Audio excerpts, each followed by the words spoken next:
Chapter 9:27. Charv's mansion was not as messy and dirty as most bachelors'. Everything was neatly arranged, and there was no dust on the windowsill. After all, as an artisan, he was not short of money. It was just that many of his actions needed to be kept secret, and it was not convenient for him to hire a large number of fixed servants.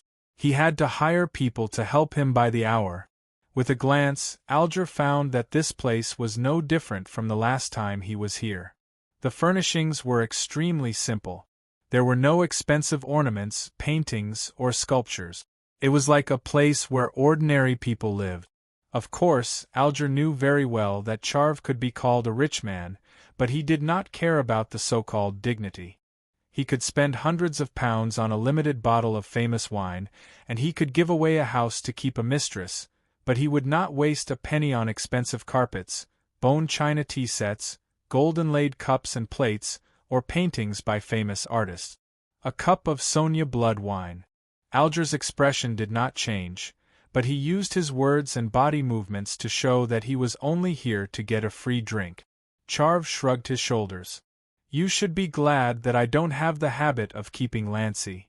He walked to the small bar in the living room, took out an exquisite bottle of Sonia blood wine, and flipped open 2 glasses. Alger, who found a sofa to sit down, took the opportunity to raise his hand and pinch the back of his neck, seemingly to relieve the discomfort of his cervical spine. Using this movement as a cover, he naturally looked left and right, quickly examining the places he couldn't see before. Because Charv was too lazy to decorate, Alger quickly completed his experiment. His eyes lingered on the glass window of the cabinet in the distance for a second. Through the glass, he saw some dried grass and flowers. There were red-edged flowers, blood moon grass, and monkey face tree leaf. The common point was that they were all plants that were commonly seen in the southern continent and not found in the northern continent. Alger retracted his gaze and calmly watched as Charv walked over with a wine bottle and a wine glass. Reaching out to catch it, he chatted with the other party about various matters at sea until the small bottle of Sonia blood wine was emptied. Upon seeing this, Alger bade farewell with a smile and left. 5 minutes after he left, Charv, who was sitting quietly and feeling slightly tipsy, suddenly stood up, walked to the staircase, and opened the wooden door leading to the basement. Did he suspect anything? No. No matter what, this place is no longer suitable for you to live in. Move to our place as soon as possible. I still have some commissions to complete. There's no need to complete it. You won't be contacting them anymore. You've been reborn. All right. 2 houses away, Alger sat on a bench in the garden of someone's house. He pinched his earlobe with his right hand and listened to the words carried by the wind. West Balham, Baron's Harbor, outside an ordinary-looking house. Is it really because you don't have a good relationship with the Church of Knowledge that you instigated me to ask for the language proficiency charm?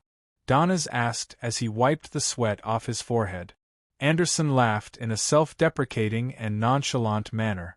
You can't use bad to describe it, that's hostility? Donnez interrupted.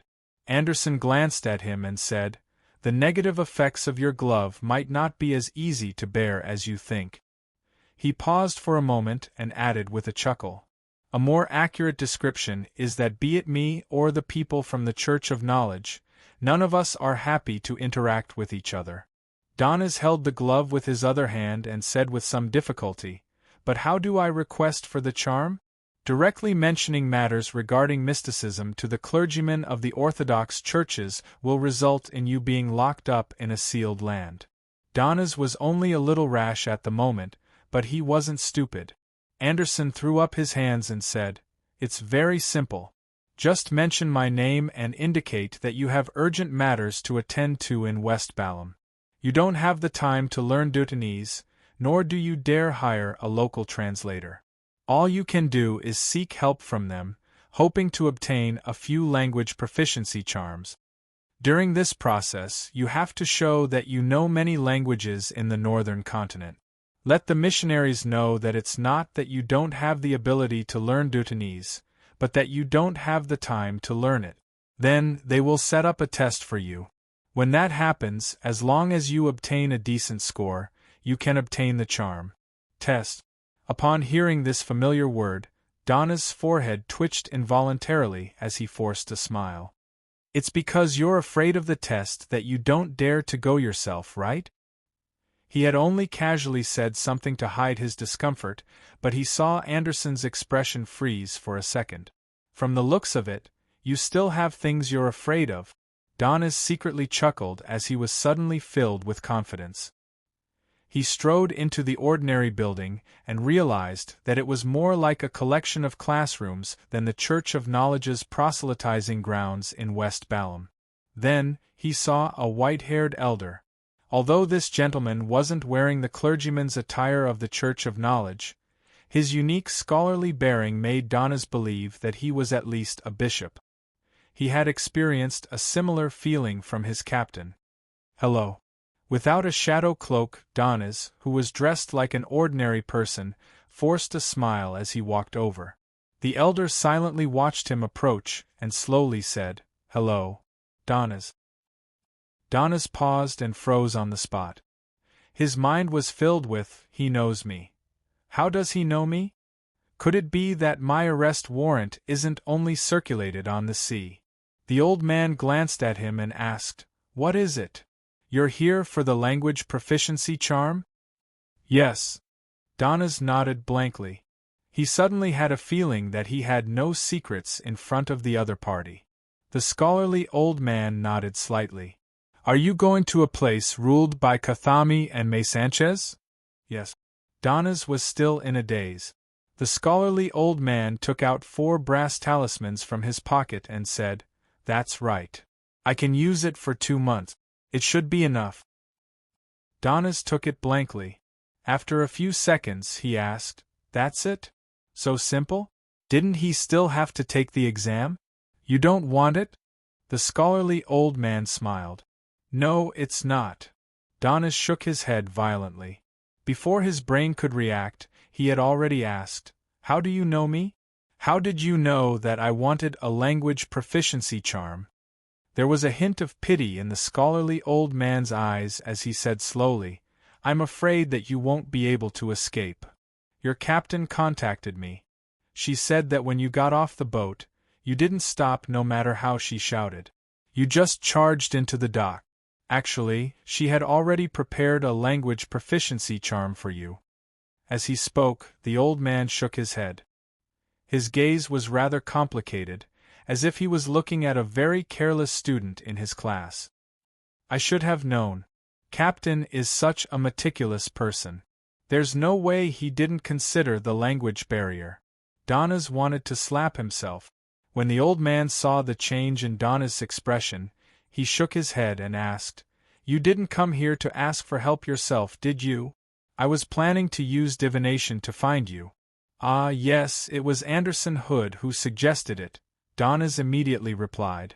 The scholarly old man was taken aback for a second before his expression sank. At that moment, Anderson was sitting in the shade outside the house. He had snapped a tree branch and was casually drawing a pattern on the bare patch of grass, leisurely waiting for Donnas to come out. He didn't have any doubts as to whether this unqualified hunter could obtain a language proficiency charm. This was because as long as Donnas mentioned Vice Admiral Iceberg Edwina, everything that followed would become simple. The only difference was how many rounds of tests he had to take. Just as he finished drawing King of the North Ulysson's head, familiar footsteps sounded from inside to outside, approaching from afar. Anderson's hand that held the tree branch froze for a second.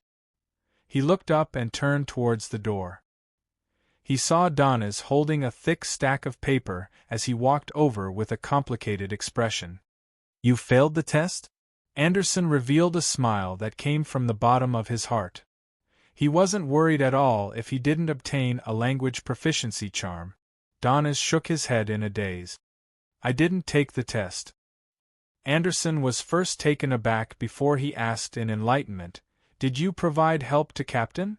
Donnas tersely acknowledged as he handed the stack of paper to Anderson and said, The bishop inside wants me to tell you that a true hunter doesn't just rely on instinct.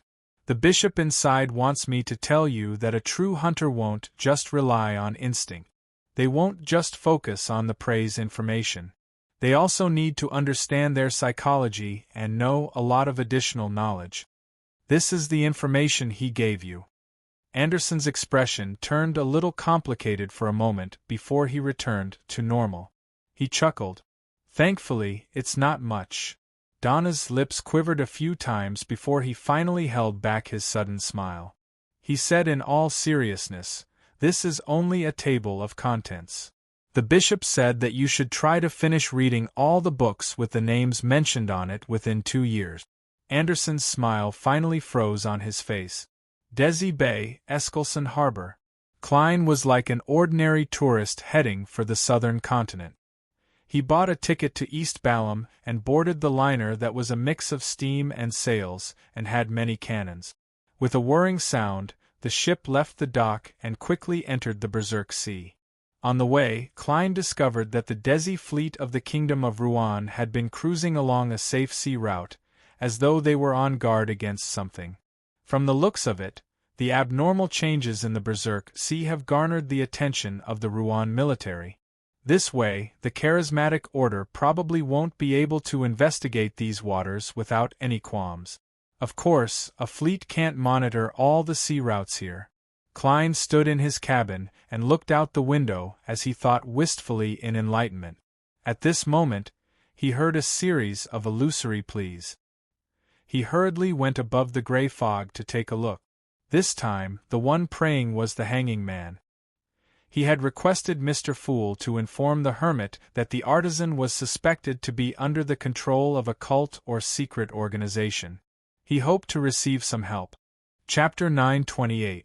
The artisan is already suspected to be under the control of a cult or secret organization, so why is he still seeking the hermit's help? Just seek out the world directly. Who knew which sea the future was currently floating on, or how long it would take for it to arrive? As for the world, he could teleport. After hearing the hanging man's prayer, Klein subconsciously refuted his request, believing that it would delay the timing and cause unnecessary losses. He then calmed down, believing that with Mr. the Hanging Man's prudence and experience, it was impossible for him to make such a simple mistake. Since he believed that getting the hermit's help was better than getting the world to resolve the problem, there had to be a reason for it. This also means that Mr. the Hanging Man has determined that the situation isn't urgent enough to immediately take action. He even wants to observe a little longer to find more clues and confirm more details. Furthermore, since Ma Hermit has taken the initiative to offer help, it means that she believes that the area she was recently active in overlaps with Mr. the Hanging Man's. If anything were to happen, she would be able to rush over at the fastest speed possible. Or perhaps she also has powers similar to teleportation? But that's extremely unlikely. Klein rapped the edge of the long, mottled table with his fingers, feeling that he should trust Mr. the Hanging Man's experience. Of course, this was also because the other party hadn't described in detail what they had discovered or what was suspicious, preventing him from guessing or divining the truth. As his thoughts raced, Klein threw the image of the hanging man's prayer into the crimson star that symbolized the hermit. Just as he was waiting for Admiral of Stars's reply, he suddenly saw the star representing sun begin to shrink and expand as it emitted stacked prayers. The City of Silver's exploration of the former chief's mausoleum has some preliminary results? With a guess in his mind, Klein emanated his spirituality over. Just as he expected, Little Sun described everything that had happened after the 3 elders of the 6-member council opened the former chief's mausoleum. This included encountering the souls of their deceased family members, crossing the illusory pitch-black river that hid countless strange creatures, and facing the former chief who was covered in white feathers in his incomplete mythical creature form. There was also the matter of Shepherd Lovia separating a shadow and attempting to pounce at the illusory tube that extended out from the former chief's body. However, Colin Iliad had used the fate siphon charm to temporarily switch his fate with the former chief's, changing the outcome. An illusory black tube. Its body is covered in white feathers stained with pale yellow oil. This sounds familiar. Right, isn't this the main characteristic of the scene I saw when I divined the abnormality of Azek's copper whistle? And the reason why the former chief built the mausoleum was because he wanted to switch to the sequence 3 ferrymen of the death pathway.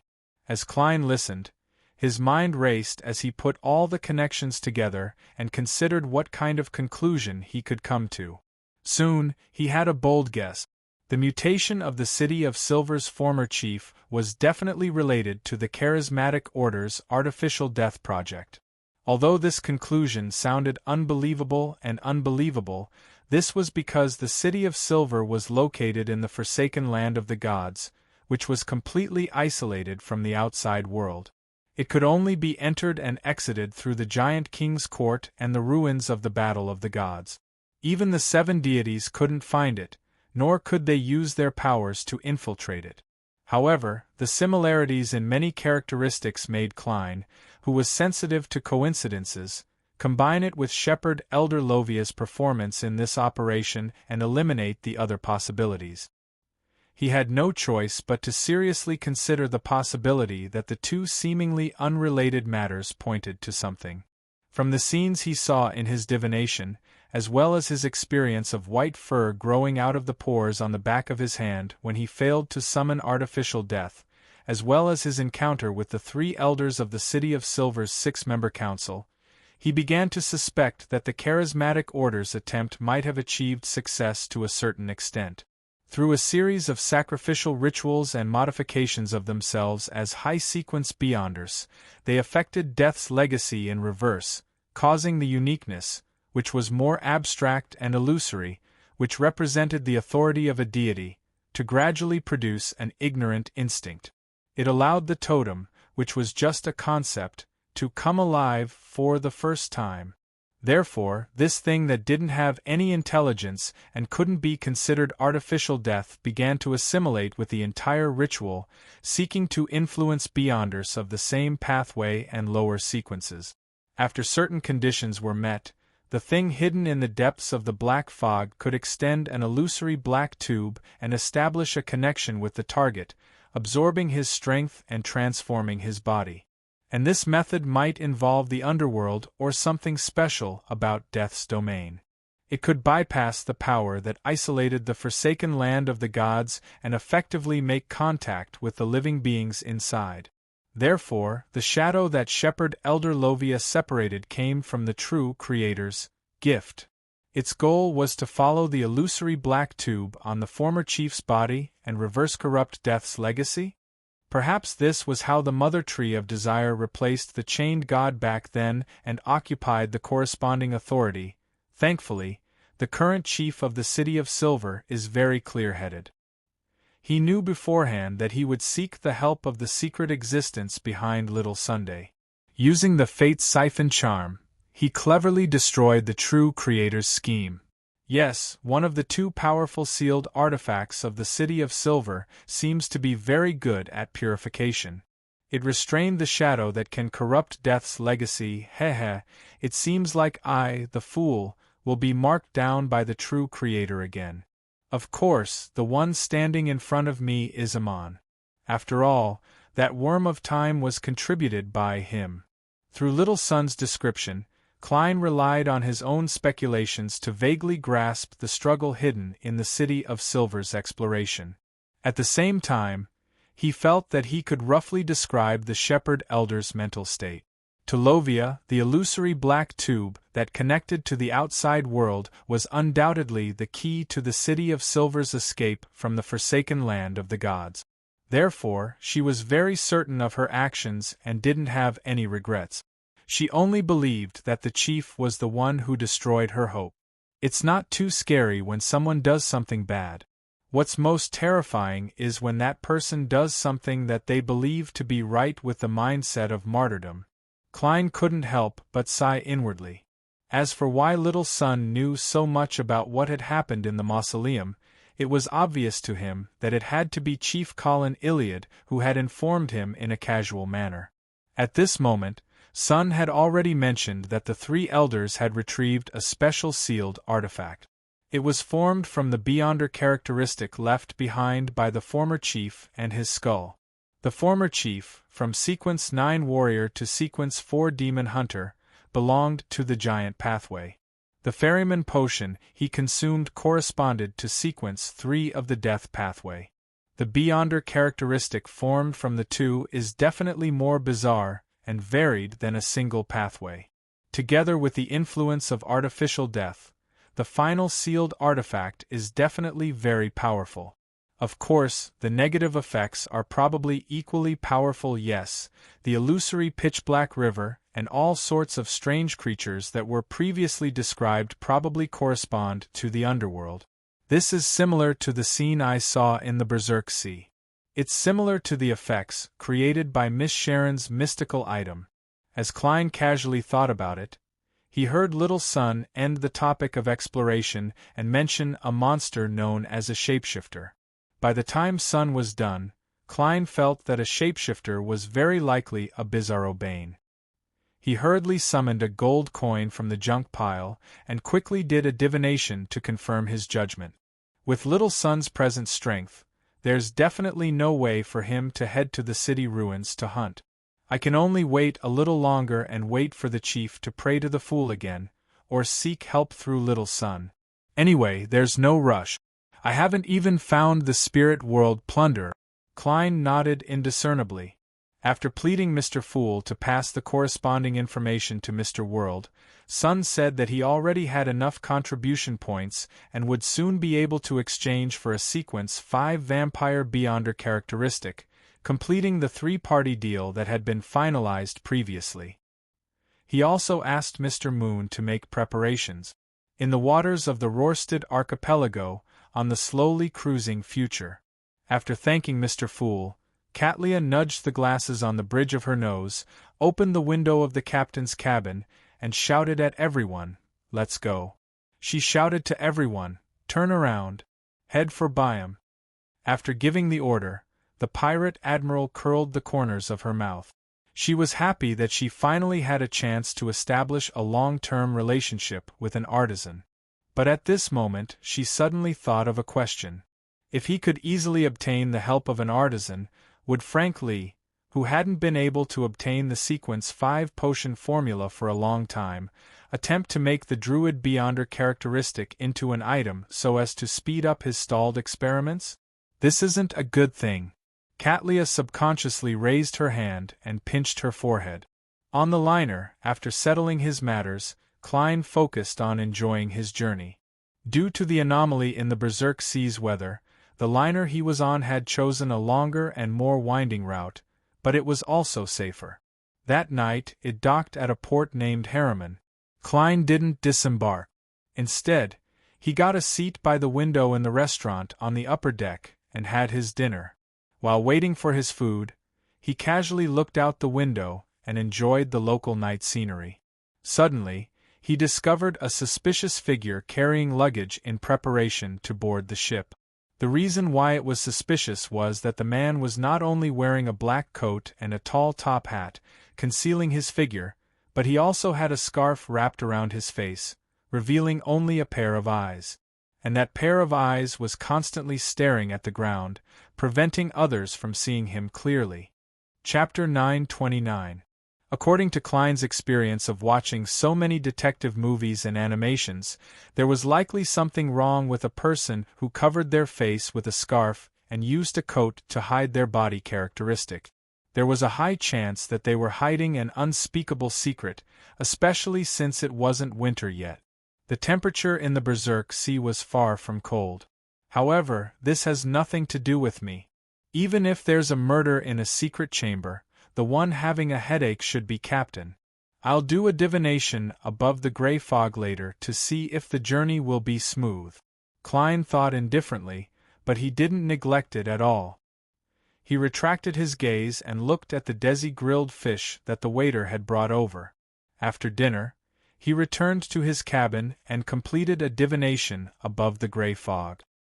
He received the conclusion that the environment wouldn't change much and that everything would be relatively smooth. This allowed Klein to easily fall asleep without using cogitation. He slept all the way until dawn. The steam whistle sounded as the liner turned and slowly left Harriman Harbor. When the dock was still vaguely visible, Klein saw a figure suddenly appear there. This figure was wearing a white shirt and a dark blue coat. He had a high nose bridge, deep-set eyes, light blue pupils, and slightly curly brown hair. His facial features were rigid, and his chin was slightly raised, giving off the feeling that he was looking down on everyone. He swept his gaze and quickly locked onto the liner that Klein was on. At that moment, the sky suddenly darkened, as though it had turned into a door that led to a pitch-black illusory land. A deafening hurricane rose from the bottom of the sea, mixed with large amounts of blue as it surged upwards. The dark lightning was like a rift in the void, constantly appearing and disappearing due to self-healing. This blocked the line of sight between the liner and the harbor, making the two seem like they were in a different world. The Berserk Sea had once again revealed its horror. The liner was unable to dodge or resist. All it could do was continue cruising forward along the safe sea route where the storm was weaker. What a coincidence! This shouldn't be a coincidence. Standing behind the glass window in his cabin, Klein first sighed inwardly before believing that the sudden change in the Berserk Sea was due to an unnatural factor. Although it was normal for the Berserk Sea's weather to change at a whim, it was still suspicious for it to happen at a particular point. Is the gentleman on the dock tracking the suspicious passenger who boarded the ship last night? And when the passengers saw that their whereabouts were exposed, they changed the weather and forced the liner to move away. Klein thought about what had happened before and had a vague guess. And if that was the case, it meant that the suspicious passenger who was covering his face with a scarf was very likely a demigod, or he was carrying a Grade 1 sealed artifact. One had to know that with Klein's current strength and items, if he didn't use the Sea God Scepter, he wouldn't be able to trigger such a change in the weather. Of course, there was another way, and that was to throw out Aztec's copper whistle and see if it could cause the entire Berserk Sea to go berserk. Seriously, I just wanted to head to the southern continent like a normal tycoon, but I ended up being pursued by a demigod along the way. Sigh. I'm under too much pressure that doesn't belong to my sequence. Klein gave a self-deprecating laugh as he finally chose to believe in the divination he had made last night. Amidst the storm, the liner followed a relatively calm gap as it sailed through the apocalyptic scene. Most of the passengers on the ship wore calm expressions, as though they were very used to such a situation. Only a few people who were traversing the Berserk Sea for the first time were trembling in fear as they clawed at anything they could grab. Time ticked by as the winds and lightning gradually calmed down. The sky also lit up bit by bit. At this moment, Klein, who was on the deck, had his spiritual perception triggered as he subconsciously turned his head to look at Harriman Harbor. Above the undulating dark blue seawater, beneath the dispersing white clouds, a blazing white flame approached from afar as it flew over at high speeds. The flame grew larger and clearer. Finally, it revealed its complete form. It was a gigantic flaming spear. The flaming spear tore through the sky and landed at the front of the liner's deck, but it didn't ignite anything. It burned through half a wooden plank before dispersing and reforming into a figure. The figure had a high nose bridge, deep eye sockets, and blue eyes. It was none other than the man who had suddenly appeared at the dock. He looked like a middle-aged man as he slowly surveyed the area. He walked past the passengers with widened eyes and agape mouths before entering the cabin. Don Dantes, who was similarly dumbfounded, heaved a sigh of relief. He confirmed that the person wasn't here for him. His appearance just now was very cool. As expected of a demigod. The only problem now is that I hope the two of them don't fight. Even if a conflict is unavoidable, they should try to head to the neighboring sea. Otherwise, this ship will be lost. I can teleport away, and it'll still be rather smooth, but with so many passengers, How many can I save? Klein habitually drew a crimson moon on his chest, praying for the goddess's blessings. Just as he had this thought, he saw a figure fly out of the cabin door and land heavily on the deck. It was the suspicious passenger who had covered his face with a scarf. The gentleman had revealed half his face. The front of his nose was red, and he had a thick beard by the side of his mouth. There were still remnants of saliva. His nearly triangular eyes were filled with horror as he pressed his hands against the deck, constantly moving his body backward. "Who got you to wear that thing and dress up like that?" The middle-aged man with the high nose bridge and blue eyes slowly walked out from the cabin's door and asked in Intis. The suspicious passenger shook his head frantically. "No, I don't know. He was also dressed up like that.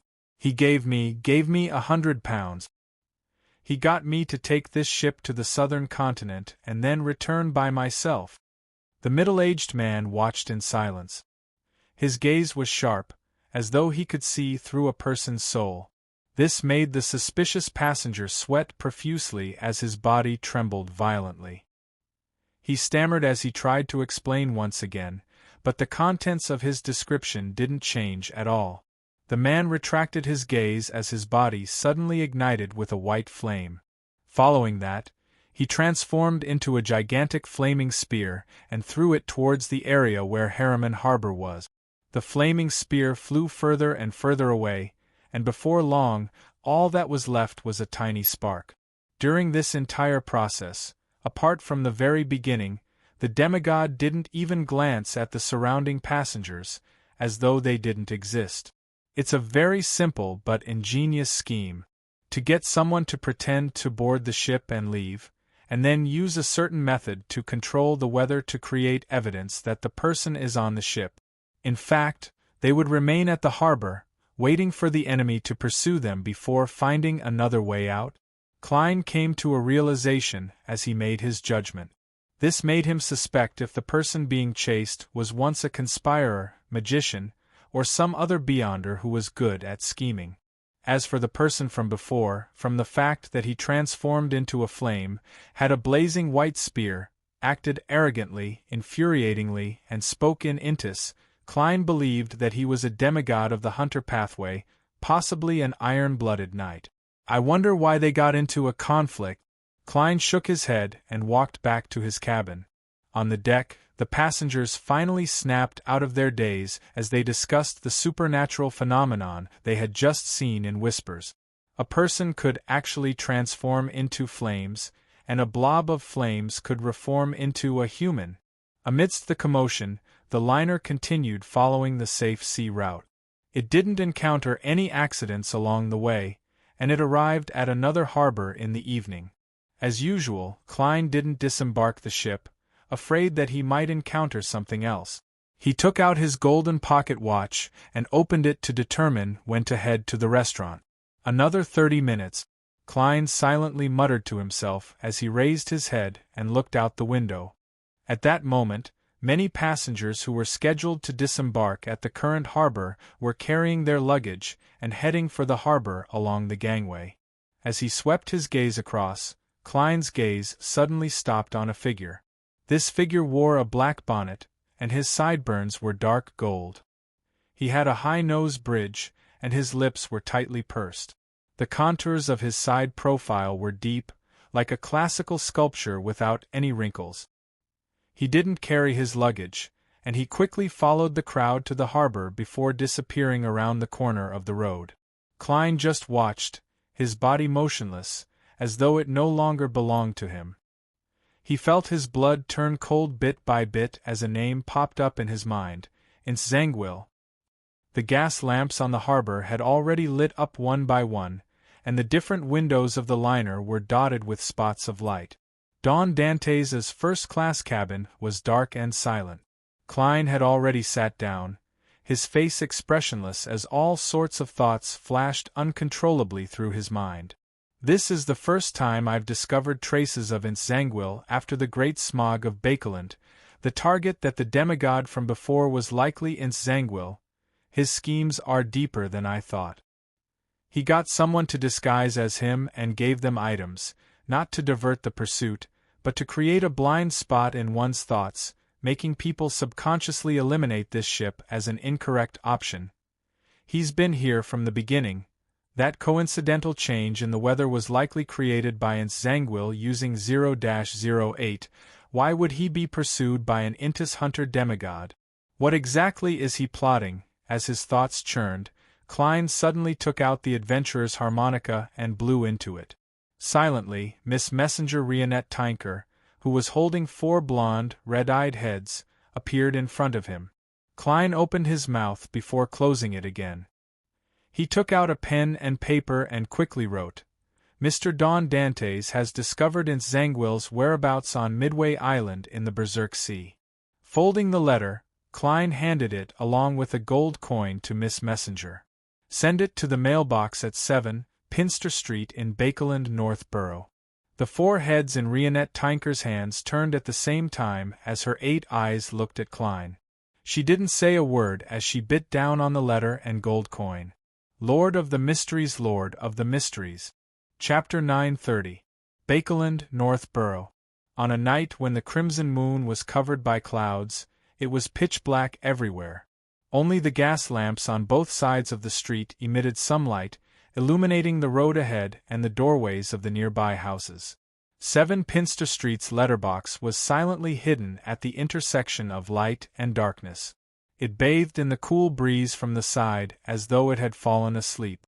At this moment, newspapers, bills, and letters from an unknown person suddenly surged out from the letterbox. These items seemed to be held up by an invisible hand as they floated in midair and flew towards the door, entering through the gap. Inside the house, in the foyer, the newspapers automatically unfolded and quickly flipped until they reached the last page. Then, they casually landed on a chair and stacked together with the ones from before. The bills and letters continued flying inwards and into the living room.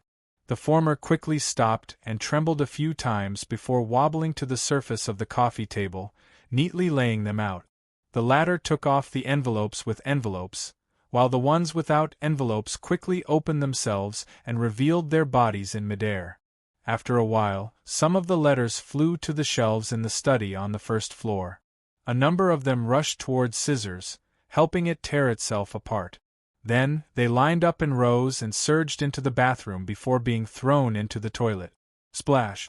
The toilet's mechanical button automatically sank, flushing the pieces of paper into the sewers. 7 Pinster Street returned to normal. It was as quiet as the other uninhabited houses. Southern Continent, East Balham, Colane City. Leonard Mitchell, who had just arrived, was resting in the residence the Church of Evernight had arranged for him. Suddenly, the slightly aged voice sounded in his mind. "Kid, you have an important letter." "What letter?" As Leonard asked softly, he already had a guess. There was only one, no, 2 people who could send an important letter to 7 Pinster Street without caring if there was anyone there: Klein Moretti and Don Dantes. As for why the old man named Pallas Zorost could clearly read the contents of the letters received from 7 Pinster Street across the Berserk Sea and half the northern continent, Leonard could roughly guess that it was because he had helped him capture a specter. Regarding this, his judgment was, old man must have split a worm of time to parasitize the specter, making it his eyes, ears, and mouth in the northern continent. At this moment, Pallas Zorost answered his previous question. "It's a letter from Klein Moretti. He said that Don Dantes found traces of Zangwill on Midway Island in the Berserk Sea on his way to the southern continent." Leonard fell silent. He opened his mouth but couldn't say a word. After a long time, he whispered in a slightly hoarse voice, "He really hasn't forgotten about revenge. What can I do?" "What can you do? You're only a sequence 6. Even if Zangwill doesn't grasp 0-08, you don't have the right to seek revenge on him. All he needs to do is reveal a portion of his mythical creature form to make you lose control or turn into a lunatic. The probability of your revenge is 0. This is the qualitative change brought about by divinity," Pallas Zorost said solemnly. He paused for a moment before chuckling. Thankfully, you know yourself better than before. If it were in the past, you would definitely say that I wish to pass in Zangwill's information to the church and join the pursuit team. But now you know what you can do. Leonard wanted to retort a few times, but he didn't say a word. Pallas Zoroast continued. What you can do now is to give Klein Moretti some information and wait for him to reply to you. Then, according to the arrangements, cooperate accordingly. I'm not finding an excuse to inform the church of Zangwill's whereabouts. Leonard asked in a deep voice, somewhat surprised. Pallas Zoroast chuckled. There's no rush. Do it at the critical moment. Although 0-08 likes to cause the death of its possessor, it doesn't wish to return to its sealed state. As long as you inform the Church of Zangwill's whereabouts and initiate the corresponding pursuit, it will immediately learn of it and make the necessary arrangements. On this point, you need to hint Klein Moretti. Leonard was taken aback for a second. Old man, you seem to be very familiar with 0-08. I've never shown it in the past. Pallas laughed with his slightly aged voice. Of course I'm very familiar with it. In the fourth epoch, 0-08 caused the fall of an angel. I can't tell you too much, because once you know it, it will also know you. The more you understand it, the more likely you are to become a part of the story. From Old Man's vague words, Leonard could truly sense the horror of 0-08. This had already exceeded his understanding of mysticism. After some thought, Leonard habitually asked, Then how should I hint to Klein Moretti without letting 0-08 know? Then, how should I give a hint to Klein Moretti without letting 0-08 know of it? Or, even if it knows of it, it would only be a superficial understanding. It would only let me be a passerby in the story. Before he finished his sentence, Leonard clenched his fists and gritted his teeth. Without waiting for Old Man's answer, he continued, Then, how should I hint to Klein Moretti? Side hints? Tell him that I won't hand over Zangwill's whereabouts to the church for the time being. I believe he should be able to understand that there's a problem with this situation and understand that we have to be more cautious than cautious. And even if he can't decipher it, his secret organization has enough members who understand the fourth epoch to provide help. Also, write a normal sentence. If you know it, it will also know you. Don't mention 0-08. Use a personal pronoun so that Klein can guess what it's referring to. Pallas Zoroast listened quietly and chuckled. Humans need pressure in order to grow. Leonard exhaled and sat up. He found a pen and paper and wrote what he had just said in the letter. Then, he set up a ritual and summoned the messenger of the German Sparrow. Berserk Sea, Midway Island, on a passenger ship docked at the pier. Many tourists didn't disembark. They were curled up in the passenger cabin at the bottom, waiting to arrive at the southern continent to begin a new life filled with hope. Even if it was only a few days' worth of travel, it was still extremely difficult for them to scrape together the money. They were Rouen citizens who had been forced to take such a risk. Klein, who was acting as the tycoon Don Dantes, was different from them. He lived in a spacious, clean, and luxurious first-class cabin. Under the light of a candle, he opened the letter that Rionette Tinker had just delivered. I won't inform the Church of Zangwill's whereabouts for the time being. To Leonard, although the source of the intelligence will put him at a certain level of risk, it's not to the point where he can't do it. Didn't he join the Red Gloves for revenge? That is to say, he has a reason not to report in Zangwill. As Klein pondered, he read the remaining contents of the letter.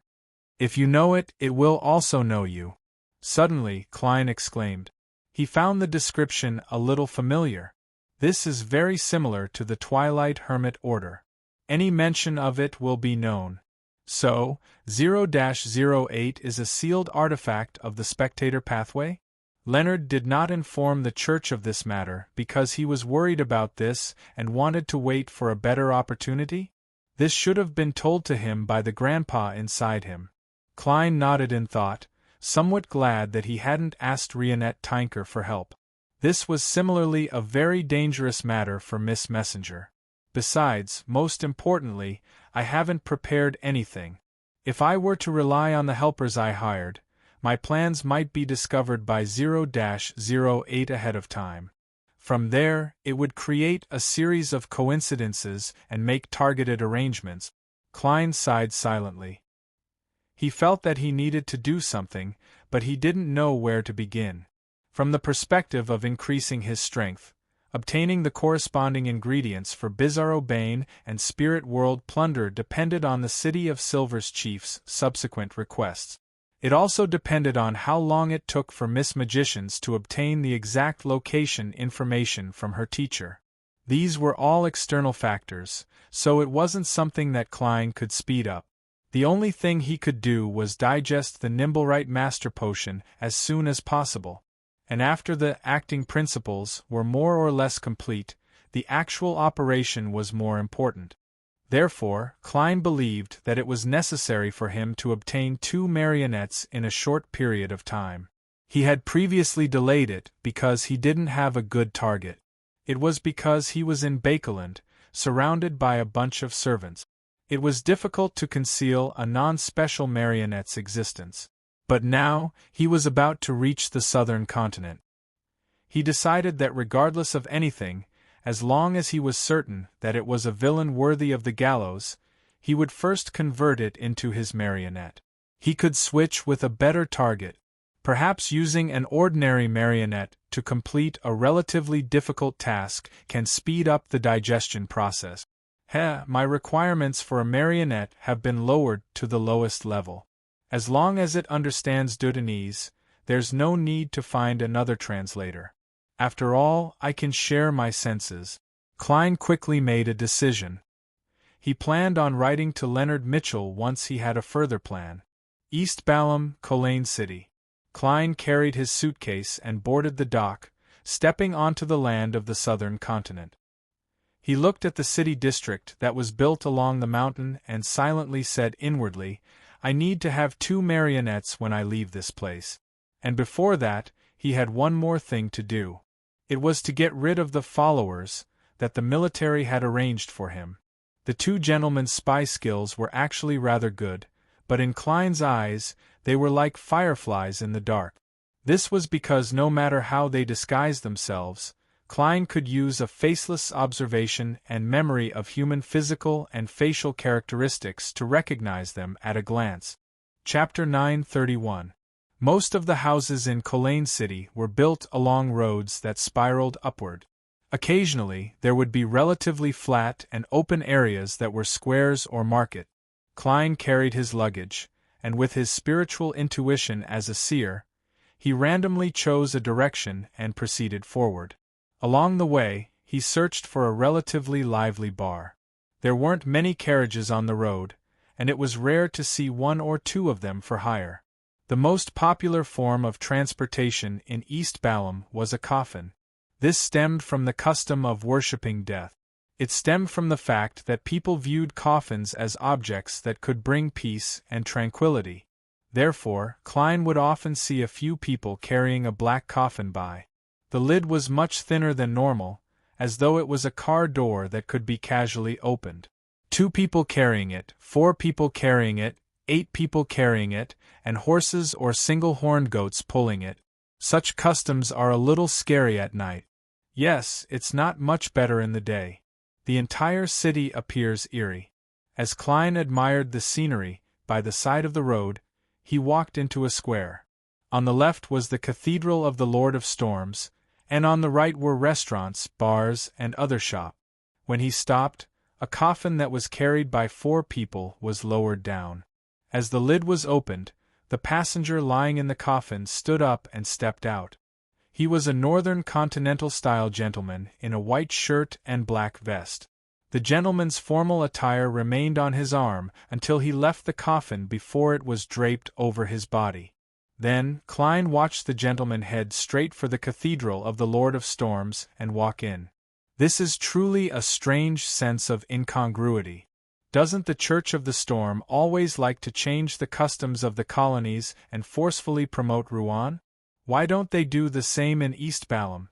It's because the death pathway and the evernight pathway are similar. Therefore, the Church of the Storm wishes to preserve some of the customs of Death's domain so as to restrain the spread of the Church of Evernight? Klein nodded in thought and turned towards the row of buildings on the right, preparing to enter one of the bars. With this on-the-spot experience, he vaguely understood why the ancient clothing style of the Balam Empire was written in many history books. They liked to wear trousers like the light type and find creases beautiful. Isn't this so that it's convenient to go out and lie in a coffin? Klein smiled and shook his head.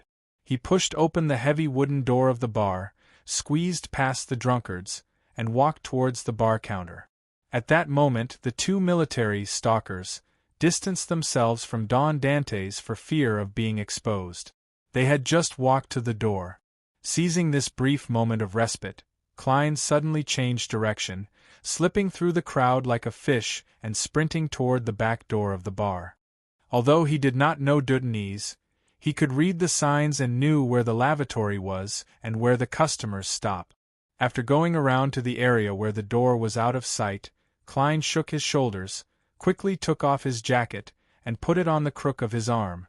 Then, he clamped his gold-inlaid cane, covered his face with his palms, slowed down his pace, and changed directions again, heading for the entrance of the bar. When he was about 10 meters away from where he had taken off his coat, Klein put down his right hand that was pressing against his face. His entire appearance had changed. His white sideburns, deep eyes, and refined temperament had all disappeared, replaced with the appearance of a Rouen person that could be found everywhere in the northern continent. Carrying his luggage and holding his cane, Klein walked steadily towards the two military stalkers. As they looked around for Don Dantes, he brushed past them and left the bar. Be it stalking or anti-stalking, they were the forte of a faceless. Returning to the square, Klein turned into a small alley that sloped to higher ground, intending to find a hotel somewhere else to stay. As he walked on the secluded path, he suddenly heard a woman's terrified cries. This voice only lasted for a short period of time before it came to an abrupt end. Although he couldn't understand what the other party was shouting, Klein could sense the fear and panic. Hence, he took a wrong step and entered a narrower path without any pedestrians. In less than 10 seconds, he saw a brown-skinned local man in his 30s in a hidden corner. He had soft facial features and was pressing down on a girl who was at most 13 or 14 years old. He was violently assaulting her. Klein took a glance, slowed down, and stopped in the shadows nearby. At that moment, the girl's face was already distorted from extreme panic. However, no matter how she struggled, she couldn't escape. She even ended up getting beaten up. Her tears and snot were flowing down her face. Her mouth was stuffed with a rag, so she could only whimper. At that moment, she was surprised to discover that the bad guy's attempts to take off her clothes had slowed down. She didn't even have the time to consider what had happened. She subconsciously looked at the bad guy and saw that his eyes were wide open. The muscles on his face were slowly twitching, unable to form a complete expression. Then, his hands and feet twitched as he continued what he was doing just now, but he was easily dodged. The girl instinctively pushed him, and it actually produced an excellent effect. She felt her body lighten as she hurriedly stood up and was about to escape. However, her legs couldn't help but go limp. After running a few steps, she tripped on a rock and nearly fell to the ground. At that moment, she heard footsteps behind her. She became even more flustered, and her limbs turned flustered. Right on the heels of that, the footsteps stopped. The girl subconsciously looked back and saw the bad guy standing 2 meters away. His joints seemed to have rusted as he made all kinds of strange movements. What happened? The little girl felt like she was dreaming. The brown-skinned local struggled for a while before finally calming down. He revealed a smile and said in Dutanese, "If you encounter someone like me in the future, remember to run to the nearest cathedral or somewhere crowded." The girl was taken aback as she suddenly screamed and turned to run. Subconsciously, she chose the direction of the cathedral. After the secluded corner regained its peace, the brown-skinned local man turned his head to look at the nearby shadows and saw Klein walk out. A new marionette. His body isn't strong enough, and his actions aren't agile enough. He also doesn't have any beyonder powers, and he looks rather ferocious. Apart from knowing Dutanese, there's nothing good about him. Klein made a simple assessment inwardly. If it wasn't for the fact that he's committing evil deeds and that I don't know the local language, I would really want to bury him. He couldn't help but compare this to the marionette from before, Admiral of Blood Senor. Senor is a wraith. He can do mirror leap and can hide in the reflection of a gold coin, so there's no need to worry about being seen. He also has a wraith shriek and the ability to possess bodies. He's a perfect match with a marionettist. Most importantly, he also knows Dutanese. Comparing this marionette to him is the difference between a penny and 42,000 pounds. I wonder what his name is. I can only use my powers to sense superficial thoughts, but I'm unable to read deeper memories. Unless I encounter someone or something familiar, causing the spirit to undergo a corresponding change, spitting out more information. I'll call him Afu no Of. Klein rubbed his temples and sighed. Before the girl attracted the clergyman, he left the area with his new marionette, Of. Before long, with the help of his marionette's translation, he found a random inn in the area where Colaine City's prosperity and backwardness intersected. He didn't need to provide any identification documents, even though Klein had changed his appearance to that of a typical native on the way. It's even more lacking in effective administrative management than the colonies at sea. Klein put down his luggage, and threw most of the cash he had on him above the grey fog, leaving only £50 for his daily expenses. At the same time, as he had already traversed the Berserk Sea, he didn't need to worry about any anomalies. He took out the copper whistle and iron cigar case from the mysterious space above the grey fog, making it easier for Mr. Aztec to locate him when he came over.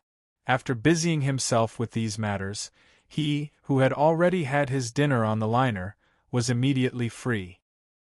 He decided to make the best use of his time and search for his second marionette. As for how he was going to do it, Klein, who didn't know much about the situation in Colaine City, planned on using his specialty as a seer and using mysticism methods to search. After leaving the inn with Of, Klein snapped a branch from the Donningsman tree and used it as a dowsing rod. He skillfully meditated and whispered, "That's right." He skillfully muttered in cogitation, "The location of my new marionette." In the silent environment, pairs of indifferent eyes seemed to penetrate the barrier between illusion and reality as they simultaneously focused on the dowsing rod. The branch fell down and pointed in a direction. After proceeding forward for a while and divining once, Klein followed the revelation he received. After making several turns, he arrived at a steep staircase. This staircase connected several levels of Colaine. One had to look up to see the top, but at that moment there was no one. The revelation from the divination is indeed here. Why isn't there anyone? Because I didn't do the divination above the grey fog, the outcome isn't accurate? But I'm a sequence 5 marionettist after all. My divination abilities are definitely one of the best below high sequence beyonders. Klein frowned slightly as he surveyed the area, but he didn't find any targets. After some thought, he walked to the staircase and sat in the shadows at the bottom. He didn't have much confidence and felt extremely bored as he waited. After a few minutes, he stood up again and got Of to sit in his previous spot. Then, Klein opened up a distance and hid in a secret spot nearly 200 meters away. Colaine City, Lower Lip Zone. Leonard Mitchell, Daly Simone, and company followed the Red Gloves team's captain, Sostel, to a street nearby. Under the cover of the night, Sostel emphasized to all the operatives, "Our target this time is Ulika, who lives in Unit 13. Our target this time is Ulika, who lives in Unit 13. He's a rather important member of the numinous episcopate, and he's in charge of contacting the different teams in the Backland region. Although all the intelligence indicates that he isn't a demigod, as a precaution, I still applied for a sealed artifact one. Her Excellency, Goddess's Eye, is also prepared to provide assistance at any time. Chapter 932. Lower Lip Area, Canine Street 13. Ulika, who was fat and had dark brown skin and small eyes, sat on the sofa. He used dried yellow tobacco leaves and nearly 10 types of herbs and spices that were native to the southern continent to wrap them in layers and cut them into long strips. Then, he held the self-made East Balam cigarette in his hand and lit a nearby match. He watched the front of the cigarette turn black and curl before revealing a bright red. After biting the end and taking a deep breath, Ulika slowly exhaled white smoke that was dyed with light blue. He said to the guest on the single-seater sofa beside him in satisfaction, "This is called a cigarette, a real cigarette. Those in the northern continent are only suitable for children." The guest on the single-seater sofa was a man in his 40s. He had a high nose bridge, blue eyes, and soft facial features. His black hair was thick and slightly curly, and his skin wasn't dark, but it wasn't pale either. He seemed to be of mixed blood from Rouen and Balam. Upon hearing that, he chuckled and replied in Dutanese, "That's right. Unfortunately, I'm not interested in any kind of cigarette. Enzo, you don't know how to enjoy life at all." Before Ulika could finish his sentence, the powerful spirituality that stemmed from his pathway made him feel a sense of danger. It came so suddenly and urgently that Ulika instantly determined that the problem was not small. Before he could rush out from his original position, his eyes were already filled with darkness. It was as if he could directly see the deep night outside. He felt a strong sense of sleepiness and peace from the bottom of his heart. The entire Canine Street, regardless of whether it was the houses that were lit or the houses that had their lights extinguished, became abnormally quiet at this moment. It was as if there were no living beings living inside, or if they had all fallen asleep at the same time. At this moment, Ulika, who was snoring and lying on the ground, suddenly jumped up. Confusion and clarity coexisted in his eyes. Unbeknownst to him, a little girl whose skin was so pale that it was almost illusory had stuck to his back. The little girl's eyes were green, and her lips were dark. Her eyes were staring at the side, and her pale and transparent hands and feet had drilled into Ulika's body. She seemed to be a spirit that couldn't be shaken off. Her existence brought a chill that originated from his mental body, allowing Ulika to barely resist the abnormal drowsiness and break free from the influence of the nightmare. Before Ulika had fully regained consciousness, he instinctively rushed to the staircase. He stretched out his palms and pushed forward, as if he was trying to push open a door that did not exist. In the blink of an eye, a bronze door covered in mysterious patterns and indescribable patterns appeared in front of Ulika. It shook, creaked, and cracked. Inside the crack was a boundless darkness. Within it, there were numerous indescribable eyes that were densely packed together, staring at the outside world. At the same time, a large number of wriggling strange things that could not be seen for the time being surged towards them. Ulika was about to continue exerting his strength and take the initiative to open the door, allowing the terrifying world behind him to descend onto Canine Street. Suddenly, he saw a pair of translucent pale white palms leap out of thin air, penetrating the deep darkness and pressing against the gap of the inner door. This pair of palms had no source and were not connected to a body. The wrists were dripping with blood. It was unknown who had severed them. Both sides exerted their strength at the same time as the mysterious bronze door stopped there. It could not close, nor could it open further. In the sky above House 13, Sostel, who had already become a spirit warlock, floated there under the protection of an invisible force. He held a golden corona in his hands and slowly raised it up high. When the golden corona finally surpassed Sostel's head, brilliant light flowed out and quickly outlined itself, gathering into one Suddenly, it was as if a sun had leaped out of the void, scattering all its light and heat at the house at Canine Street 13. They penetrated the building without causing any damage and landed on the bronze door, enveloping Yulika, who was right in front of it. Yulika's expression immediately turned into one of extreme pain. The pale white, almost translucent girl behind him let out a shrill scream, but she was blocked by the sunlight and drowned by it. She contorted and rapidly evaporated. Wisps of black gas seeped out and melted into the sea of light. There was no longer a dark spot in the house. By the time the sunlight faded, the indescribable bronze door had already vanished. On the ground lay a bluish-black corpse that was covered in yellow oil stains. With a ripping sound, the corpse split open, and a thin figure leaped out. This figure had the exact same appearance as Yulika, but his skin was as black as ink. He was only 2 to 1, 3 meters tall, and the surface of his body flowed with sticky pus. The moment he came out, he rushed to the staircase at an exaggerated speed and burrowed into the basement.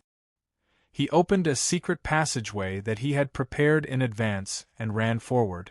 In just 10 seconds, the shrunken and blackened Yulika saw the exit. He saw hope. He didn't let his guard down. He gently clenched his right hand, and another 7 to 8 transparent and illusory figures crawled out of his body.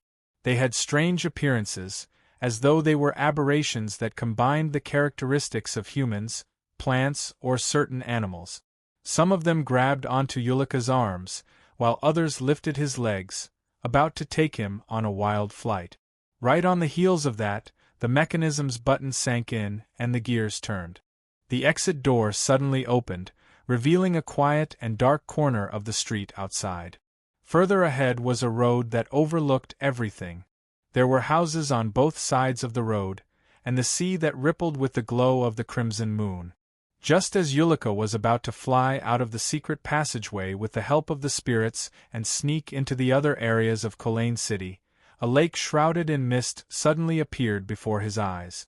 The lake was sparkling and had a tranquil beauty. Ripples spread out in the middle, and a beautiful and illusory figure slowly floated up. This was a powerful spirit that was often called the goddess of the lake in human legends. The strength of a spirit guide often depended on which dead and natural spirits they could find and control. This was the same for spirit warlocks. It was just that spirit guides were more inclined toward the dead, while spirit warlocks were better at controlling natural spirit. At this moment, the transparent and strange figures around Yulika let out monotonous cries of horror. They threw away the arms and legs that they were holding and burrowed into the pitch-black and thin body like the wind. With a thud, Yulika fell to the ground, but he didn't feel any pain. This was because a strong sense of sleepiness overwhelmed him, making him unknowingly enter a dream. At the exit, Daily Simone, who was wearing a spirit medium's robe, blue eyeshadow, and blush, walked out of nowhere. She looked at the 2-meter-tall pitch-black Yulika and said, "The dead spirit he fused with is very strange. The dead spirit he fused with is very strange. Without a living human body as a house, it will soon wither and dissipate. We have to seize the time to obtain information." In the shadows beside her, Leonard Mitchell walked out and looked at Daily Simone in surprise. "Aren't you a spirit guide? How can you control the goddess of the lake? Aren't you a poet? Why can't you write poems?" Daly replied snappily. On the other side of the street, on a cliff that wasn't too steep, a figure grabbed a protrusion and quickly moved down, quickly landing in a dark corner of Lower Street. His skin was light and his eyes were blue. His black hair was thick and slightly curled.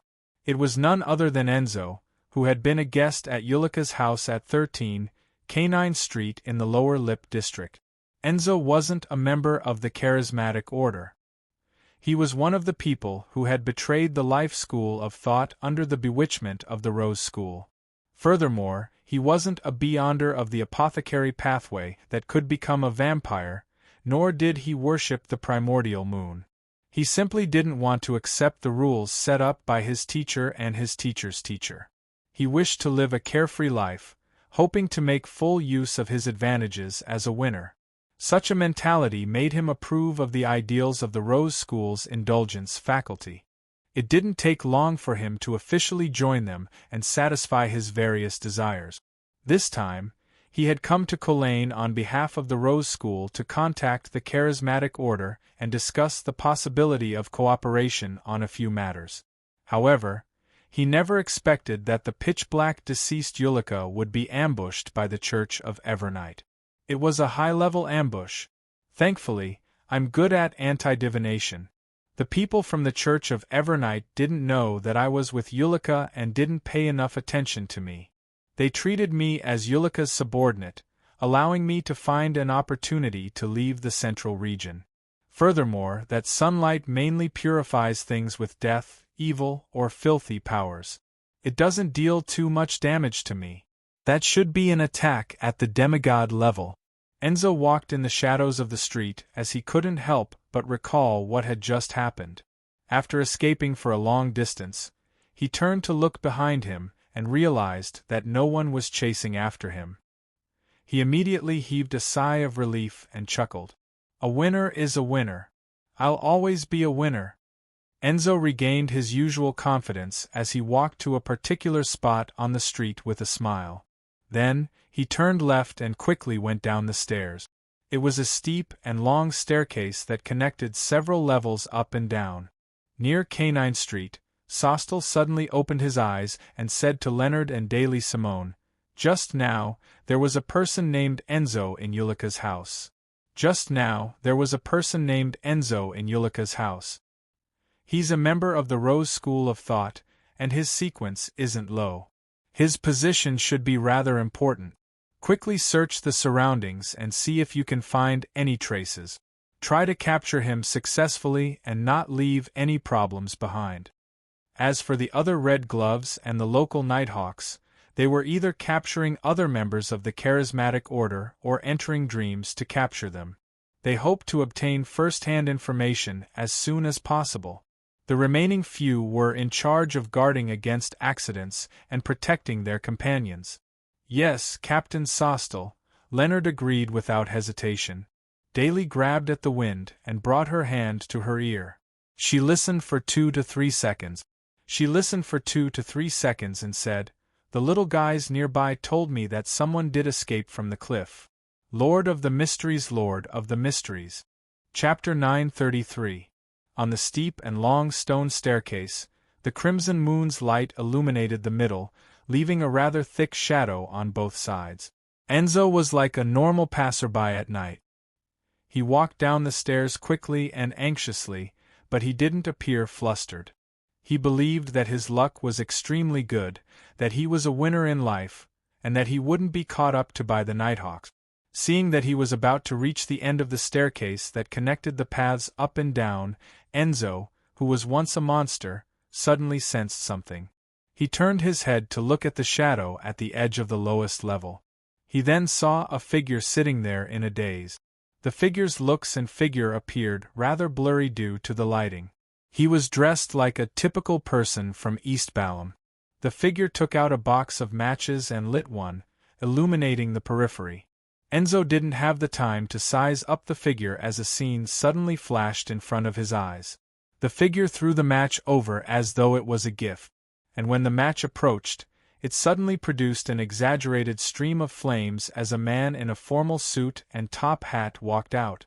Seeing scenes he shouldn't see and hearing sounds he shouldn't hear were the daily encounters of a monster.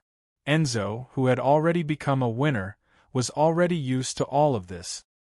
He didn't even need to think before fully believing in his premonition.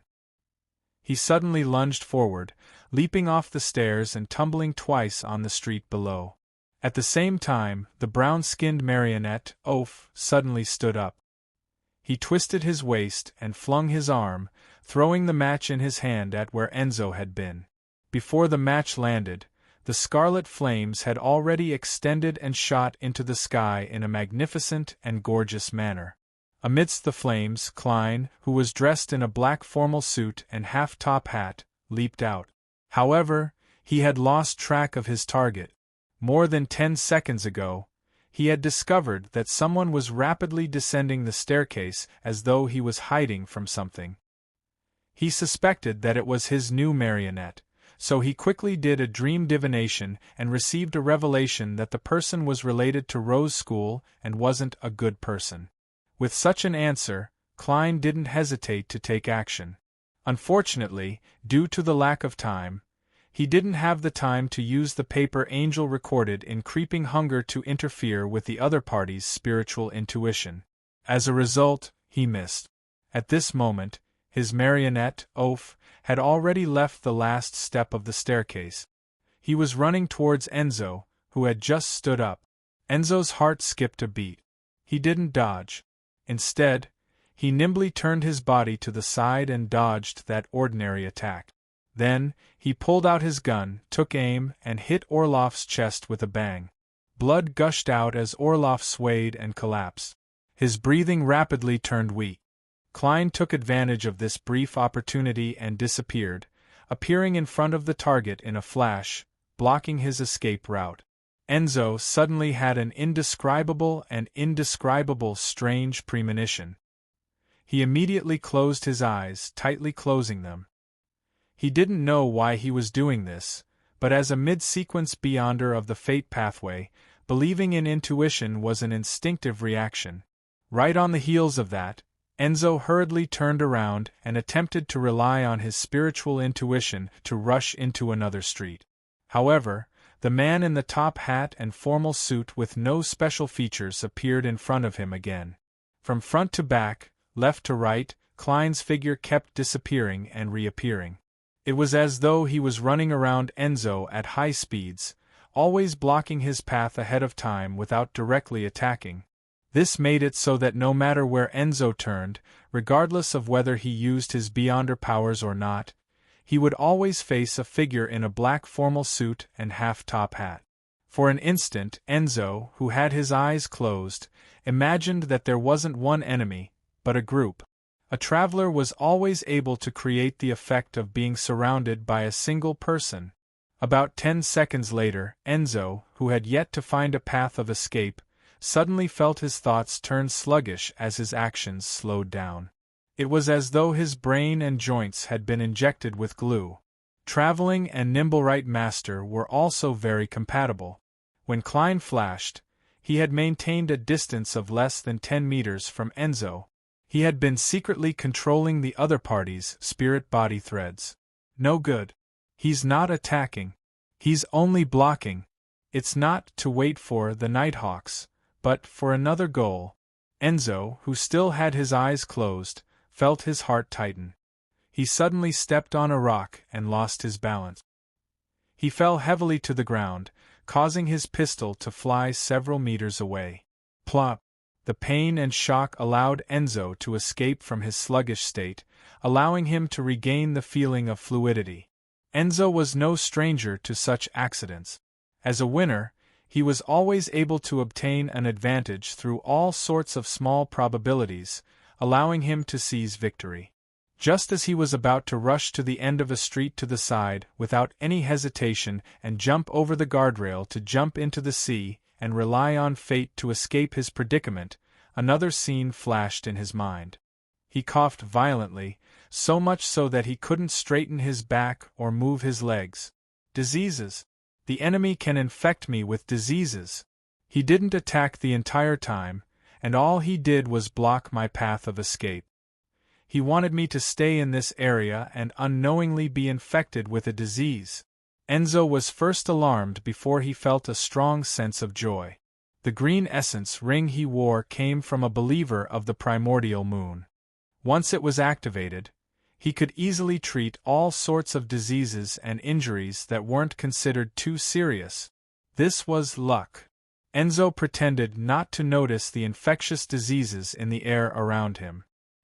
He propped himself up with both hands and ran straight for the guardrail at the end of the street according to the route he had planned. Just as he took 2 steps, he suddenly coughed and involuntarily slowed down. His coughing didn't calm down like normal. Instead, it became more and more intense, as though he was about to cough his lungs out of his throat.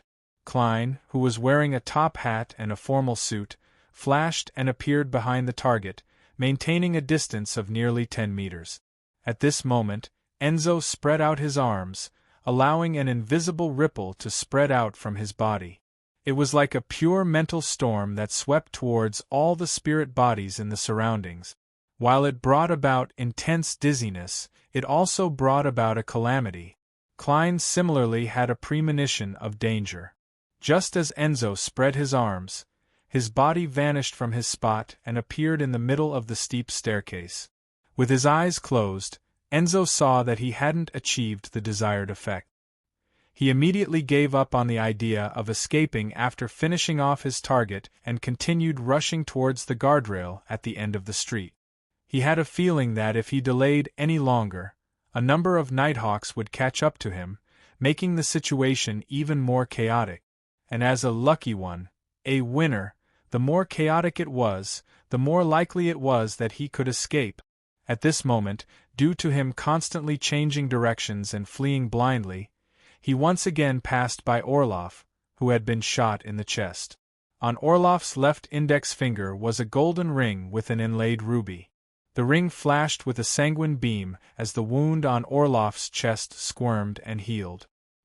He bounced up and pounced at Enzo, who happened to pass by, with his mouth wide open.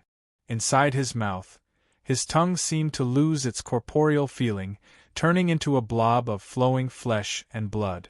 Flower of blood. Orloff was wearing the flower of blood ring that Klein had obtained from Mr. X. On the one hand, it could randomly make the wearer give up thinking and turn into a beast. On the other hand, it could allow the wearer to gain a deeper level of control over their own flesh and blood. As long as they didn't die instantly or experience a complete purification, no matter how serious their injuries were, they could squirm and heal. At the same time, it also came with some flesh and blood magic. It was a mystical item that was very suitable for a marionette. Before Klein came out to find a new marionette, he wasn't sure which pathway his target belonged to or what sequence they were. Therefore, he had made rather comprehensive preparations and made Orloff wear the flower of blood ring. This way, he could direct a scene that looked like he was the main character with the marionette as support, but in fact it was the exact opposite. Just as Enzo ran past where Orloff was lying, he suddenly felt a stabbing pain in his knee. It was as though he had suffered some minor injuries from his previous fall. A thought flashed through his mind as he squatted down. Then, he felt a figure fly over his head, missing him. Orloff's sudden attack still didn't have any effect on the winner. Just as Enzo was about to smile and run again, he suddenly had an ominous feeling. He subconsciously curled up and protected his fatal spot. At the same time, Orloff suddenly swelled up and silently exploded. Balls of flesh and blood turned into a storm that swept through a large area and struck Enzo's body with a whooshing sound. One of the preparations Klein had made was to use the mutated powers of creeping hunger to plant a flesh bomb in his marionette's body. With a clang, the golden ring embedded with a ruby landed on the stone slabs on the street. Klein's figure flashed to Enzo's side. He raised his left palm, turning his glove pitch black as though it was formed from particles. He then said a word that was filled with evil and depravity. Slow. Enzo was lucky enough to avoid most of the damage. His body, which had only suffered minor injuries, suddenly came to a halt. His struggling clearly slowed down as his curled-up posture changed bit by bit. Right on the heels of that, he opened his eyes due to the pain and saw a figure in a black formal suit and half-top hat. Enzo suddenly let out a tragic cry as he raised his hands to cover his eyes. Wisps of blood seeped out from the gaps between his fingers. Monster? Looking at the writhing target on the ground, Klein pricked up his brows. He continued controlling the spirit body threads and quickly gained initial control. This time, there were no accidents that interrupted him. In his half-crazed state, Enzo, who had grown some scales, was powerless to resist. Klein successfully deepened his control. As time ticked by, Enzo suddenly stood up and retracted the few protruding snake-like scales. He pressed his hand to his chest and bowed at Klein. Then, he walked to the side and bent down to pick up the golden ring embedded with a ruby. He wore it on his left index finger, matching the emerald ring on the other side. Klein resisted the urge to use his new marionette to take a look at him and got Enzo to deal with the remaining flesh and traces. After doing all of this, he walked into the shadows on the side of the street with his marionette and quickly vanished.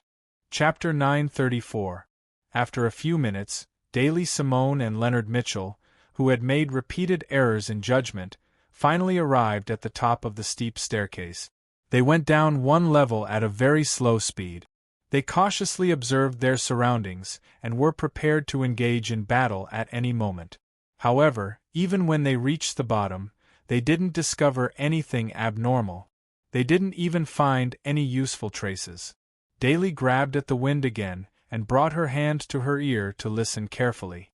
A few seconds later, she surveyed the area and said, "There's the sound of a gunshot. There's the sound of a gun being fired. A weapon was dropped at the corner of the street in front.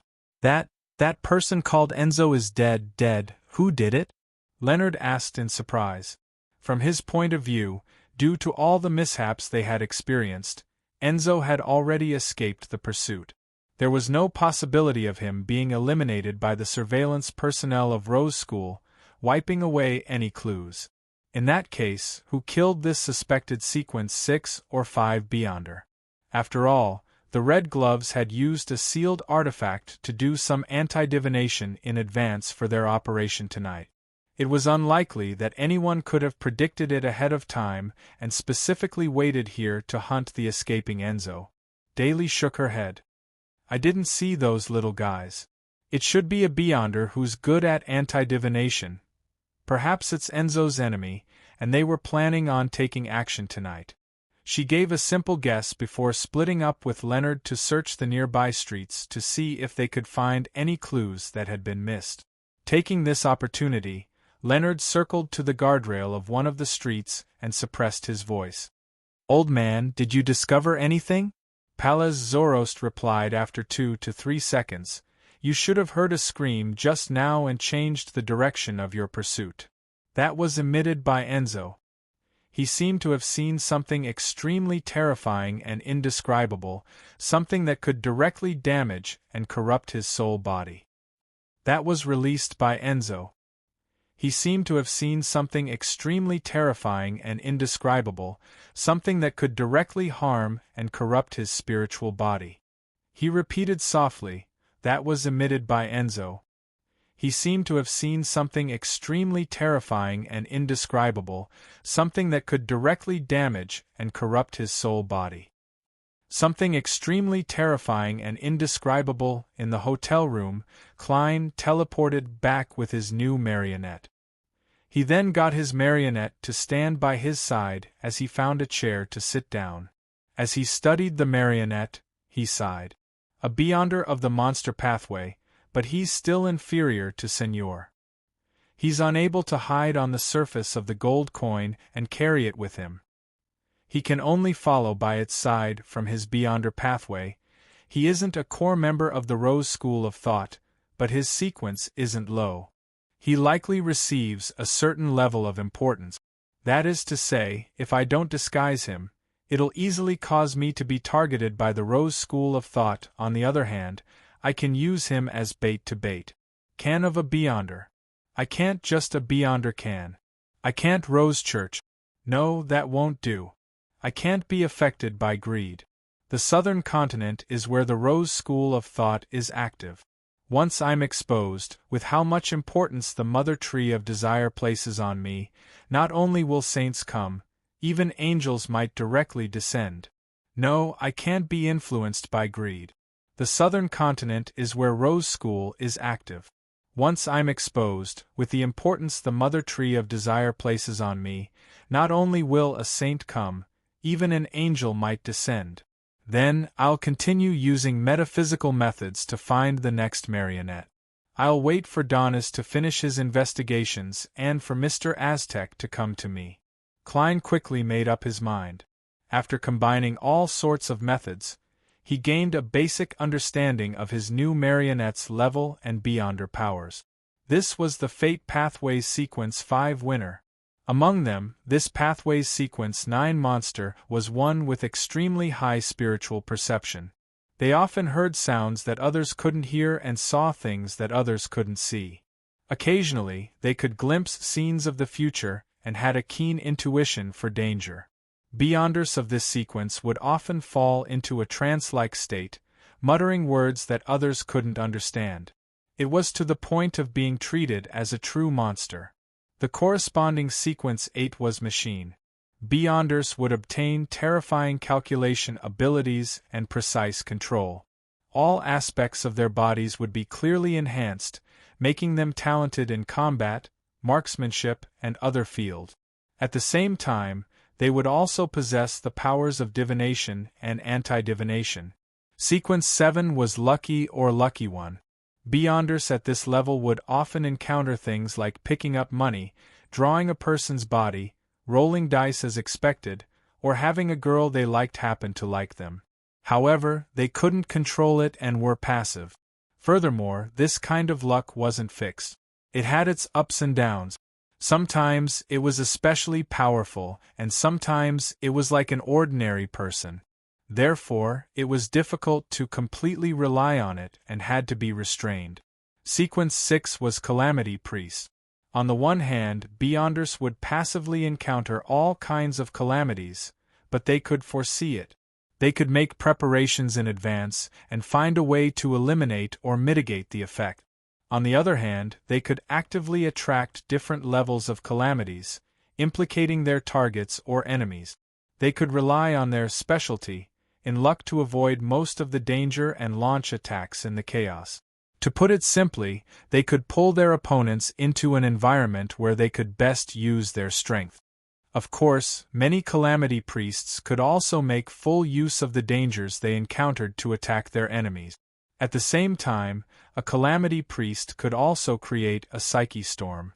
By relying on their spirituality that was higher than that of other pathways, they could directly affect the other party's soul body, causing a certain degree of dizziness or mental confusion.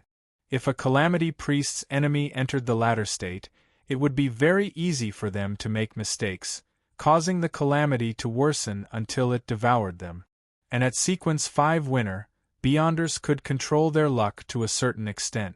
They could rely on their temperance to accumulate large amounts of luck, and resolve fatal dangers at critical moments in a dramatic manner.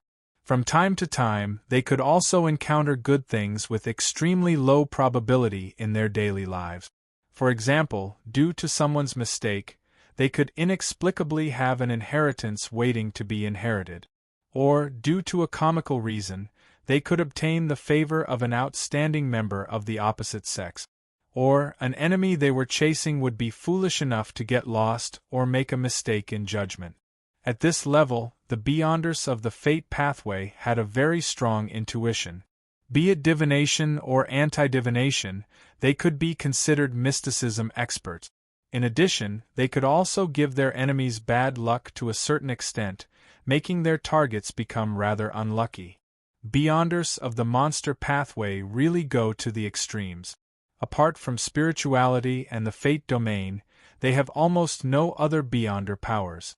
Even their physical fitness and computational abilities are only provided by the machine stage. The subsequent improvements are rather limited. They're practically the standard charlatans I imagined. They don't have any offensive or defensive abilities, and they rely on their intuition and the blessings of fate to survive. I have to say that this is the most special pathway out of the 22 Beyonder pathways. I can find or guess what their corresponding pathways are. Only Monster appears to be unsociable and alone. Perhaps the Beyonder pathway that focuses on fate is destined to be lonely? Klein sighed inwardly as he had some ideas on how to use his marionette.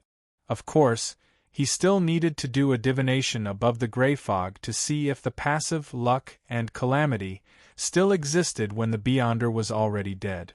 If they existed, Klein would have to face the test of calamity from time to time. In comparison, Admiral of Blood Seigneur is better as a marionette. Humans always know how to cherish and regret after losing something. Klein shook his head in a self-deprecating manner. From the characteristics of the monster pathway, he thought of a few effective ways to deal with low and mid-sequence Beyonders. First, it was to catch them off guard and make them suffer a mental baptism and physical damage from looking directly at the gray fog or other scenes, causing them to lose control. Second, it was to throw out a special item, allowing the monsters, who could see scenes they shouldn't see and hear sounds they shouldn't hear, to undergo a test. In this regard, Klein had a blood crystal that originated from a high-level devil that could be used, Blather's aura. Third, it was to lure them to cast bad luck on him, then pretend to be unlucky and take the opportunity to counterattack. Amidst his thoughts, Klein made his marionette empty his pockets and take out £35, 10 solely 7 pence, and a wallet. The wallet's surface and interior were embroidered with a flower and a name. It seemed to be custom-made. Enzo. Regardless of whether it's your name or not, your name is Enzo. Klein glanced at the marionette to his side as his gaze moved down, stopping at the platinum ring inlaid with an emerald on his right hand. Through divination, he learned that the ring's name was Green Essence. Its effect was very simple, which was to treat all kinds of ailments and injuries that weren't considered too serious. And because of this, its negative effects were very small. All it did was provoke mosquitoes. Thankfully, I'm not the one wearing it. Beyonders of the monster pathway don't seem to wear mystical items. Even if they do, they would at most have 1 or 2 relatively low-level items. Is this a requirement of fate? Klein retracted his gaze in thought and looked at Enzo, who was staring at the wall. He had an urge that intensified. He wanted to use the monster pathway marionette's eyes to look at him. He wanted to know what was so special about him that he could see. Won't this be very dangerous? Will I lose control even if I see it myself? No, back in Tingen City, Ade Missile looked straight at me without being a sequence 9. His eyes only bled and hurt for a period of time. Although I've improved tremendously, Winner Enzo didn't immediately break down when he saw me. It's similar to the reaction I had when I encountered Demoness of Despair Panatia's partial mythical creature form. Should I do a divination above the gray fog? No, this involves the gray fog itself. The outcome will definitely be affected. Should I attempt it in the real world with my divination abilities? Klein casually took out a gold coin and let it bounce between his fingers. After a while, the gold coin bounced up with a clang and landed in Klein's palm. Chapter 935. Klein looked down at his palm as his eyes reflected the gold coin's appearance. It was facing upwards, showing the king's head. This meant that Klein should use his marionette's eyes to look at himself. After receiving such a revelation, Klein remained hesitant. He wondered if he should hold a ritual and bring Enzo above the gray fog. He wanted to make an attempt in a relatively safe environment that could completely wipe away the damage and corruption that a spirit body suffered. However, he suspected that this wouldn't result in anything. This was because Beyonders of the Fate pathway would only notice the projection of the mysterious space on their bodies. Above the gray fog, such specializations might not exist. This was akin to trying to observe an elephant's external body, only to end up drilling into the target's body. His fingers retracted as he held the gold coin. After a long period of silence, Klein finally made a decision. He suddenly stood up, took out the silver dagger from the ritual, and created a wall of spirituality that enveloped the room. This was to prevent the possibility of tragic screams and strange commotion from spreading. Right on the heels of that, Klein set up a ritual and sacrificed creeping hunger above the gray fog. He was afraid that the glove would devour the wearer if something went wrong with his condition. This was an inherent attribute of creeping hunger. Once it wasn't satiated and couldn't guarantee that it could eat a person a day, it would feed on the wearer. and Klein starved it more than he fed it. After making the other preparations in a clear and orderly manner, Klein reached out to remove the flower of blood from Enzo's hand and placed it on his left palm. This could ensure that he could recover even if his body was severely injured. Just as he was about to wear it, Klein thought for a moment and paused. He took out a pen and paper and wrote a sentence. "Remember to remove the ring." He was worried that he would be affected by Flower of Blood's lowering of his intelligence after the experiment was over, so he didn't want to remove it. "When the time comes, I might need a beautiful princess to wake me up with a kiss. No, to help me remove the ring." Klein gave a self-deprecating laugh and exhaled. He took off his clothes and wore the ring. Then, he cast his gaze at his new marionette, Winner Enzo. Hesitation and inner cowardice were unavoidable, but as long as he made up his mind, he would be able to move forward bravely after experiencing so many things. After making some adjustments and entering a cogitation state, Klein made his marionette slowly turn around and look at him. With the help of Ying's eyes, he first saw a thin layer of grayish-white mist spreading outwards. Amidst the fog, there was a bright door of light that was tainted with a bit of greenish-black. The light gate was made up of countless light balls stacked on top of each other. Each light ball was a pile of twisted worms. Some of the worms were transparent, some were translucent, and they carried complicated symbols and patterns that were difficult to describe or profound in meaning. Before Klein could see the details clearly, his mind suddenly buzzed and he lost consciousness. After an unknown period of time, he slowly woke up. For a moment, he felt a little amnesia and almost thought that he had slept until dawn. What happened? It's still dark outside the window. Klein propped himself up with his hands and sat up. Only then did he realize that he was lying on the ground. At this moment, he caught sight of Enzo, who was standing beside him, through the corner of his eye. Suddenly, a large number of scenes and sounds surged through his mind. That's right. I was just studying what beyonders of the monster pathway can see from my body. I fainted after being stimulated beyond my limits? I still vaguely remember hearing cries of pain. Was that made by me? After regaining his memories, Klein hurriedly observed his body's condition and was surprised to see hideous bloody wounds on his body. It was as though something was crawling out from within. At that moment, the flesh and blood were squirming around the densely packed wounds as they rapidly reformed. Klein then looked at the ground and saw a figure imprinted in the blood where he had been lying. Thankfully, I wore the Flower of Blood ring. Otherwise, I might have slowly died from the serious injuries brought about by the collapse of my body. I wonder if I'll be in human form or monster form after such a death.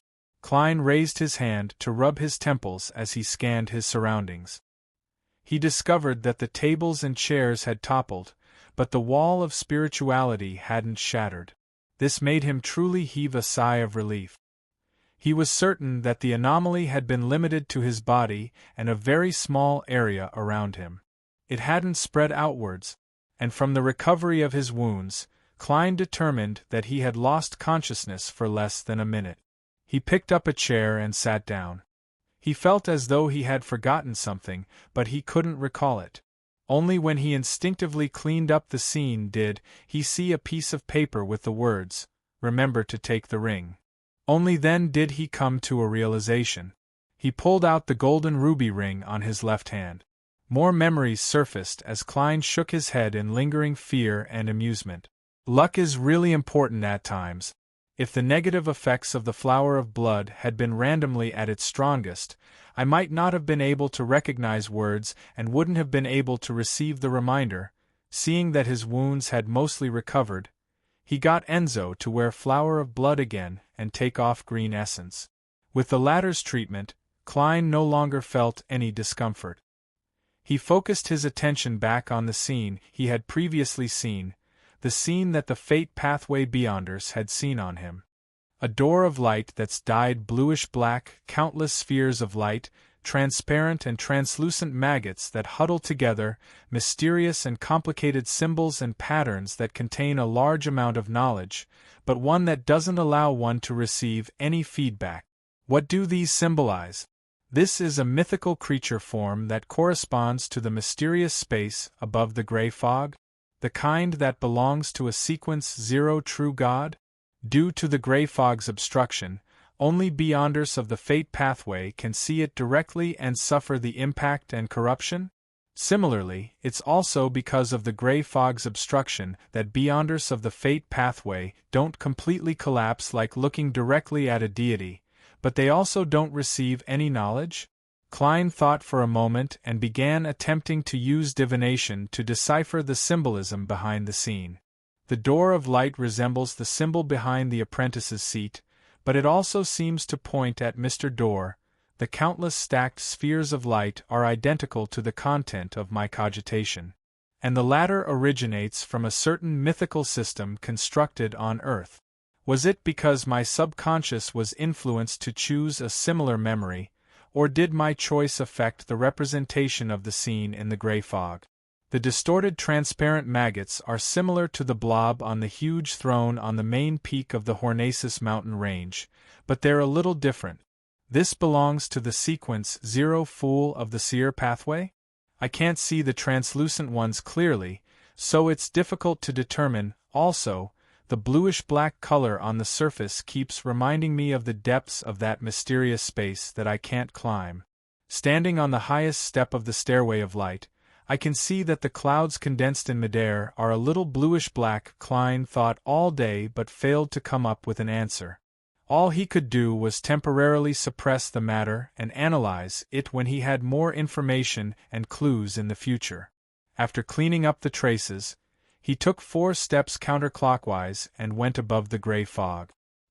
He planned on doing a more comprehensive and thorough examination of his condition. He also wanted to confirm if Enzo still had the passive luck and calamity. Byam, in the slums, in a dilapidated room that wasn't too big. Admiral of Stars Katlia sat behind a table and looked at the door when she heard a unique rhythmic knocking. "Come in," she said without deliberately concealing her voice. The wooden door creaked open as the hooded, black-robed the hanging man walked in. Upon seeing the other party's secretive attire, Katlia nudged the heavy glasses on her nose bridge and smiled. "If you walk out like this, you'll be surrounded by the Church of the Storm in less than 5 minutes." She didn't put on any disguise because she knew that the news of her letting German Sparrow board the future had long spread at sea. It wasn't difficult for the hanging man to guess that Admiral of Stars was am Hermit. Alger didn't directly respond. He closed the door and pulled out a chair. Without losing the upper hand, he said, "It's the same for you to walk out like this." What he meant was that Admiral of Stars was second only to Admiral Hell among the 7 pirate admirals. Furthermore, she was suspected to have a close relationship with German Sparrow. She was the main target of the Church of the Storm, the Church of Evernight, and many other factions. Her bounty had already risen to £45,000. No matter which city she went to, as long as she didn't disguise herself, it meant that trouble would befall her if she was recognized. Katlia nodded slightly and turned to look at the hanging man's hooded face. "In front of me, such an attire is actually meaningless. However, I respect your choice." She maintained her bespectacled state. "She's very domineering and very confident, as expected of Admiral of Stars." Alger, who was wearing an additional mask under his hood, didn't harp on the matter of disguise as he went straight to the point. "Thank you for providing me with help." Admiral of Stars Katlia placed her right hand on her left elbow and said, I'm very curious. With your current strength and the resources you have, you should be able to handle the problem of the blacksmith even without my help. Why did you come to me?" Alger was already prepared as he simply said, "I don't want to become a topic of discussion." Katlia seemed to have grasped the hidden meaning behind the other party's words. "I need more information." Alger nodded lightly. "According to my observations and guesses, The artisan should be controlled by those who believe in the primordial moon. The latter belongs to a faction that originally existed in the southern continent, and not a traitor of the life school of thought. Catlia's expression didn't change as she thought. Why aren't you looking for Mr. Moon? He should be very interested in this aspect. The corners of Alger's mouth curled up as he replied in his usual voice, "If we can't solve it, maybe I will." Chapter 936. Catlia understood what the hanging man meant. If the problem was huge, they could use the moon to drag the entire sanguine into this matter, reaping the benefits amidst the chaos. She then smiled and said, "If the matter is that serious, why don't they just look for the world? That seems simpler." Alger was silent for a few seconds. "I have to prove that I have the ability to deal with problems, so that's the last choice." Upon hearing his answer, Catlia immediately made some connections. The hanging man places great importance on the world's German sparrow's opinion because he's blessed of Mr. Fool? Also, his attitude was quite consistent with a popular political joke in Bakeland, Trier, and other places. When encountering a problem or making a mistake, the first reaction was to suppress it and find another way to solve it, without letting the boss or client know. This meant that the hanging man used to be, or even was, a powerful force with a strict organization. He was infected with such a culture and mastered the related skills. Church of the Storm? No, such a person is a heretic. The fleet of the King of the Five Seas? As his thoughts raced, the pirate admiral nudged the heavy spectacles on the bridge of his nose and steered the topic back on track. "Let's continue talking about the artisan." Alger seemed to have prepared a draft long ago. Without thinking or pausing, he spoke at a speed that was neither fast nor slow. In the past, in order to conceal the artisan's identity and prevent this channel from being grasped by others, I deliberately made him into an internal member of the Church of Steam and Steam. But in fact, he had long been an extravagant person because of his fondness for famous alcohol and beauties. He had no choice but to create items for wild beyonders to earn money to maintain his livelihood. He betrayed the Church of Steam and hid in Byam.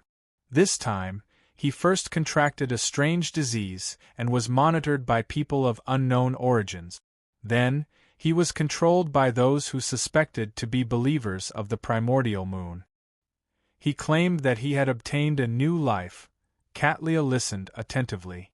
Her slightly purple eyes behind the lenses were extremely focused. After the hanged man finished speaking, she pondered for a moment and asked, "What's the matter?" An artisan definitely doesn't lack mystical items. Furthermore, they know the various combinations of beyonder effects and negative effect. Their strength will definitely reach the sequence 5 level. What method did the primordial moon believers use to control the artisan without harming him? A demigod is involved? Alger shook his head slowly. "I don't have any clues in that regard for now, but according to my observation, the blacksmith showed a certain degree of willingness. I suspect that while threatening and forcing him, there was also temptation that targeted at his weakness." He indirectly denied the speculation that a demigod was involved in this matter. Admiral of Stars Catlia nodded. "How did the primordial moon believers find this artisan?" "According to your description, this blacksmith only deals with familiar and trustworthy friends. He doesn't really like to expand his own channels. He's very cautious when it comes to safety." Alger hesitated for a moment. "I'm not too sure, but I have a guess. I once helped the world sell a werewolf beyonder characteristic to that artisan. And the werewolf pathway is considered a mutant pathway. Be it the formula or the characteristics, they are firmly controlled by Rose School. It's rare for it to leak out. Similarly, the people who believe in the primordial moon in the southern continent basically belong to Rose School." Catlia silently added inwardly. She had already figured out what the hanging man was guessing. He suspected that the werewolf beyonder characteristic had a hidden problem that involved the existence of concealment, causing the artisan to be targeted by Rose School. And this was also the reason why Rose School was able to firmly control the mutant pathway's formula and characteristic.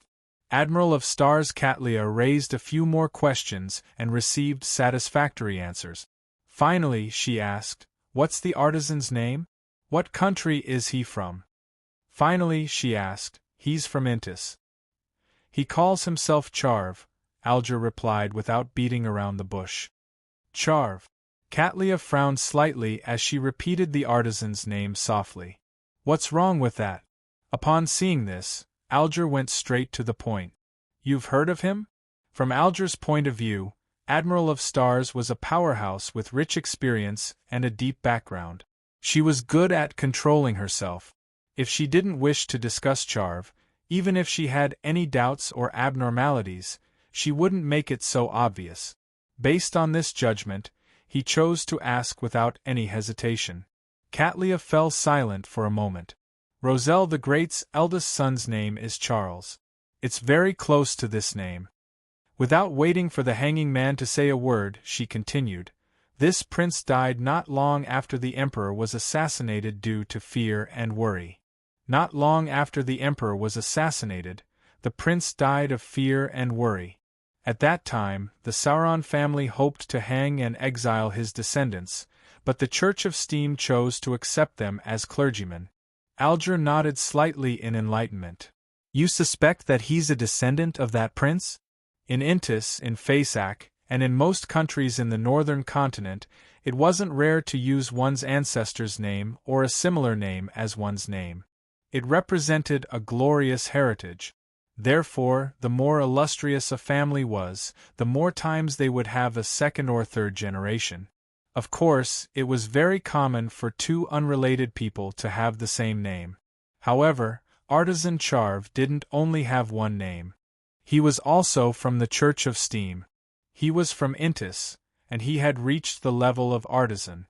Faced with the hanging man's question, Katlia nodded gently. "If I can obtain his blood, I'll be able to confirm it very quickly." Alger understood the reason and didn't elaborate. He asked, "Do you want to take action now? I can provide support." The surface of Katlia's glasses reflected the crimson moonlight that shone in through the window. "No, I plan on observing him for a period of time. At the very least, we need to figure out why those who believe in the primordial moon are controlling Artisan Charv. If they only want an artisan to work for them and create mystical items, it'll be very simple. But if they have other goals, the problem might be more complicated than we imagine. We need to make more preparations." As expected of Admiral of Stars, Alger nodded and said, "I can't stay in Byam for too long. I can't stay in Byam for too long. It will arouse suspicion. If you need my help, do it as soon as possible." After receiving an affirmative answer, the hanging man slowly got up, pulled up his hood, and left the room. Having already learned of Artisan Charv's current residence, Katlia took off her heavy glasses and pinched her glabella. She clapped her hands and said, "Heath, come in." In the shadows of the door, darkness suddenly surged as a thin, tall, and pale figure grew out. His nose bridge was ridiculously high, and his facial skin was nearly transparent. He looked like he was sick, and he was none other than the second mate of the future, Rose Bishop Heath Doyle. Katlia looked at him and said, "The exact situation is, I'll leave it to you." "Yes, Captain," Heath Doyle replied simply before shrinking back into the shadows. Katlia raised her right hand and paused for a few seconds before saying, "The exact situation is, I'll leave the rest to you." "Yes, Captain," Heath Doyle replied simply before shrinking back into the shadows. "Recently, I've been distancing myself from Frank. His mushroom experiments have come to a halt. I'm worried that he will have new ideas. The location of my second marionette." Klein held 2 tree branches as he repeatedly chanted, but he didn't see them move. This meant that the divination had failed, or that Colaine City didn't have a second marionette that was suitable for him. From the looks of it, mysticism methods are temporarily useless. "I'll pack up tomorrow and leave," Klein mumbled as he threw the tree branches into the trash can. although Enzo, who was standing beside him, didn't dare look straight at his master and could only look at the ground. He still skillfully brewed a cup of black tea and handed it to Klein. Compared to before, this winter's skin was already red and peeling from the sun. Once everything turned for the better, he would have a tanned skin. In order to disguise himself as a new marionette and prevent him from being recognized by the people from Rose School, Klein had taken this gentleman on a trip to a beach with scorching sunlight, allowing him to be exposed to the sun for extended periods of time. At the same time, he controlled his marionette to shave off most of his hair, leaving behind only a thin layer. Together with the outline of his eyebrows, the powder on his face, the reconstruction of the highlights and shadows, and the wearing of sunglasses, Enzo seemed to become a different person. Even friends who were very familiar with him would find it difficult to tell him apart unless it was a faceless. Apart from his disguise in real life, Klein had also done some mysticism work. Firstly, he had the paper angel hug him, and secondly, he had brought Aztec's copper whistle with him. In addition, he had also preliminarily confirmed that the winner's passive luck and calamity were ineffective, but he didn't know if it was because he had become a marionette or because of the gray fog. After taking the black tea and taking a sip, Klein cast his gaze at the map of Balaam on the coffee table in front of him. He began considering where he should find his second marionette. At this moment, the colors around him suddenly deepened, as if a painter had used ink to sketch them out. Right on the heels of that, a figure outlined itself beside Enzo. He was wearing a silk top hat and a black suit. He had a medium build and bronze skin. His eyes were filled with the vicissitudes of life, and his facial features were soft. There was a tiny mole beneath his right ear. He was none other than Aztec Eggers. Mr. Aztec is finally here. Klein was first pleasantly surprised before he noticed that he had appeared beside his marionette. He couldn't help but imagine a funny scene in his mind.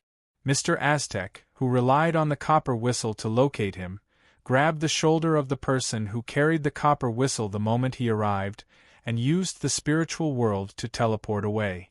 As for Mr. Aztec, he could only watch helplessly. Mr. Aztec wanted to reach out to stop him, but he was half a beat too late and had no choice but to freeze in front of him. Compared to the last time, Aztec seemed to be a little quieter. He looked at Klein, who had a new face, and said, "Are you ready? P.S. Looking for monthly votes and recommendations." Chapter 937. Prepare. Of course not. Klein forced a smile and pointed at Enzo. That glove still needs to be sealed.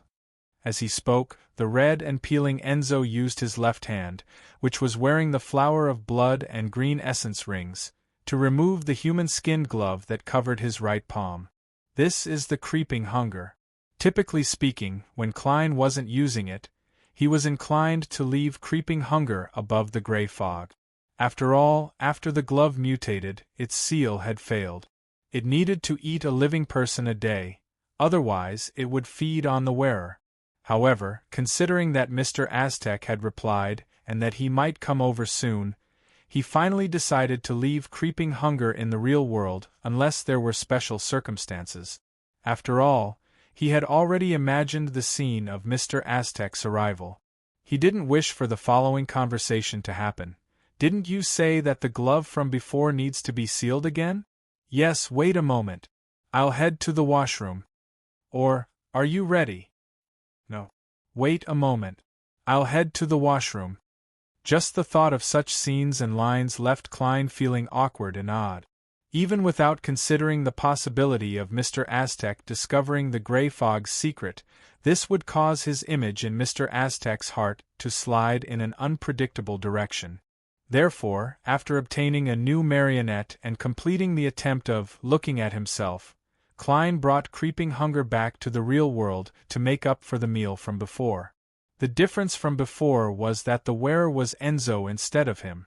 Apart from this, to curb creeping hunger's urge to eat humans every day, Klein carried a few ordinary mushrooms with him.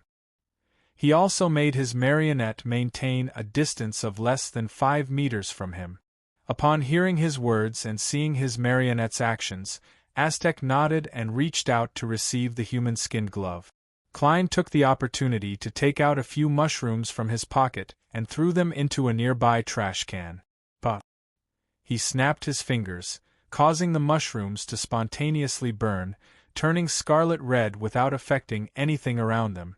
This was the ability of the magicians to control fire. After doing all this, he saw Mr. Aztec's gaze inevitably look over. Klein laughed dryly and said, "That incident from before made creeping hunger a little afraid of mushrooms. I used this weakness to suppress its usual impulsiveness. In fact, this didn't have much practical use. This was because carrying the mushrooms around would suppress creeping hunger, causing the sealed artifact that was enduring hunger to immediately devour it after the mushrooms disappeared. Unless there was other food in front of it that could be easily obtained, it would only become an enemy's helper."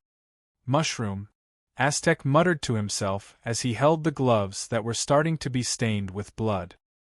His surroundings suddenly turned dark, and even the sunlight outside the window was rejected. Pale, dark green, complicated symbols, labels, and patterns appeared out of thin air, as if they were written by invisible spirits, shadows, spirits, and other creatures. They intertwined in midair, forming a mysterious and illusory bronze door that seemed to connect to another world. It was a deep, silent, and terrifying world. The illusory door shrank until it finally landed on creeping hunger, causing the blood-red color on its surface to rapidly fade as the pale white color became its main body. A few seconds later, the human-skinned glove returned to normal. It was still a thin layer, but even without the mushroom suppression, it didn't show any signs of mania or impulsiveness. Just like before. Aztec handed creeping hunger to Klein. "The feeling of having a powerhouse backing you sure is great." Klein felt wistful as he sincerely thanked him and wore creeping hunger on his left palm. He thought for a moment and took the initiative to mention, "Mr. Aztec. Mr. Aztec, when I passed through the Berserk Sea with the copper whistle you gave me, I kept having the same dream. The main body of the dream was a dark and cold mausoleum that went deep underground. There were countless coffins inside, and in the coffins were the dead. Dense white feathers grew out of their back. The feathers were stained with pale yellow oil, and deep in the mausoleum was a black fog that enveloped everything. In the dream, you and I were exploring the mausoleum. I don't know what we triggered, but it caused the black fog to emit a wheezing sound as thin illusory black tubes extended out. Every time I dream of this, I wake up. This seems to be similar to the byproduct of the Charismatic Order's Artificial Death Project." Klein used the copper whistle's divination into the dream and described it in detail, so as to warn Mr. Aztec not to be careless. After all, dream divination was equivalent to a dream in a certain sense, and Aztec knew that he was a beyonder of the seer pathway, so it wasn't strange for him to have such an encounter. There was only one difference between a revelation obtained from a normal dream and a revelation obtained from a dream divination, passive versus active. Aztec listened quietly without interrupting Klein's description. Finally, he nodded and said, "This should have something to do with the item that Death left behind in the Berserk Sea. From the looks of it, the Charismatic Order's Artificial Death Project has made some substantial progress. Mr. Aztec lives up to being a death consul of the Fourth Epoch. He didn't belittle my dream at all." Klein raised his right hand and rubbed his face, transforming into the appearance of German Sparrow. He then said, "There's only one thing left. There's only one preparation left, and that's to confirm that Admiral Hell Ludwell isn't in any danger. There aren't any demigods of the Charismatic Order around him." As for whether the Murloc cufflink was still on the ship, Klein didn't mention it. This was because he would make confirmations every few days. He believed that Admiral Hell Ludwell had yet to discover the mystical item, or he had already discovered it but had deliberately not moved it. He was waiting for the crazy adventurer, German Sparrow, to visit him and step into the trap. Aztec calmly replied, We can confirm this when we get closer. All right. Klein immediately got Enzo to go to the clothes rack and pull out the golden-laid cane. Seeing that there was nothing else to do, Aztec stretched out his right palm and grabbed Klein's shoulder. Klein also reached out his right palm and grabbed Enzo's shoulder. The colors of the surrounding scenery changed once again. The red turned redder, the black turned blacker, and the blue turned bluer. They overlapped each other, but they didn't blend together. The two men and the marionette began traversing the spirit world. The black golden-laid cane flew ahead, pointing out where Klein's lost Murloc cufflink was. Before long, the cane stopped and floated in midair. Aztec also stopped traversing, but he didn't leave the spirit world. He seemed to be watching and listening to something. After 2 or 3 seconds he said, "I'm not sure." After 2 to 3 seconds he said, "There's no problem." With that said, he led Klein and Klein walked out of the spirit world with his marionette. At the same time, Klein recalled his experience of searching for clues to his memories with Mr. Aztec. Back then, their target was the ancient manual in Vice Admiral Ailment Tracy's hands. Back then, Aztec had said that it wasn't a problem, but he ended up facing Demonis of Unaging Katerina. There isn't a problem. Alright, if you say there isn't a problem, then there isn't a problem. As Klein lampooned, he sized up his surroundings. This was an environment he was rather familiar with. The gigantic ship suffused a dark green color, the ghastly white mainsail that had a pitch-black tulip painted on it, and the zombies, skeletons, wraiths, shadows, and other undead creatures that were either controlling the sails, patrolling, or practicing their cannons proved that this was Admiral Hell's flagship, the Black Tulip. What was different from the last time he saw it was that the Black Tulip had quite a number of living beyonders. The captain, Admiral Hell Ludwell, who had a thin rapier by his waist, was wearing a lace-trimmed shirt, a gorgeous coat, a white skull triangular hat, and a silver mask over his face. He was standing at the cabin's entrance, looking over. Suddenly, the black, square-shaped ring on Ludwell's right hand trembled slightly as a beam of light flashed. The pale white flames in the arrogant pirate admiral's eyes clearly wavered before finally shrinking to an extreme. Right on the heels of that, Ludwell bent his back and, under the stunned, shocked, and lifeless gazes of his crew, he prostrated himself on the ground in front of Aztec Eggers and kissed the deck. P.S. I've been out all day, so I'm short on words. I'll update first. Chapter 938. Upon seeing Admiral Hell Ludwell's reaction, Klein was just like the surviving crew members on the Black Tulip. They nearly couldn't believe their eyes. There were 2 scenarios that he had envisioned.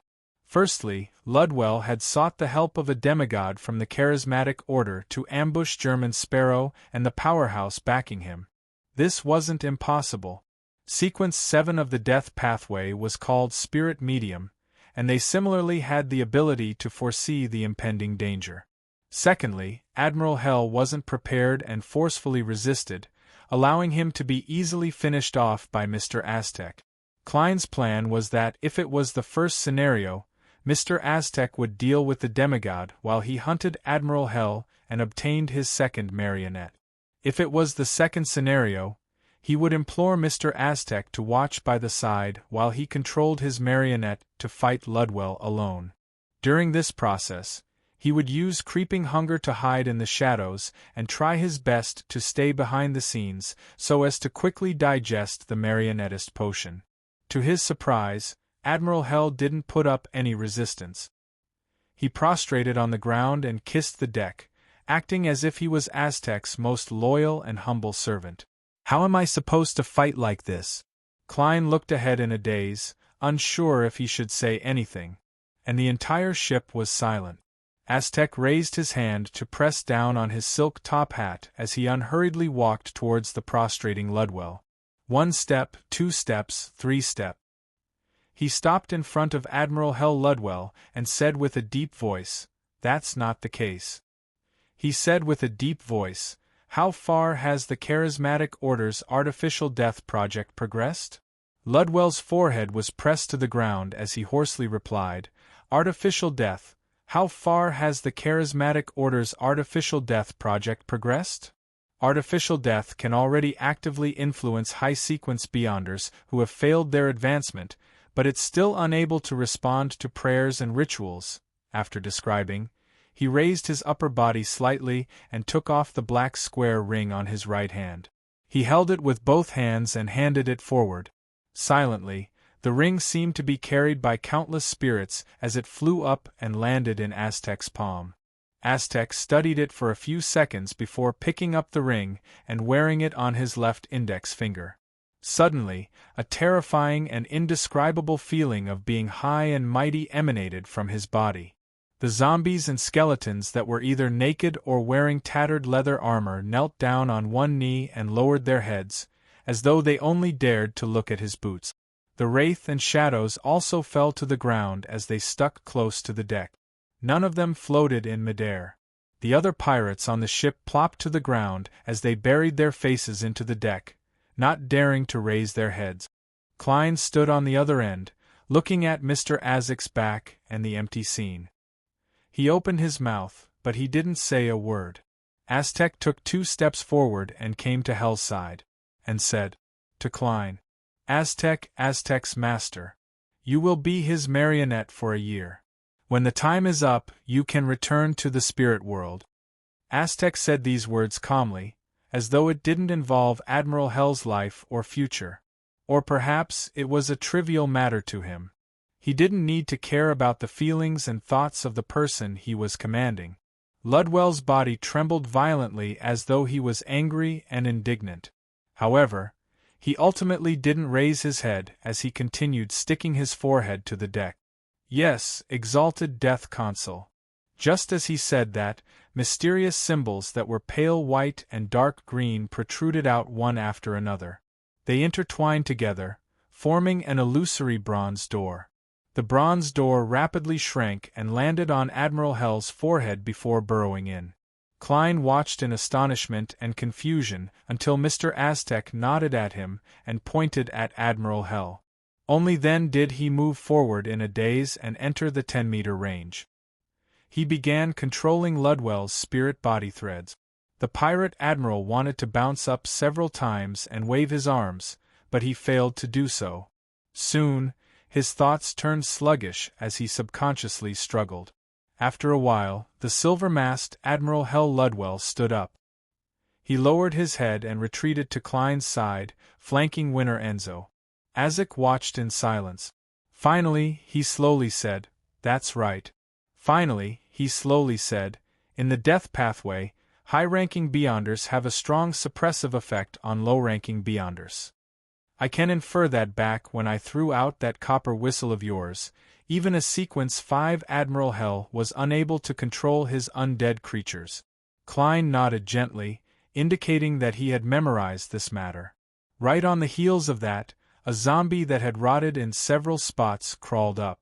It held a blue cufflink and walked in front of Klein. This was the Murloc cufflink he had lost. Although it's useless to me now, it's still back. Klein sighed inexplicably and reached out to take back the item that belonged to him.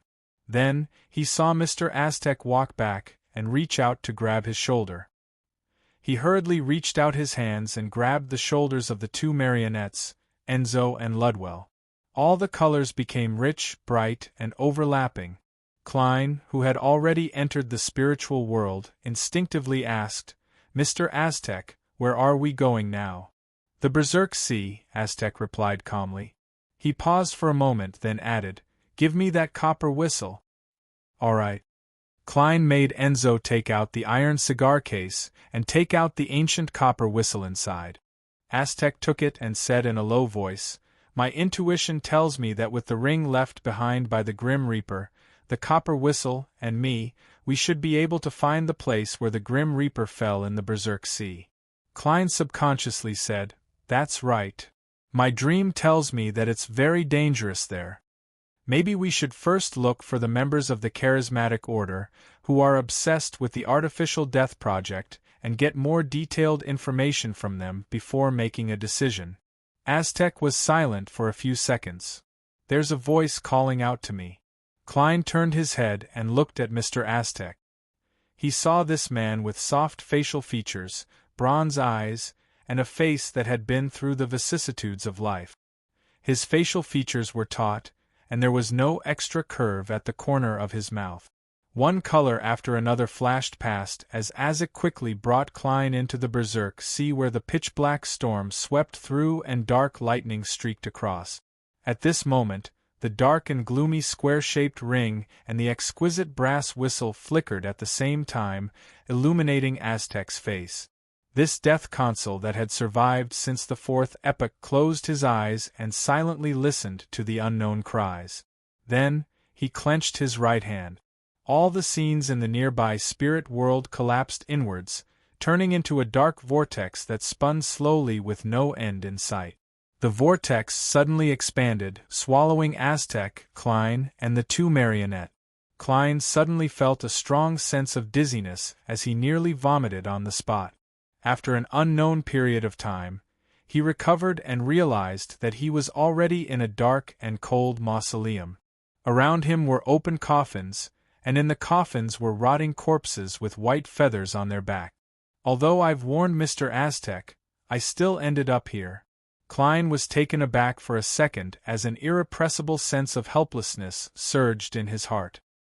He turned his head to the side and saw Aztec standing nearby, staring at the staircase that led deep into the mausoleum. There was thick black gas emanating as it slowly flowed like a haze.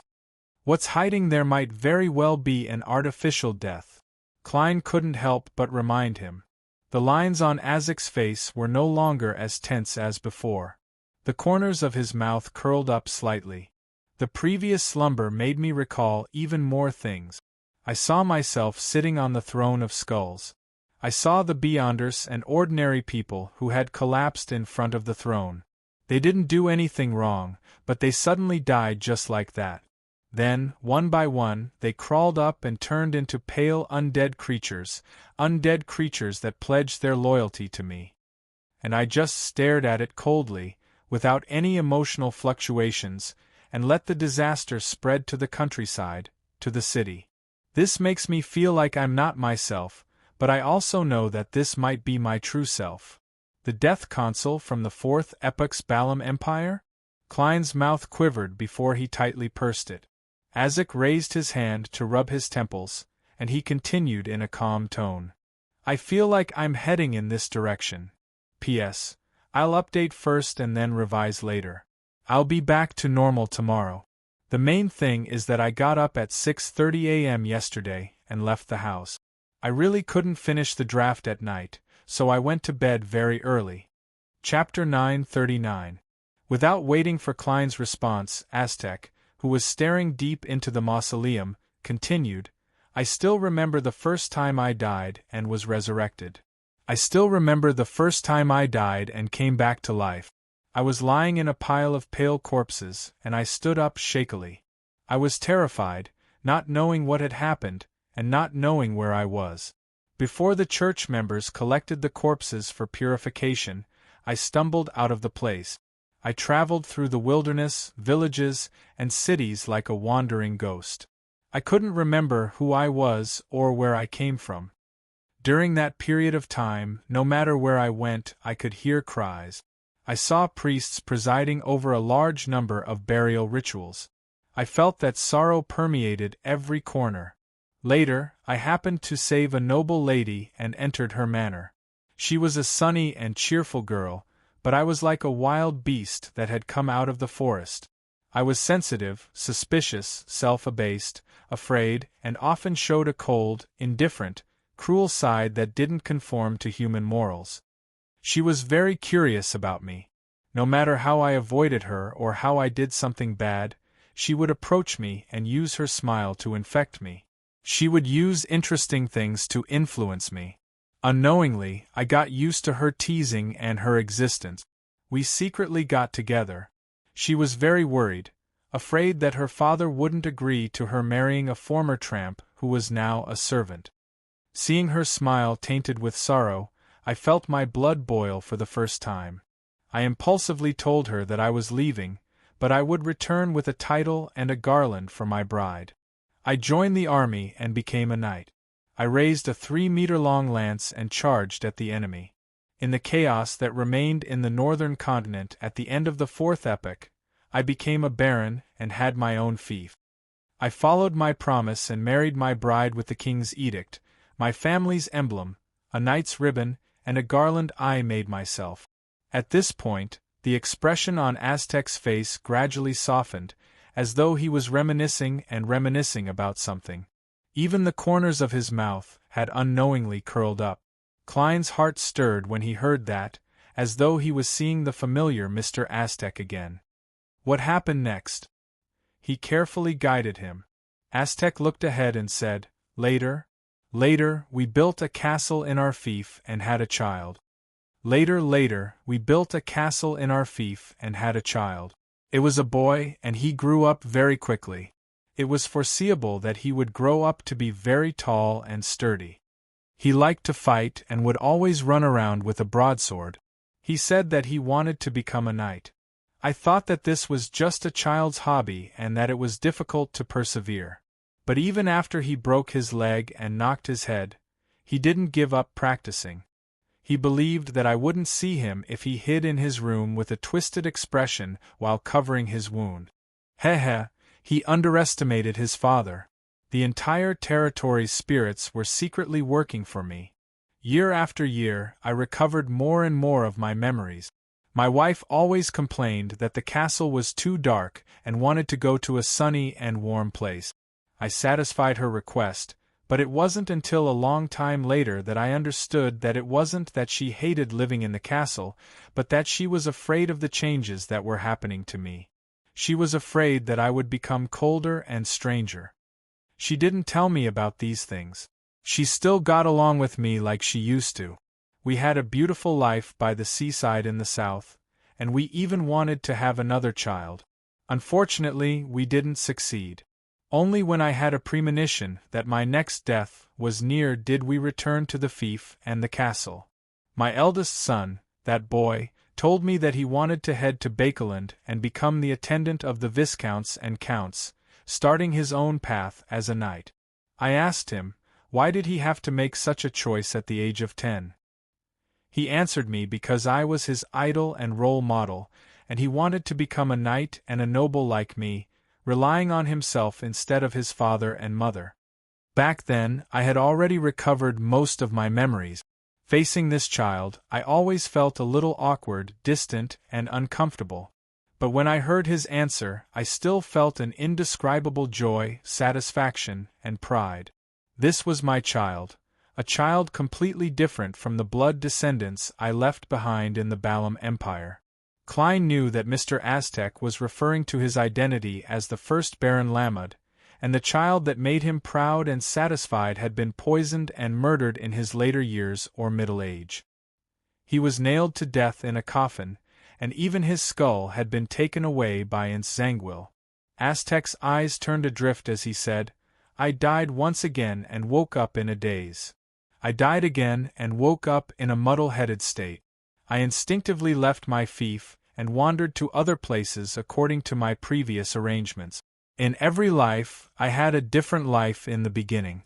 Sometimes I would encounter sweet love, and sometimes I would obtain a doting daughter.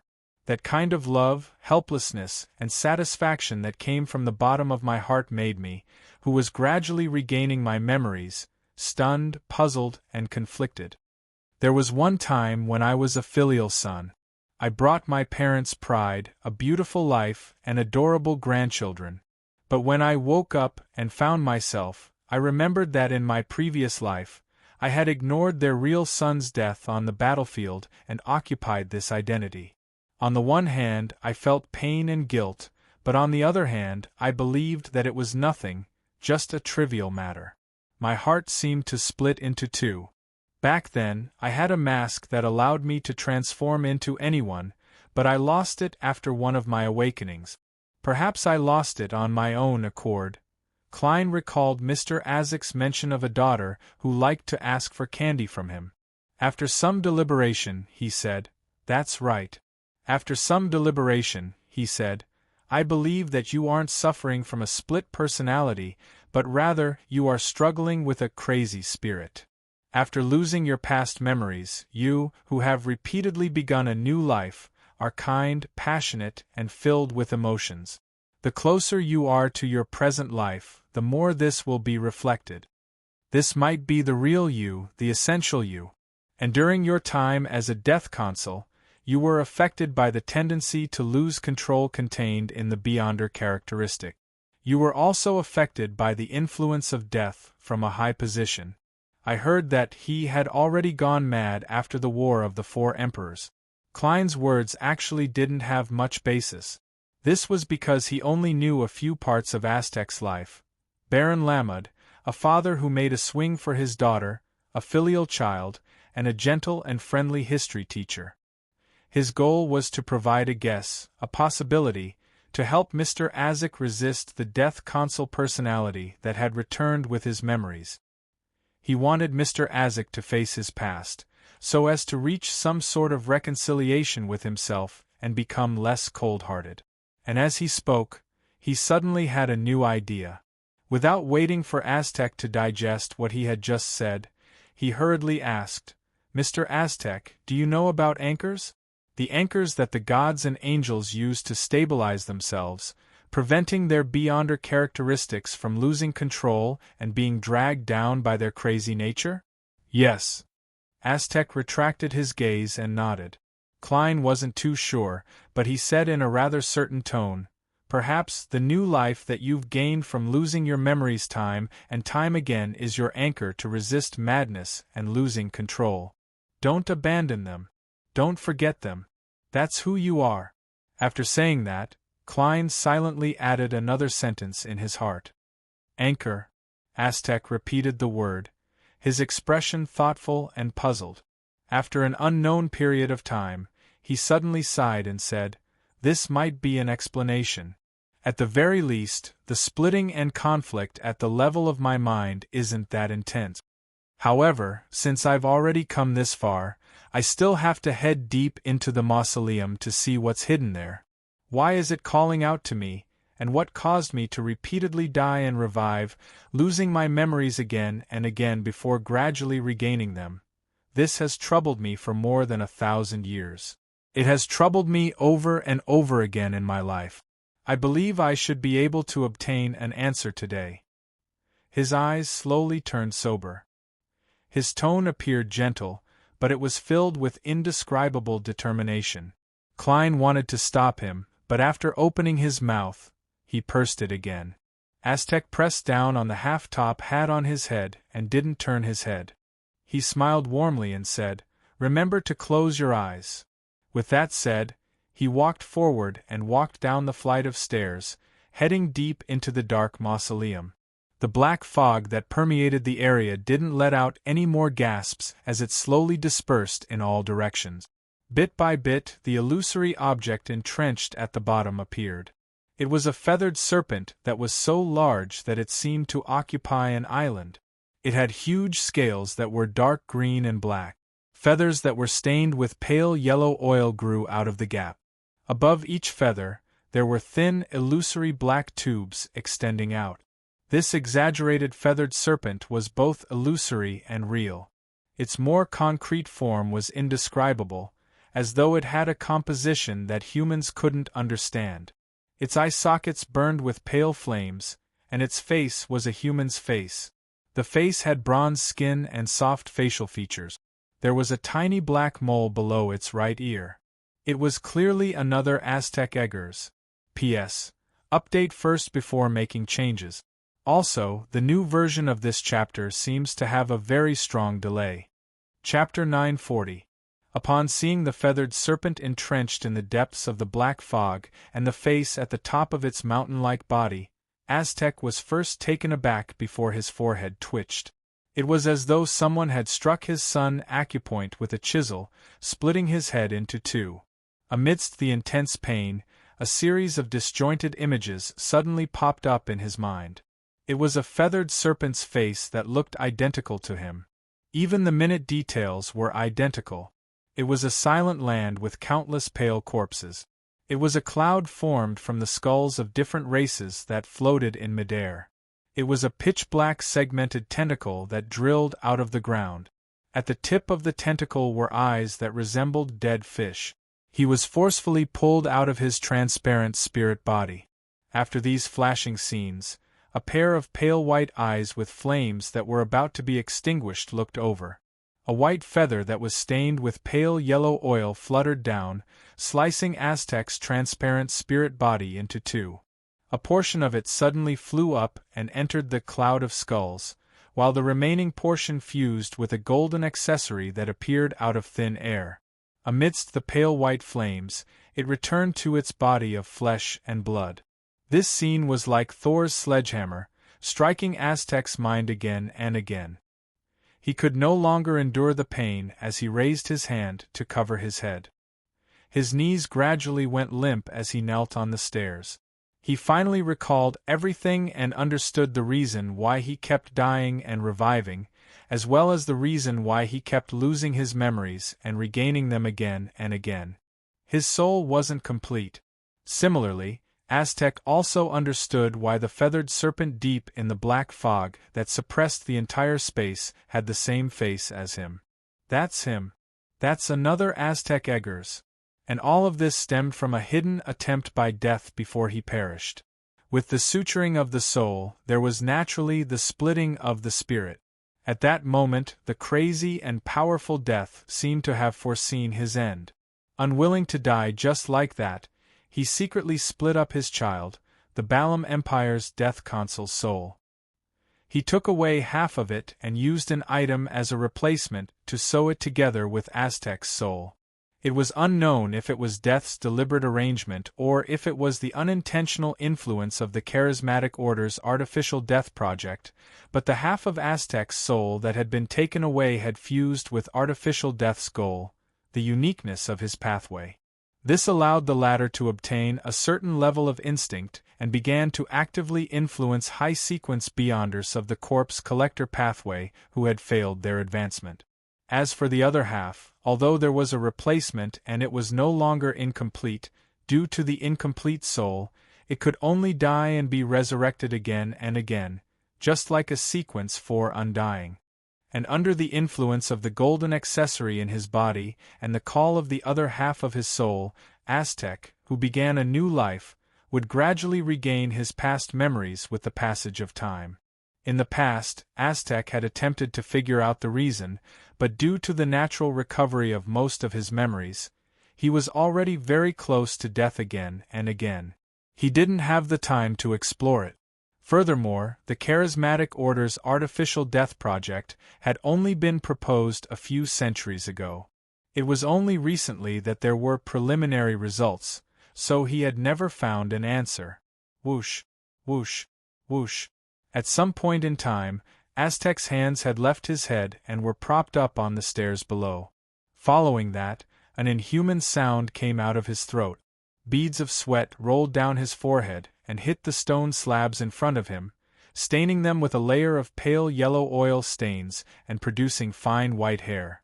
At this moment, he felt the call and desire of the other half of his soul. The two selves, that had been separated for more than 1,000 years, couldn't wait to merge back into one and become whole again. No, Aztec muttered in pain. He didn't want to raise his head or stretch out his right hand. He had seen very clearly that he, who had transformed into a feathered serpent, didn't have a shred of rationality. He was filled with extreme coldness and madness. If he were to become one with the other party, he would probably immediately return to his former state as a death consul. He might even become a fake death that only had godhood and no humanity left. Then, he would forget everything, forget everyone he had once cherished. No. Aztec uttered another word. He couldn't help but raise his neck bit by bit as pitch-black and cold scales appeared on it. His forehead suddenly protruded as if it had a life of its own. It split open, revealing a bloody gash.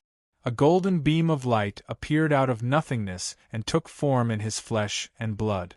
It was an ancient accessory that seemed to be forged from gold. It had the appearance of a slender bird with pale white flames surrounding it. Inside its bronze eyes, there were layers of light that formed a mysterious and illusory door. As soon as it appeared, Azek growled in pain and raised his head completely. Two pale white flames ignited in his eyes that had seen the vicissitudes of life. Deep in the black fog, the illusory yet corporeal feathered serpent straightened its body and peeked out its head. Two identical faces of different sizes silently looked at each other in silence.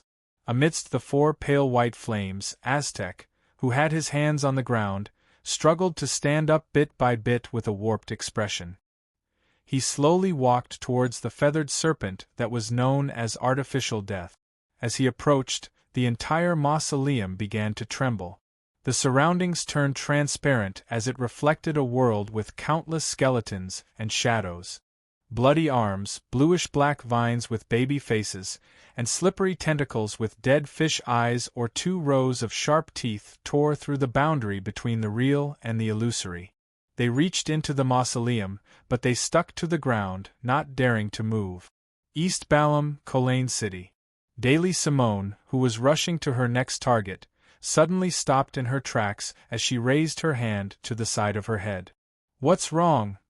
the captain of the Red Gloves team, Sostel, asked in puzzlement. Daly frowned slightly as she replied dreamily, "I heard a strange sound and felt a summoning that came from an unknown location. I even wanted to kneel on the ground. I heard a strange voice, I felt a call from an unknown place.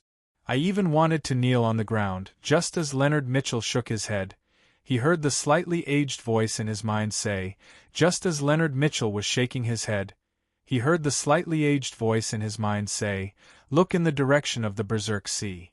Leonard subconsciously turned around and looked at the port, looking at the Berserk Sea in the distance. All he saw was pure darkness. There were no strong winds, no giant waves, no dark clouds, no lightning, no rain, and no sunlight. Although Klein's eyes were closed, his outstanding senses could still detect the movements around him. He heard the painful whispers and roars that seemed to be coming from Mr. Aztec, and he sensed the almost tangible sense of silence and death. What happened? Although the artificial death deep in the mausoleum didn't attack Mr. Aztec, it affected him negatively? Thoughts flashed through Klein's mind. He was anxious and flustered.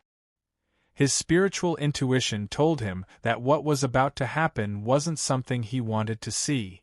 However, he couldn't think of anything he could do. He didn't even dare to open his eyes and look at Mr. Aztec's current state and encounter. This wasn't a problem that could be resolved with courage alone. This was a difference in level, a difference that couldn't be made up for. At that instant, Klein felt a strong sense of helplessness, but he didn't give up. He tried his best to think of what he could use. Creeping hunger? No, this isn't even on the same level. It won't be of any use, Death Knell? Even worse, Gurozel's travels? I didn't bring it. Dark Emperor card, Tyrant card, I didn't bring it either. Fate Siphon Charm. Yes, Fate Siphon Charm. Klein was delighted as he already had an idea.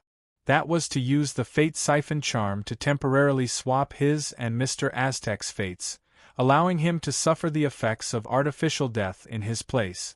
At the very least, I still have a chance of being revived. As for Mr. Aztec's previous deaths, who knows if he can awaken again under such circumstances? Klein didn't consider if the Fate Siphon Charm would be effective against Aztec and artificial death. All he thought was that he had to give it a try no matter what. He suddenly raised his right hand and reached into his pocket. Then, his movements became hesitant. His arm lifted up a little, then fell back to its original position. His entire body froze for a moment, as though he had become a statue carved from stone. Klein's lips quivered a few times as his expression warped in an indiscernible manner. Following that, he suddenly swung his right arm and pulled his palm out of his pocket. In his palm was a charm that resembled a black crystal card. At the same time, Aztec was getting closer to the mountain-like illusory feathered serpent. His footsteps were getting faster, as though he was returning to his throne. However, His eyes under the pale white flames were filled with pain as his expression warped to the extreme. "No," Aztec muttered once again. On the exposed parts of his body, between the gaps of his pitch-black scales, white feathers stained with yellow oil grew out. The intense cry and desire made him lose control of himself. He wanted to soar into the sky and leap towards the gigantic feathered serpent that had his face on it. The pale white flames on the bird-shaped accessory on his forehead suddenly spread out and flowed to other parts of his body. Klein's spiritual intuition warned him frantically as he hurriedly chanted a word in ancient Hermes. Fate! Just as he was about to use the charm, his surroundings suddenly fell silent. A slender and fair female palm appeared out of thin air and pressed down on the golden bird-shaped accessory on Aztec's forehead. A figure then outlined itself between Aztec and the mountain-like illusory feathered serpent, cutting off the two's approach. With the help of external forces, Aztec finally resisted the desire to fuse as one and the irresistible cry. The pale white flames in his eyes reflected the figure floating in midair. It was a beautiful lady wearing a classic robe and a black hood. Her face was expressionless, and her eyes were dark but lacked spirituality. Chapter 941. The strange changes in the mausoleum left Klein, who had his eyes tightly shut and had his spirituality converged, momentarily unable to figure out what was happening. He wasn't sure if it was a preference or a bad one. Therefore, even though he had already recited the incantation and held the fate siphon charm in hand, he didn't dare rashly use it. He was afraid that it would cause negative effects and result in the opposite outcome. 1 second, 2 seconds, 3 seconds. Klein felt that time was passing so slowly, as though an entire century had passed. Finally, he heard Mr. Aztec's slightly hoarse and uncertain voice. "It's you." Right on the heels of that, a monotonous voice that clearly belonged to a woman sounded. "You have 3 choices. The first is to continue forward and seek completeness, allowing Salinger to be reborn from your body. The second is for me to help you extract that half of your soul and let you leave with it. Think of a way to stitch it up yourself. This will allow you to return to your original state. You won't die and revive again and again, but this doesn't mean that the current you will truly degenerate into a dream. The third is to give up everything and directly leave. You will forever be stuck at your current level, unable to advance any further. You will continue to die again and again, waking up again and again from the loss of all your memories, repeatedly searching for your past experiences." Klein was taken aback when he heard that. He never expected that there would be an additional person deep in the mausoleum. Furthermore, she seemed to have absolute authority and could give him different choices. This left the former death consul, Aztec Eggers, with no choice but to make a decision. This is the artificial death hidden in the depths of the black fog? No, he didn't seem to have much intelligence to begin with. I didn't see him, attempt to communicate with him, even after all this time, extract that half of my soul and think of a way to stitch it up myself. What does that mean? Mr. Aztec's soul wasn't complete to begin with? Where did I extract it from? The lady who spoke can actually do something that Mr. Aztec can't? Also, who is Salinger? Why would he be reborn from Mr. Aztec's body? Is he the death that stirred up the pale disaster, Mr. Aztec's father or grandfather? He foresaw his own death, so he left a catalyst for resurrection in Mr. Aztec's body? Both the second and third options have their own problems. One would no longer be who I am now and would become an unfamiliar me, while the other would forever suffer the curse of immortality, never to be freed. If I have confidence in myself and truly view my past lives as an anchor, then I can consider the second option, which is to reconcile with myself and compromise with myself. However, this involves the other half of my soul that has been separated from me, a soul that has never experienced those lives. There is no way to guess what will happen in the future, and the anchor may not be able to solve the problem. Thoughts flashed through Klein's mind. He was puzzled, curious, troubled, and puzzled. However, he could only stand far away. He couldn't even watch from the side. That was Aztec's life. It was the future he would face. No one else could make that decision for him. Klein had already said what he needed to say. He stood there helplessly and worriedly, waiting for Mr. Aztec to speak. Aztec looked at the beautiful hooded lady in front of him and didn't say a word for a long time. The pale flames in his eyes flickered. The illusory yet real mountain-feathered serpent seemed to have sensed some ominous change. It suddenly whipped out its tail and swept its surroundings in a frenzy. It buried its head and opened its huge mouth, revealing dark red flesh and fangs stained with yellow oil. It spat out its pitch-black tongue and dark green mucus, wanting to devour Aztec eggers. However, all of its attempts failed to produce any effect.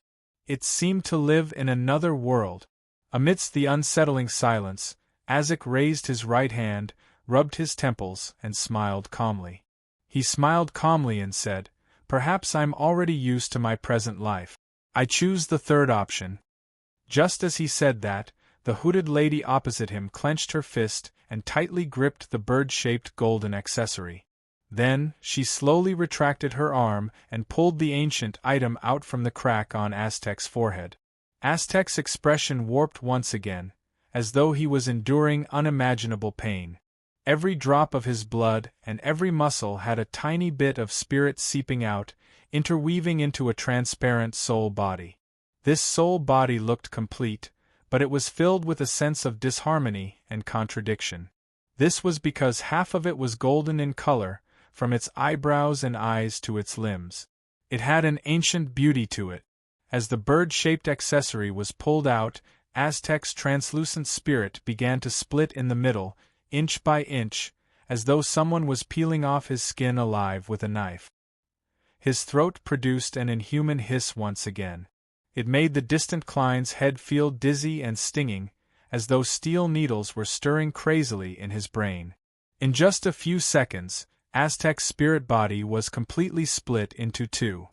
Half of it transformed into a golden stream of light and shot into the bird-shaped accessory's eye, while the other half returned to his body and fused with his flesh and blood.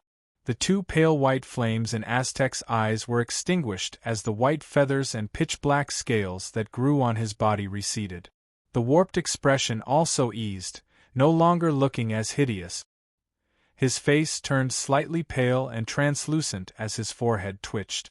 Clearly, he was suffering from pain that stemmed from deep within his spirit body.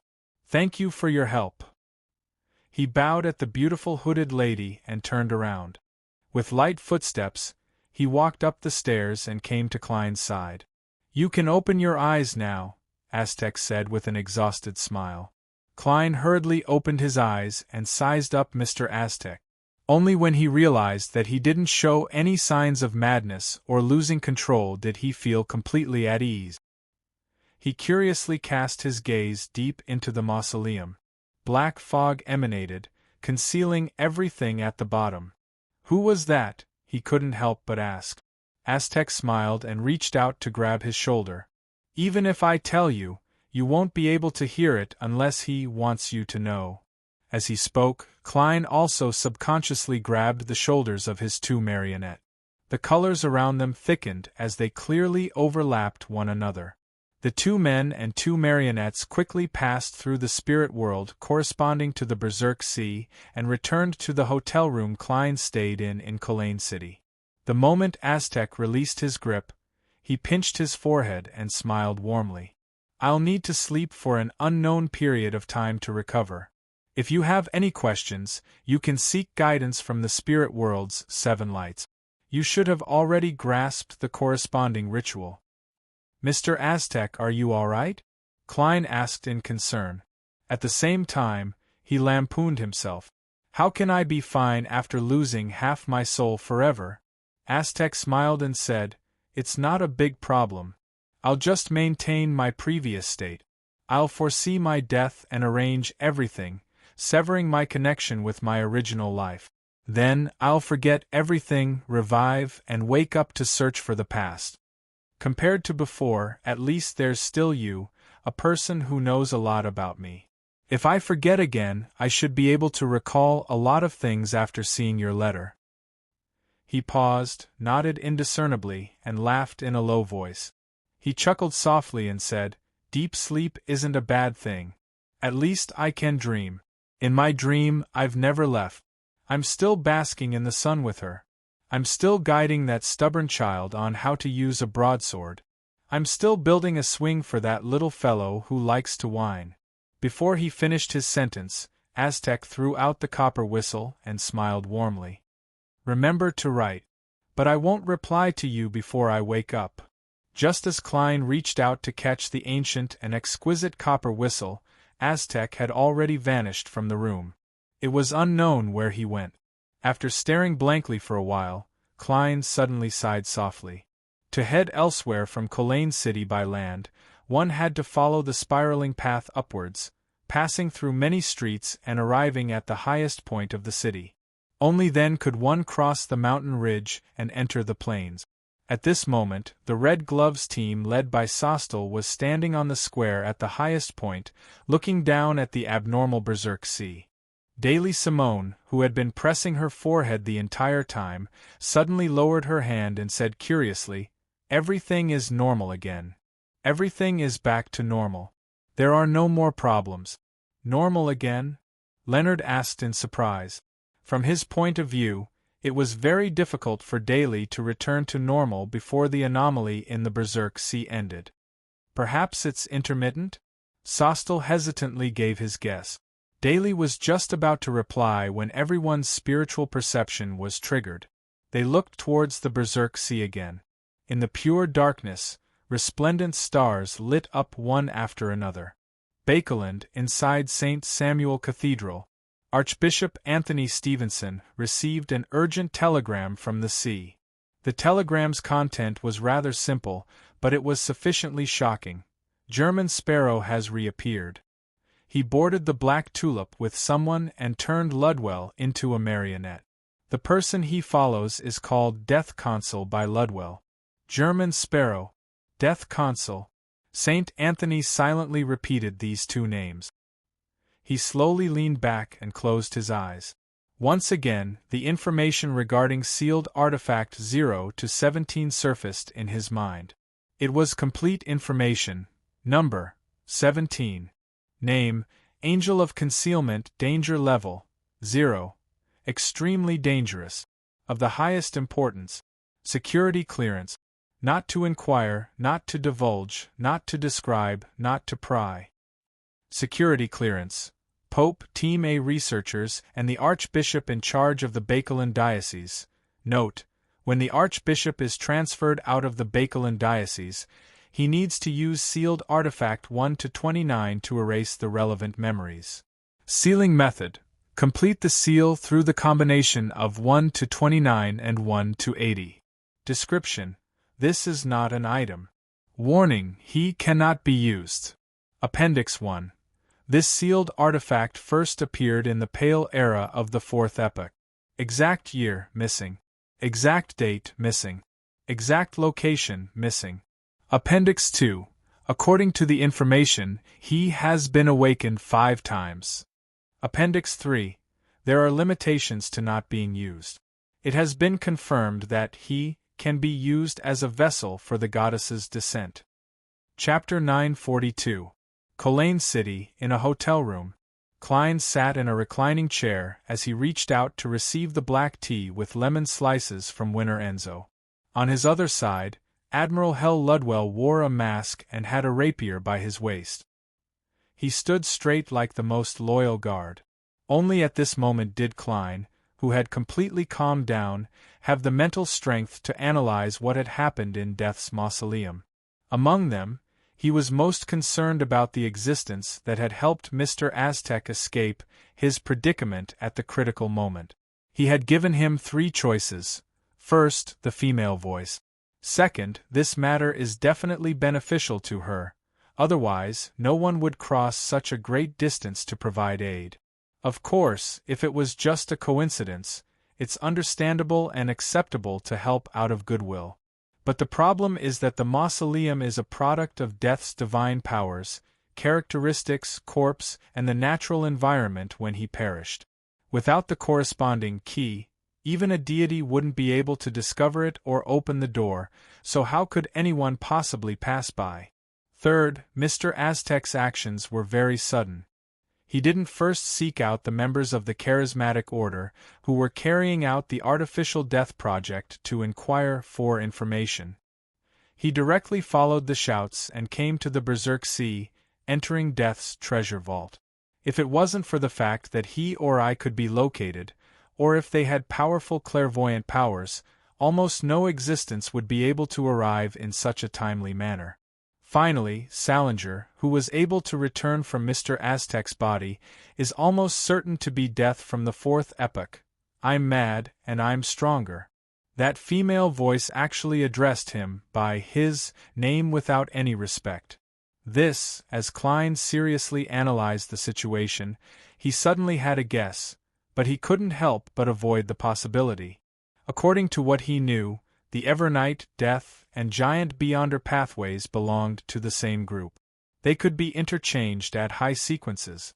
As for the goddess, apart from using the honorific name of Lady of Crimson or the possible existence of a specific Grade 0 sealed artifact to occupy a portion of the moon's authority, she also had the title of Mistress of Repose and Silence, which could completely point to the underworld or Death's domain.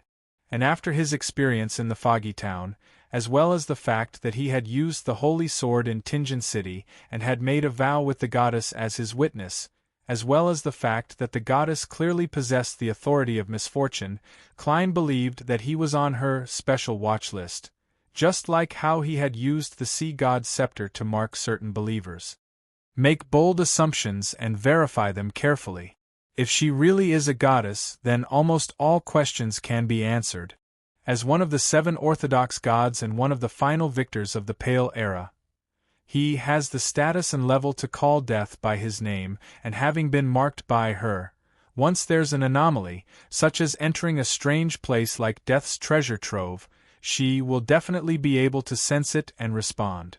And because this will definitely take a period of time, she wasn't able to stop it from the beginning. To her, that artificial death, or the uniqueness of the death pathway that has just been activated, can clearly strengthen the authority of repose and silence.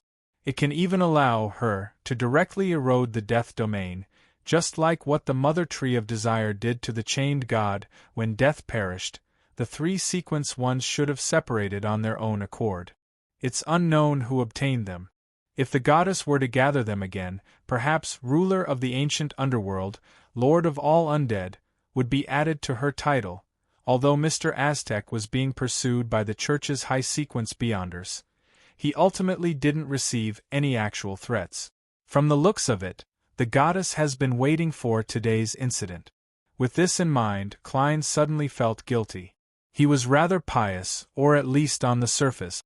He raised his right hand and tapped his chest 4 times in a clockwise fashion, drawing the crimson moon. He then muttered to himself, "Praise the Lady." This made him recall the answer he received back when he asked Snake of Fate Will Septon about how to obtain the high-sequence Beyonder potion formula of Seer. You can only find the crazy Zeradal or head to the Hornacis mountain range. If you are a blessed of Evernight, pretend I didn't say anything. After the incident in the Foggy Town, Klein had already discovered that heading to the Hornacis mountain range and finding Zeradal were the same choice. Even stealing the Antigonus family's notebook from St. Samuel Cathedral was the same. But only today did he realize that the latter half of the sentence wasn't completely meaningless. He raised his hand to rub his chin and silently muttered to himself, "Maybe, probably, maybe, I'm really considered a blessed of Evernight." With regards to this, Klein wasn't too against it. On the one hand, he had spent the first few years of his life in the Church of Evernight's Tingen Nighthawks team after he came to this world. He had a group of good teammates and colleagues, a relatively warm life, and a philosophy that he recognized. Even now, he would often recall it.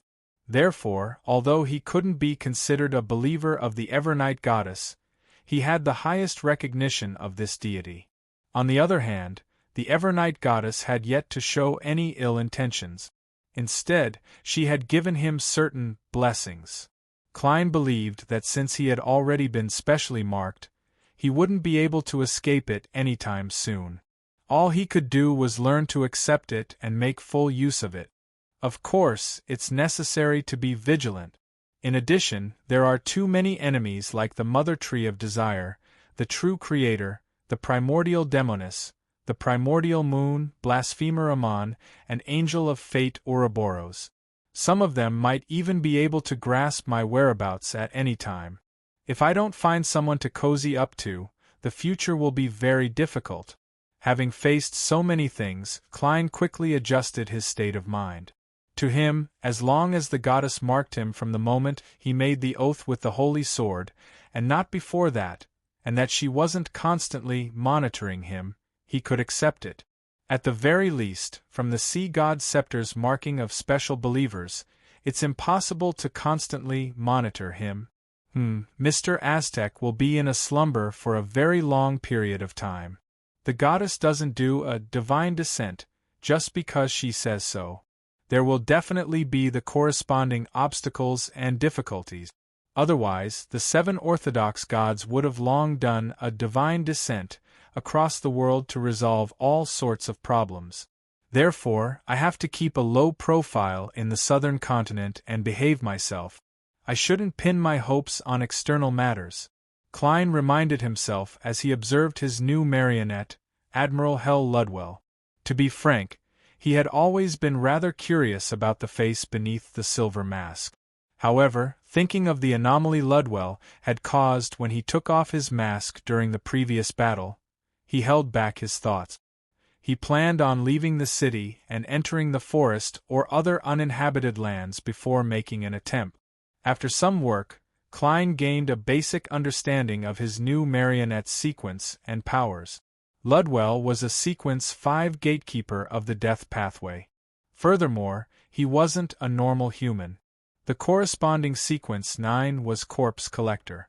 Back in Tingen City, Klein already knew of the exact situation. He knew that they possessed certain characteristics of corpses. They would appear rather sinister and have a relatively low body temperature, preventing them from being attacked by unintelligent departed spirits. At the same time, they would also receive an enhancement in their physique, allowing them to withstand the corrosion of rotting, cold, and death auras. They were born with spirit vision, and they understood the traits and weaknesses of various undead creatures. Sequence 8 was Gravedigger. After advancing to this level, a corpse collector would have a stronger physique. Their spirit vision would be better, and they would be more agile. They would be able to communicate with a small number of spirits nearby and get them to provide help. Apart from that, a gravedigger could observe, even when facing unfamiliar undead creatures and spirit world creatures. They could quickly find their weaknesses. This was known as Death's Eye. Sequence 7 Spirit Medium was a qualitative change. Beyonders grasped all sorts of mysticism rituals related to spirit. They could directly communicate with the natural spirits and wandering souls of the dead in the real world. To them, there were informants everywhere. At the same time, they could use different spirits to realize all sorts of magic and create all sorts of supernatural phenomena. It was rather comprehensive. Sequence 6 Spirit Guide and Sequence 5 Gatekeeper didn't have any substantial changes compared to Spirit Medium.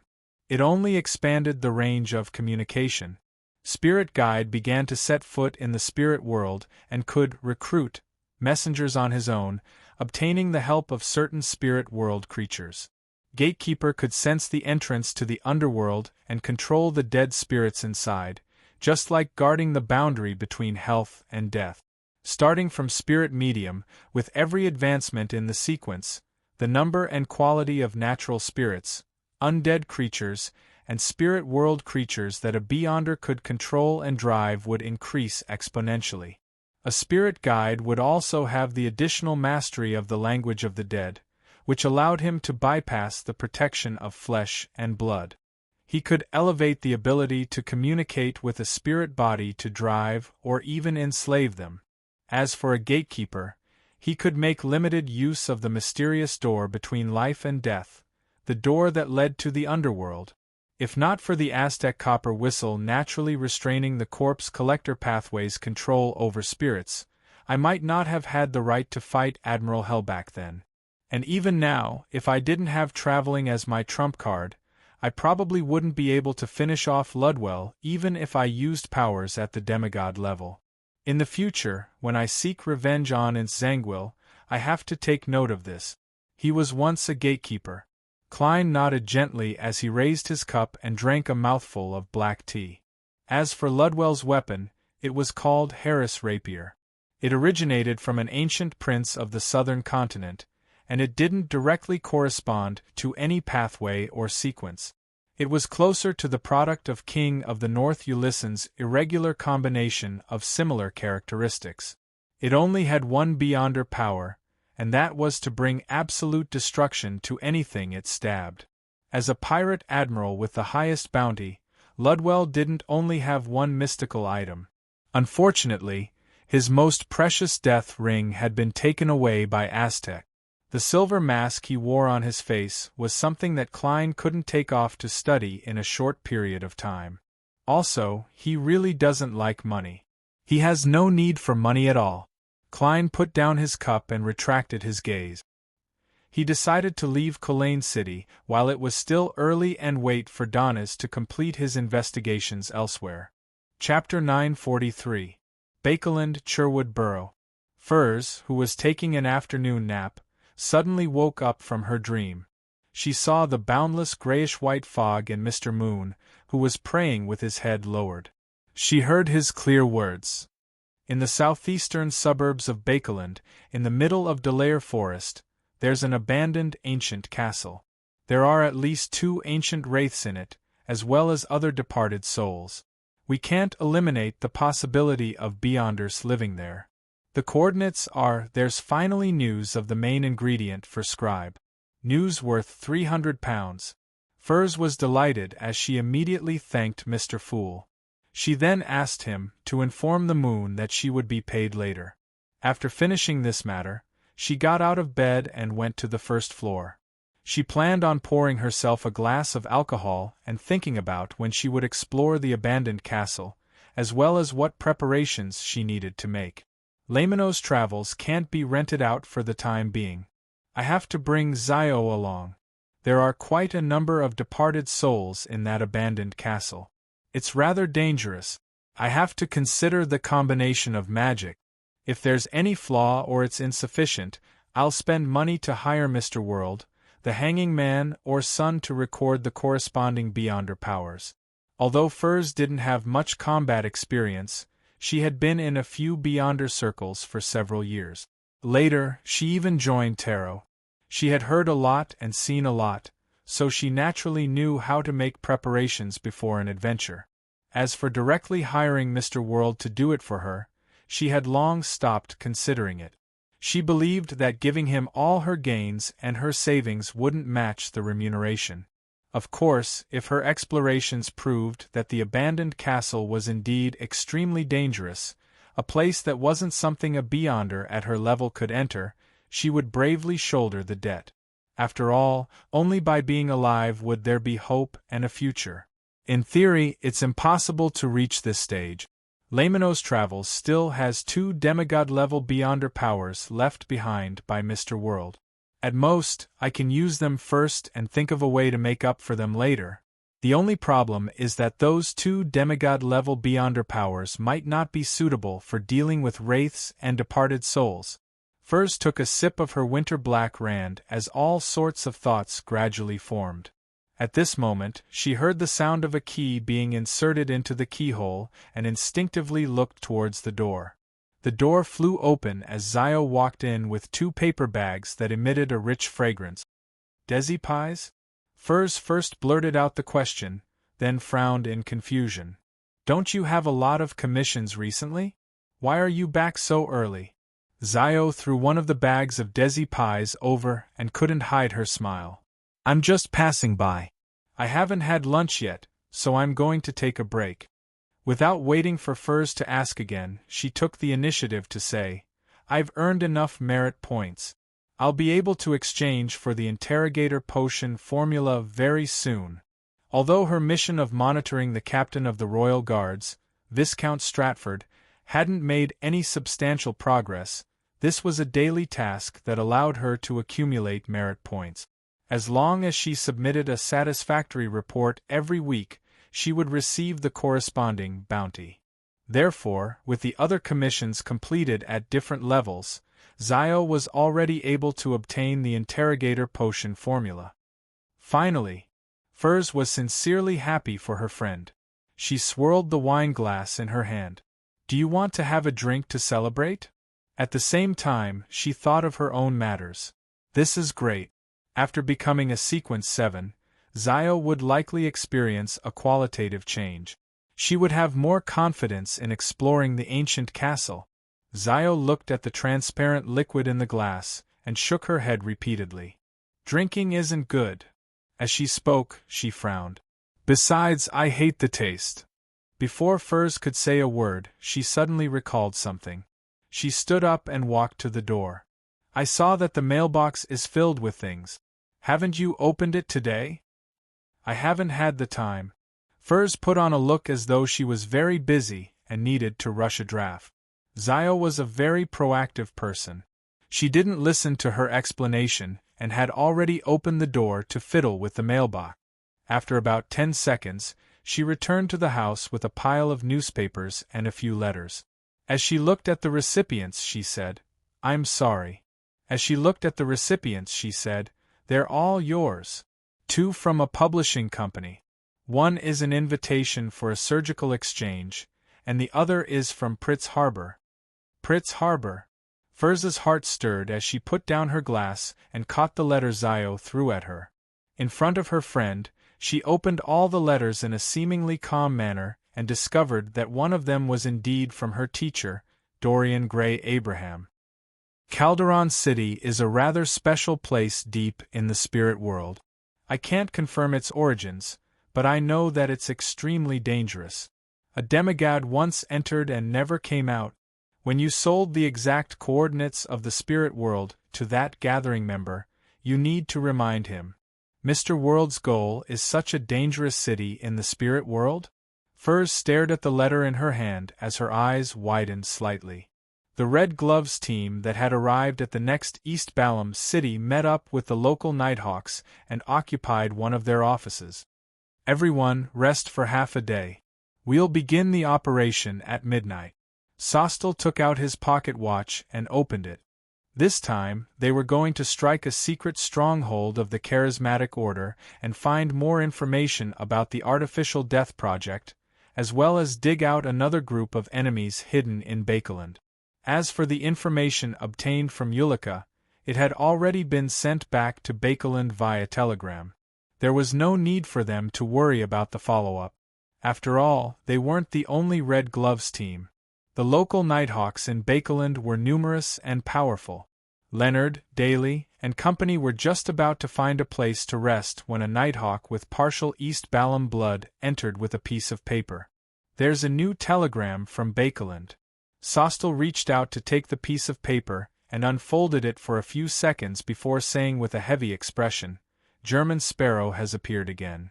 German Sparrow has appeared again. I've used divination to confirm that it's him. German Sparrow. Leonard wasn't surprised by this outcome because he had already learned from Don Dantes that his former colleague, Klein Moretti, was still alive. He asked curiously, What did German Sparrow do? Sostel looked around and said solemnly, He boarded the Black Tulip and transformed Hell's High Lord Ludwell into his marionette, Klein said. Admiral Hell? Ludwell? Marionette? The Red Gloves couldn't hide their shock as they exclaimed. Even Leonard Mitchell was extremely surprised. After all, Admiral Hell Ludwell, who wore the ring left behind by death, had the highest bounty among the 7 pirate admirals. He was the strongest, publicly recognized as the strongest person beneath the 4 kings. He wasn't someone an ordinary Sequence 5 could compare with. Yet, German Sparrow was able to turn him into a marionette on his ship while surrounded by his undead army and subordinates. Although they didn't know much about faceless and marionettist, just the term marionette was enough for them to intuitively know that Admiral Hell Ludwell's outcome might be worse than death. He's that powerful? He infiltrated St. Samuel Cathedral's Cheyney's-gate because of a demigod ritual? Leonard gradually fell silent and didn't ask further. At this moment, Sostel took the initiative to say, according to the crew members who escaped from the Black Tulip, there wasn't a battle back then. German Sparrow boarded the ship with another man. The moment Admiral Hell Ludwell saw him, he gave up resisting and prostrated himself on the deck, calling himself Death Consul. Later, he allowed German Sparrow to turn him into a marionette. Death Consul. Leonard subconsciously turned his head to look at Daly Simone.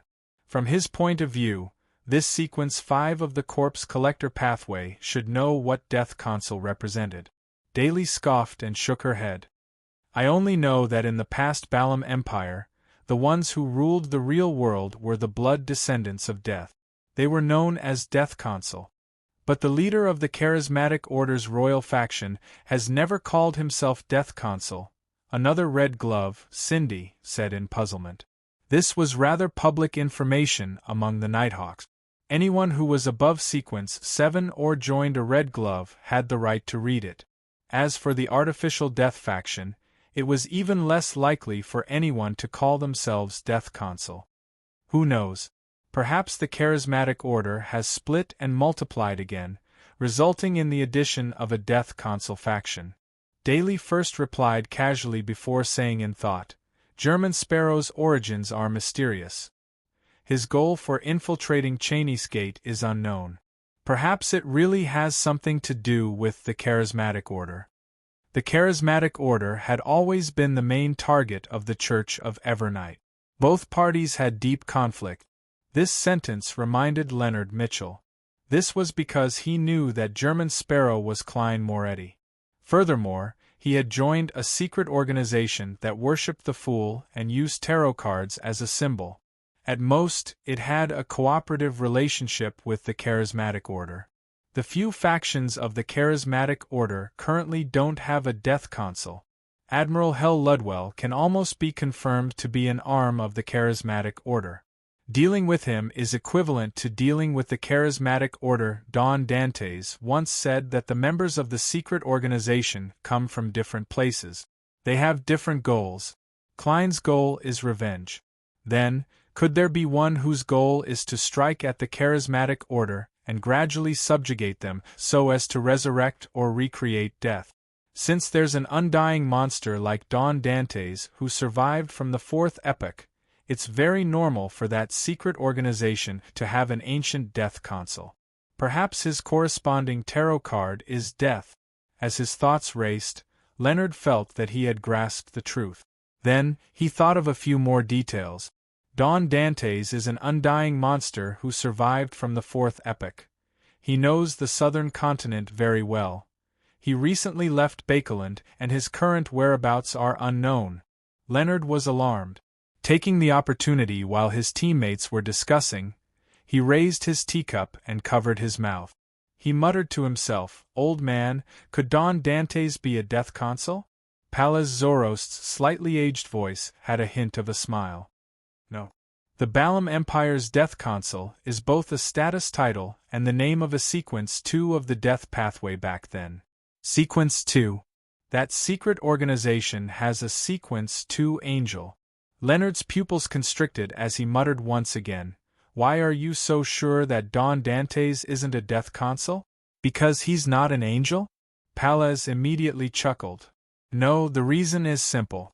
You've seen a portrait of the real Death Consul. Back when you Nighthawks were investigating Welch's suicide, you might have even come into contact with him. He's a teacher from Koei University's History Department, Aztec Eggers. Aztec Eggers. Leonard was first taken aback before he came to a realization. He finally understood why Klein Moretti was able to revive after death and why he could join the secret organization symbolized by tarot card. Furthermore, he usually didn't do anything out of the ordinary. The reason was that there was a member of a secret organization behind Klein, and the corresponding tarot card was Grim Reaper. Chapter 944. Byam, the Slums. The masked and hooded the hanging man Alger met Admiral of Stars Katlia once again. The two of them sat across a table, without speaking for a long time. Finally, Katlia said, "That's right. Have you heard of that information?" Alger didn't give a direct answer as he returned with a question. "It's from German Sparrow?" Katlia fell silent for a few seconds before nodding. He turned Admiral Hell into his marionette. And be it the previous Admiral of Blood or the present Admiral Hell, they were pirates with bounties higher than hers. No matter how confident she was, she didn't believe that the two best Sequence 5 Beyonders were clearly weaker than her.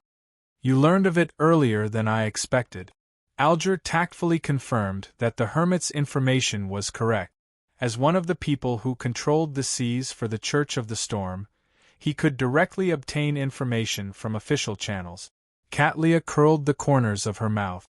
"If the future were sailing at sea, I might have to wait a few days or even a few weeks to know of it.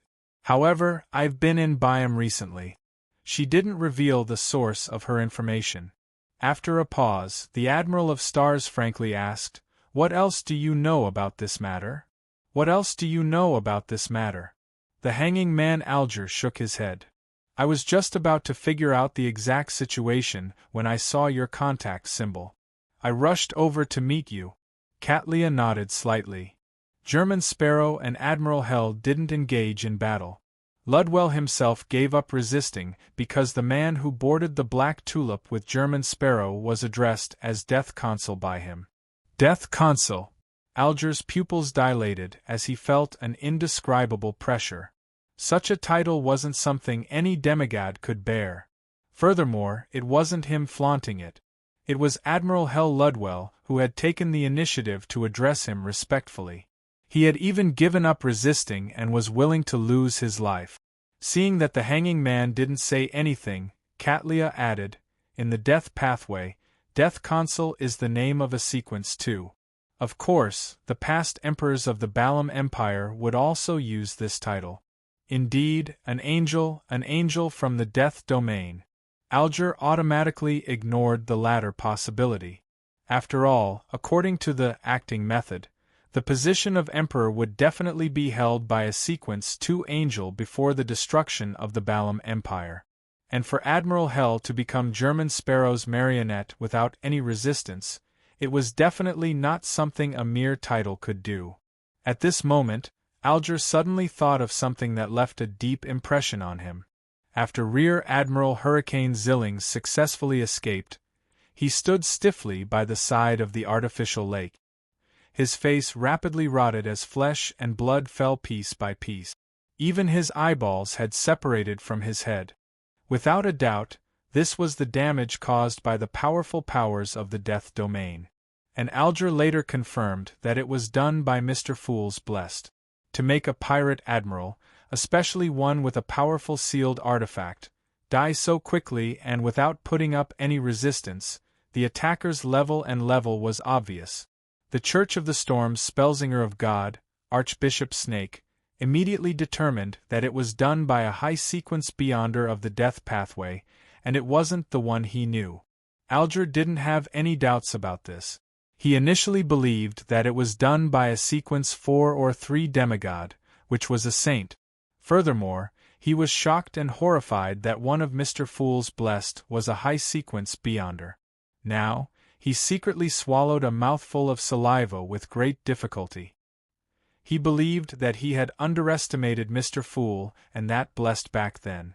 The other party was not a saint, but an angel on earth, on the same level as the triple-crowned ones of the various Orthodox churches. In the field of religion, the Triple Crown referred to the Pope, and Patriarch of the major churches. A Death Consul as a Blessed. Although Mr. Fool is still recovering, he has quite a bit of power at his disposal. Alger's thoughts raced as his eyes shimmered. He was momentarily at a loss for words. Katlia sensed his silence and took the initiative to say, "That's right. You seem to have remembered something. Alger deliberated for 2 seconds and said vaguely, "According to what I know, there's an angel of death among Mr. Fool's blessed." "That makes sense." Catlia seemed to be talking to herself. Could the mythical creature blood that world promised come from this angel of death? Perhaps. Although Alger felt that there was nothing wrong with Admiral of Stars's speculation, he habitually didn't give an affirmative answer. Catlia didn't continue the topic and changed the topic. Instead, she said, "We'll begin the operation from 7:30 to 8 tonight. If you can participate, head over with me." "She's finally figured out the situation with the artisan?" Alger secretly heaved a sigh of relief as he asked in puzzlement, "Why is it between 7:30 to 8? This wasn't the best time for covert operations. Once there were any slip-ups, the official beyonders would quickly notice and rush over." Catlia nudged the thick glasses on her nose bridge as she replied with a complicated smile, "Because that's their dinner time. And their dinner today is mushrooms. And their dinner today is mushrooms. What's the connection?" The experienced Alger realized that he couldn't understand what Admiral of Stars was implying. East Balam, in a dense and humid forest.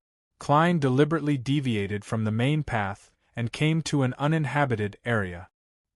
He planned on getting Ludwell to take off the silver mask on his face. This wasn't only because of his curiosity, but also because of reality. The silver mask was too eye-catching. If he didn't do anything to it, there was no way he wouldn't attract attention no matter how he disguised himself as Admiral Hell. The greatest problem for a marionettist is likely the marionette's identity. The more powerful a marionette is, the more famous they are when they were alive. There's definitely the risk of being exposed when one carries one with them. If it wasn't for the fact that I didn't deal with the pirates of the Black Tulip back then, there's a way to avoid it. For example, I can let Ludwell continue being the captain while I disguise myself as his subordinate. To a faceless, this is very simple. As Klein sighed, he continued traversing through the forest. There were many mosquitoes around him, but none of them harassed him. All of them circled Admiral Hell Ludwell in a bid to suck his blood, but they failed to obtain anything. Klein had assigned the green essence ring that attracted mosquitoes to his new marionette. As its effects were completely overpowered by the flower of blood ring, it was meaningless for Winner Enzo to wear 2 rings at the same time. In addition, Klein had confirmed that Ludwell's situation was special. He wasn't afraid of mosquito bites. After walking for a while, Klein casually tossed a coin and stopped. He considered for a few seconds and decided to finish something else before removing the new marionette's mask. This was because during this process, he could confirm how dangerous the mask was. Taking out the corresponding items, Klein quickly set up a ritual and moved the radio transceiver from above the gray fog to the real world. He wanted to contact Rhodes. Before he left Colaine City, he had paid £350 to obtain the spirit world coordinates of Calderon City from Miss Magicians. He had also received a warning that it was extremely dangerous. Therefore, he planned on obtaining more information from 2 channels in preparation for his hunting operation. The 2 channels were first to ask the magic mirror, and the second was to ask the red light. With Mr. Aztec being in a prolonged slumber, Klein decided to stop hesitating and take the initiative to expand his connections. At the very least, he couldn't rely solely on the Evernight goddess. He needed to find some strength to balance things out, and the relatively friendly 7 lights of the spirit world was the best target. With the appearance of the radio transceiver, the surrounding forest suddenly turned dark and gloomy. It was as though the spirit world had fused with the real world here. In just about 10 seconds, there was a clicking sound as the illusory white paper was spat out. "Great, supreme, transcendent master, your loyal and humble servant, Rhodes, has come to answer your summons. There's temporarily no danger here. What do you think?" Upon seeing the obsequious form of address, Klein silently heaved a sigh of relief. He had finally confirmed that he was connected to Rhodes. He was previously very afraid that the white paper would say things like, "I want to give birth to your child." Of course, he had divined the danger level of contacting a roads above the gray fog and received an answer that there weren't any problems. However, with the mother tree of desire interfering with his divination, as well as the error in his interpretation of the revelation he received after infiltrating St. Samuel Cathedral's Cheney's Gate, he didn't dare to be too at ease. Indeed. Klein nodded reservedly and asked, "What do you know about Calderon City in the spirit world?" Click, click, click, click. A piece of illusory white paper hesitantly left the radio transceiver. "I can't see the city clearly, so I don't know the exact situation inside. I can only confirm that a saint once perished there. There were also some angels, travelers, and spirit world creatures who entered to explore. They left relatively smoothly, but they didn't gain much. Also, I know the origins of that city." Without waiting for Klein to press further, the illusory white paper spat out more information amidst the clicking sounds. Its former name was the City of the Dead. It was the divine kingdom of the ancient goddess, Phoenix ancestor Greggrace. Ever since this ancient goddess opened up the underworld, her divine kingdom was moved there. The City of the Dead gradually became a holy land for her descendants and believers. Before this ancient goddess was severely injured by the ancient sun, Greggrace uprooted the city and threw it deep into the spirit world. None of the residents ever came out again. The name Calderon came from the angel who first entered the house of Abraham. In the language of the dead, it means unknown soul. Chapter 945. When it came to his understanding of ancient gods, Klein wasn't any less knowledgeable than many high-sequence beyonders. After all, he had the City of Silver that had lasted from the second epoch to this day. There were corresponding myths passed down there, and there were many remnant influences. Based on what he knew, Phoenix ancestor Greggrace was a so-called ancient death. Due to being severely injured by the City of Silver's creator, the sun god who had been eaten by the kings of angels, she shattered and perished at the end of the second epoch. However, her influence didn't vanish. Up to the present era there were still some traces of it. This was because she was the founder of the underworld, City of the Dead, unknown soul, ancient god. This sounds very dangerous. Klein looked at the radio transceiver in front of him and fell into deep thought. Tap, tap, tap. The illusory white paper spat out another section. "Apart from this, I'm not too sure about anything else. Great Master, I have a suggestion. Would you like to hear it?" "That's a good question." Klein reined in his thoughts and nodded slightly. Keek. The tapping sounds of the radio transceiver instantly turned brisk as a line of words appeared on the illusory white paper. "With regards to Calderon City, you can ask Red Light Elmoria. In the end, I still can't avoid the red light." Klein nodded slightly and asked, "In the end, I still can't avoid the red light. If I were to remove Admiral Hell Ludwell's mask, would there be danger?" "No." A resolute word appeared in Klein's eyes. "That's good." He thought for a moment. "That's all for today. Great Master, wise Master, in another minute or two, there will be gazes cast over. Your loyal servant, Rhodes, awaits your next summoning. Goodbye." The tapping sounds of the radio transceiver didn't hesitate at all. "Another minute or two. Why didn't you say so earlier?" Klein was alarmed as though he had seen the countdown of a time bomb. He hurriedly used the materials that hadn't been put away from the altar and held a sacrificial ritual, throwing the radio transceiver above the gray fog. After doing all of this and confirming that there weren't any abnormal changes in the surroundings, Klein made Ludwell walk to the side and avoid facing him. He then took off the silver mask on his face. A pale white light spewed out, but it wasn't as exaggerated as the one Klein had seen during his battle with Ludwell. It only covered a small area like a candle that was about to burn out. At the same time, the gloomy feeling that disappeared after the radio transceiver was sent back above the gray fog appeared once again. Furthermore, there was an indescribable horror that struck straight at the heart. This reminded Klein of the cemetery and the legendary Netherworld.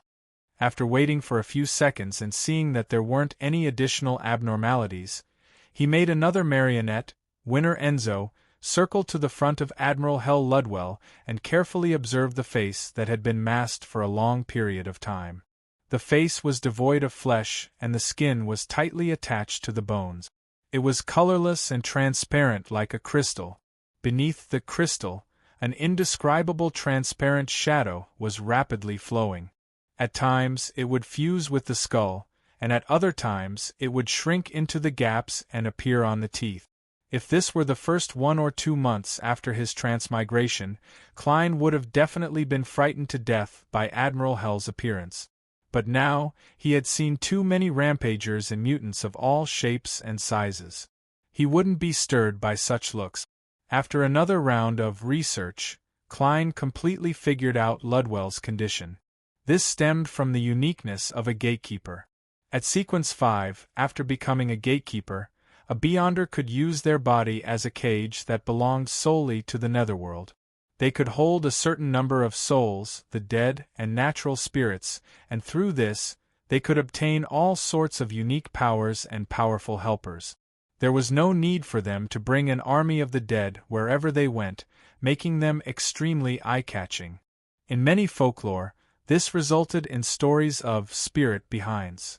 The other meaning of gatekeeper, which was also the most ancient meaning, was to guard the underworld within one's body, to prevent the spirits contained within from escaping, and to make use of them. This was also symbolized by a pair of illusory double doors. As for ancient death, Phoenix ancestor Gregrace, after she opened up the Netherworld, it was equivalent to giving a small portion of the authority of the death domain to all the gatekeepers. It allowed all Beyonders of this sequence to have a certain degree of strength enhancement. The reason why Admiral Hell Ludwell constantly wore the mask was because he had a powerful Netherworld creature within him. On the one hand, he was using this creature, and on the other hand, it was corroding his body, turning him into a half-undead, half-human existence. At the same time, this creature was constantly instinctively connecting to the Netherworld, attempting to open the door and return there. This, combined with the gatekeeper's own powers and authority, as well as the augmentation from Death's Ring, allowed Admiral Hell Ludwell to enlarge the door to the Netherworld, allowing him to directly drive the Black Tulip in. Half undead, half human. It's no wonder Ludwell dares to enter the Netherworld. A real living person wouldn't be able to survive there for even a second. That Netherworld creature gave him a unique ability to turn a portion of his body into a dead soul. He can extract the spirit bodies of others remotely. I encountered it back then. In Enlightenment, Klein made Admiral Hell wear the silver mask again. The mask's effect was to placate the soul, allowing the Netherworld creature in Ludwell's body to be in a relatively calm state most of the time. With his questions answered, Klein turned his attention back to the altar. He wanted to attempt to contact the spirit world's 7 lights. In this regard, there were special secret deed rituals and corresponding spirit channeling rituals that he could choose from. After some consideration, Klein chose the latter. This was because during the secret deed ritual, he had to release his spirit and make contact with the targeted existence. From there, he would obtain a certain amount of knowledge, strength, help, or spiritual experience. This would result in his thoughts and secrets opening up to that existence. As for the spirit channeling ritual, there were 2 types: direct communication and requesting the other party to descend. As the spirit world's 7 lights were extremely high in status, Klein couldn't guarantee that the other party would respond according to the ritual's requirements. Therefore, although he wanted to communicate remotely, he had made additional preparations for a spirit descent to express his sincerity. After lighting the 3 candles and dripping a liquid like mint essential oil, Klein specially took out a paper figurine and placed it on the altar as a medium for the spirit descent. If there wasn't anything similar, the target of the prayer would descend on him. It was just like how Donis had requested Vice Admiral Iceberg Edwina's spirit descend. There were two situations. First, the possessed person would completely lose their senses and would be controlled by the corresponding existence to answer the questions of others. Second, the possessed person would remain lucid and be able to control certain parts of their body, allowing them to answer the seducer. The simplest example was that one could use their mouth to speak while the other controlled their hands to write. Klein quickly completed the first half of the ritual. He took a step back and opened his mouth, chanting in ancient Hermes. I pray in my name. I pray to communicate with the light of the spirit world that never fades, the embodiment of infinite knowledge, the red of authority and will. The greatest difference between this spirit channeling ritual and ordinary ones was that one couldn't pray to a deity. Be it the Evernight goddess or the god of knowledge and wisdom, their honorific names couldn't appear in the ritual, otherwise it would definitely result in failure.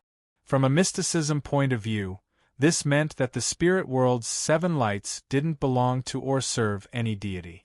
As words that could communicate with the spirits of nature were said, Klein saw the 3 candles swell at the same time. With a light crackling sound, they connected as though a door of light had opened. The surroundings of the altar suddenly turned silent and dark as pairs of baffling eyes looked over from different directions. Cold wind blew past. Apart from the 3 candles, everything on the altar floated in midair. Among them, the paper figurine stood up shakily. Its surface was dyed a rich and clear red that didn't look bloody at all. Hello. As Klein recalled the mysticism books that described the spirit world's 7 lights, he spoke according to the correct interaction method he had concluded. He acted as though he was facing a teacher. The bright red paper figurine's head moved slightly as it let out an illusory but authoritative voice. Hello. That's quite polite. Indeed, spirit channeling has turned into a spirit summoning. Thankfully, I was prepared ahead of time. Various thoughts flashed through Klein's mind as he said sincerely and respectfully, Your Excellency Elmoria, I have something to ask you. Your Excellency Elmoria, I have something I'd like to ask you. You can just call me Elmoria. Please speak. The paper figurine floating in midair seemed to be competing with Klein to see who was more polite. I wish to know information related to Calderon City. Klein didn't change his attitude. After all, there was a saying in the Foodie Empire, it's no wonder you're so polite. The bright red, nearly transparent paper figurine pondered for 2 seconds. May I know your goal? Klein didn't hide it as he said frankly, to hunt spirit world plunderers. The paper figurine's head moved slightly. Indeed, it's only easy to find them in Calderon City. In other places, spirit world plunderers are like a drop of water in the ocean. It's very difficult to distinguish them. Even I can only occasionally discover them, but I'm unable to lock onto them for long periods of time. A portion of them are active in Calderon City's core, while a small number are scattered in the periphery. As long as you don't attempt to venture too deep, you won't be in too much danger. Unfortunately, there's something special there that prevents us 7 lights from entering. Otherwise, we might be able to provide you with some actual help. That's the former divine kingdom of the ancient goddess Greg race? Klein made up his mind as he asked in a confirmatory manner. The bright red paper figurine said, Yes, the ancient death wishes to use this city of the dead to revive, but he failed completely. His authority was taken by Balaam's death. However, this also makes Calderon City more dangerous. This is because the setup left behind by the ancient goddess underwent an anomaly after the failure. I'm not sure what exactly it has become. Is that so? Klein nodded indiscernibly as he raised a few more questions from different angles. He received relatively satisfactory answers. Biam, outside a house near the harbor. Alger and Admiral of Stars Catlia were patiently waiting for the people inside to enjoy their dinner. Lord of the Mysteries, Lord of the Mysteries. Chapter 946. Looking at the oriel window that reflected the light from the gas lamps, The hooded and masked Alger was about to ask about the details of the operation when he suddenly saw a shadow grow out of the thick darkness beside him. It turned into a thin, tall, pale, and sickly young man. Bloodless, Heath Doyle. Alger quickly recognized him as the second mate of the future. Heath didn't look at him as he directly said to Admiral of Stars Cattleya, "Captain, they didn't notice anything unusual. They turned those mushrooms into cream soup and prepared fried fish as the main course for tonight." "Very good." Cattleya took off the heavy glasses on the bridge of her nose and looked at the dining room, which was separated by a wall, with her purple eyes that revealed a mysterious light. Heath Doyle didn't waste any time. His figure instantly darkened and returned to the shadows. No one knew where he had gone.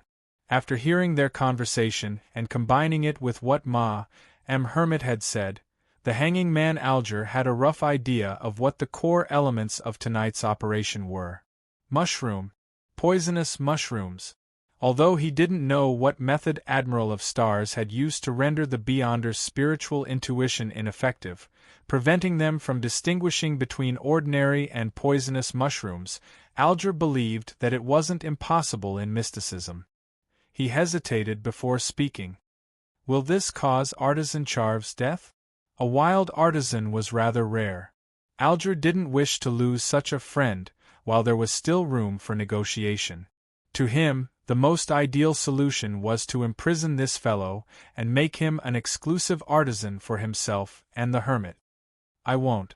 Cattleya calmly shook her head and casually explained, "Whether it's the information you provided or the details observed by my crew, they all mention that Charv doesn't like to eat fish.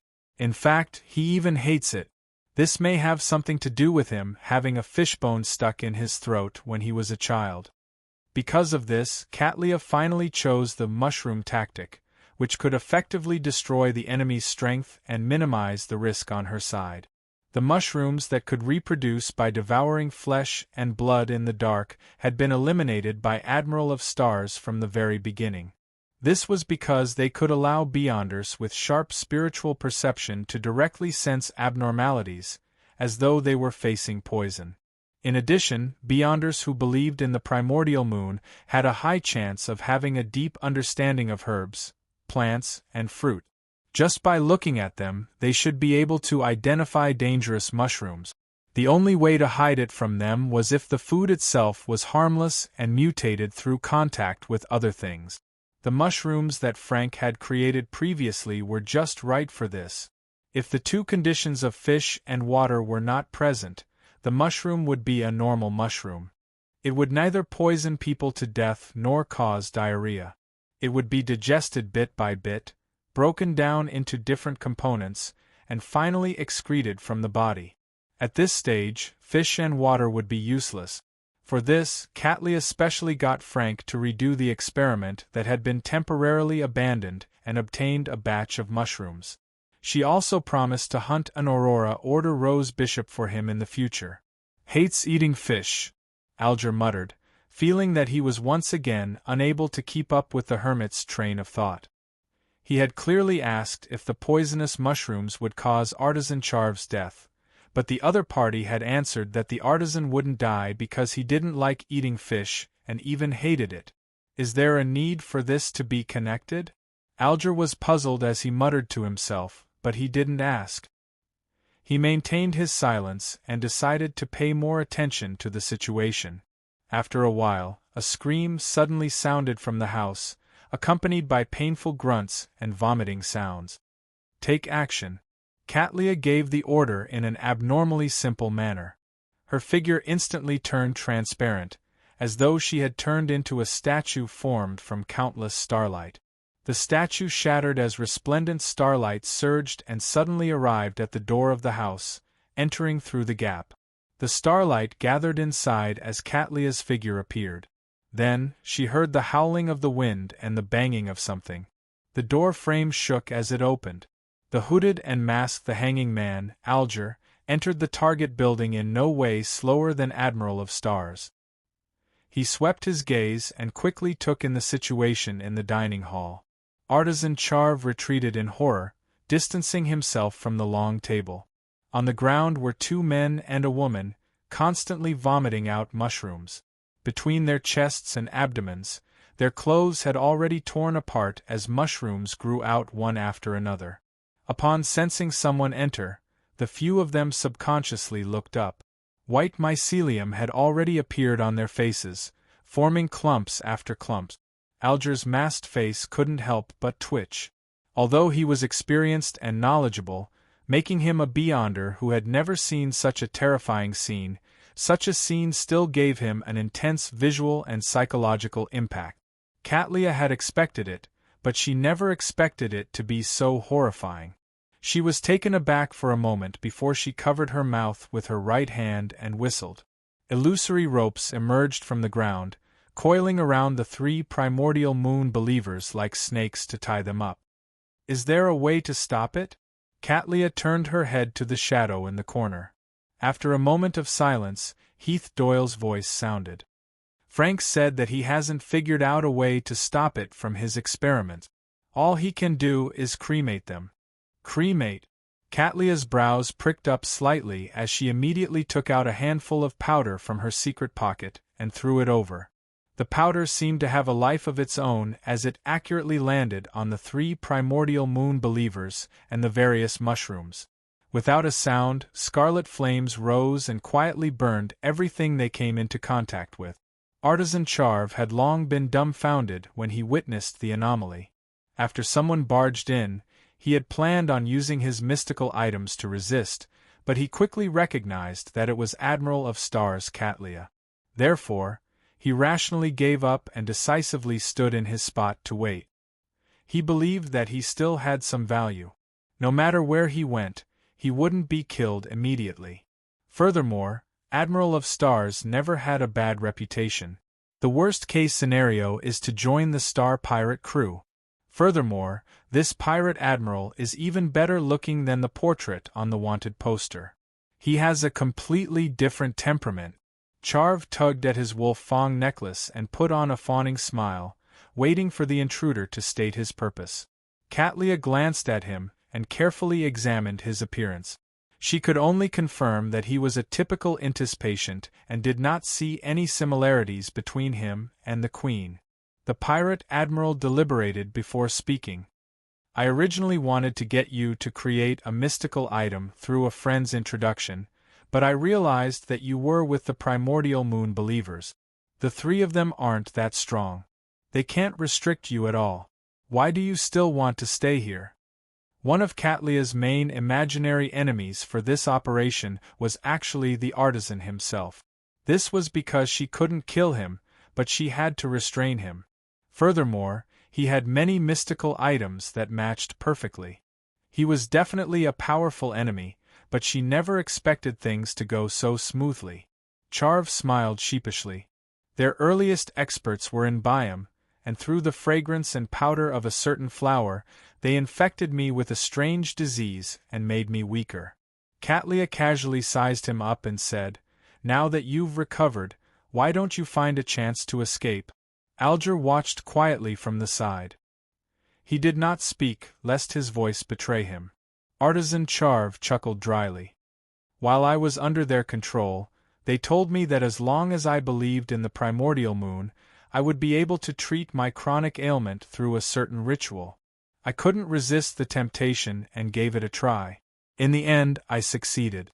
I found the feeling of being a man again. Upon saying that, he came to an abrupt halt. He realized that he had said too much and exposed his hidden ailment. Is it because I've indulged myself too much with women that I'm gradually losing my abilities? Alger secretly scoffed. Charv looked up at the 2 in front of him. Seeing that no one was mocking him, he coughed lightly and continued, "That wasn't because of drugs. That wasn't because of drugs. I really recovered to the state of my youth. After that, I dreamed of the bloody and alluring moon twice. I believe that I have indeed become a believer of the primordial moon, so I didn't dare escape." Katlia and Alger communicated silently with their eyes. At the same time, they sentenced the artisan to death in their hearts. As long as a person truly believed in an evil god, devil, or some secret existence, unless they were willing to continue doing so and slowly become fanatical, even if they regretted it and were protected by the official factions. It was possible that they would silently strangle themselves in their sleep a few years later. This was almost irredeemable unless one had the qualifications to obtain the blessings of a grounded angel at the level of the various churches' popes, or accept the isolation of certain sealed artifacts, allowing them to live underground forever. Of course, under such circumstances, there were many who lived to old age and died of natural causes without doing anything. However, most of them were ordinary people. They were easily overlooked by evil gods, devils, and secret existences. As for Charv, he was a very useful artisan. Katlia didn't mention the matter of the primordial moon's believers. To her, it wasn't a big problem if the artisan believed in an evil god.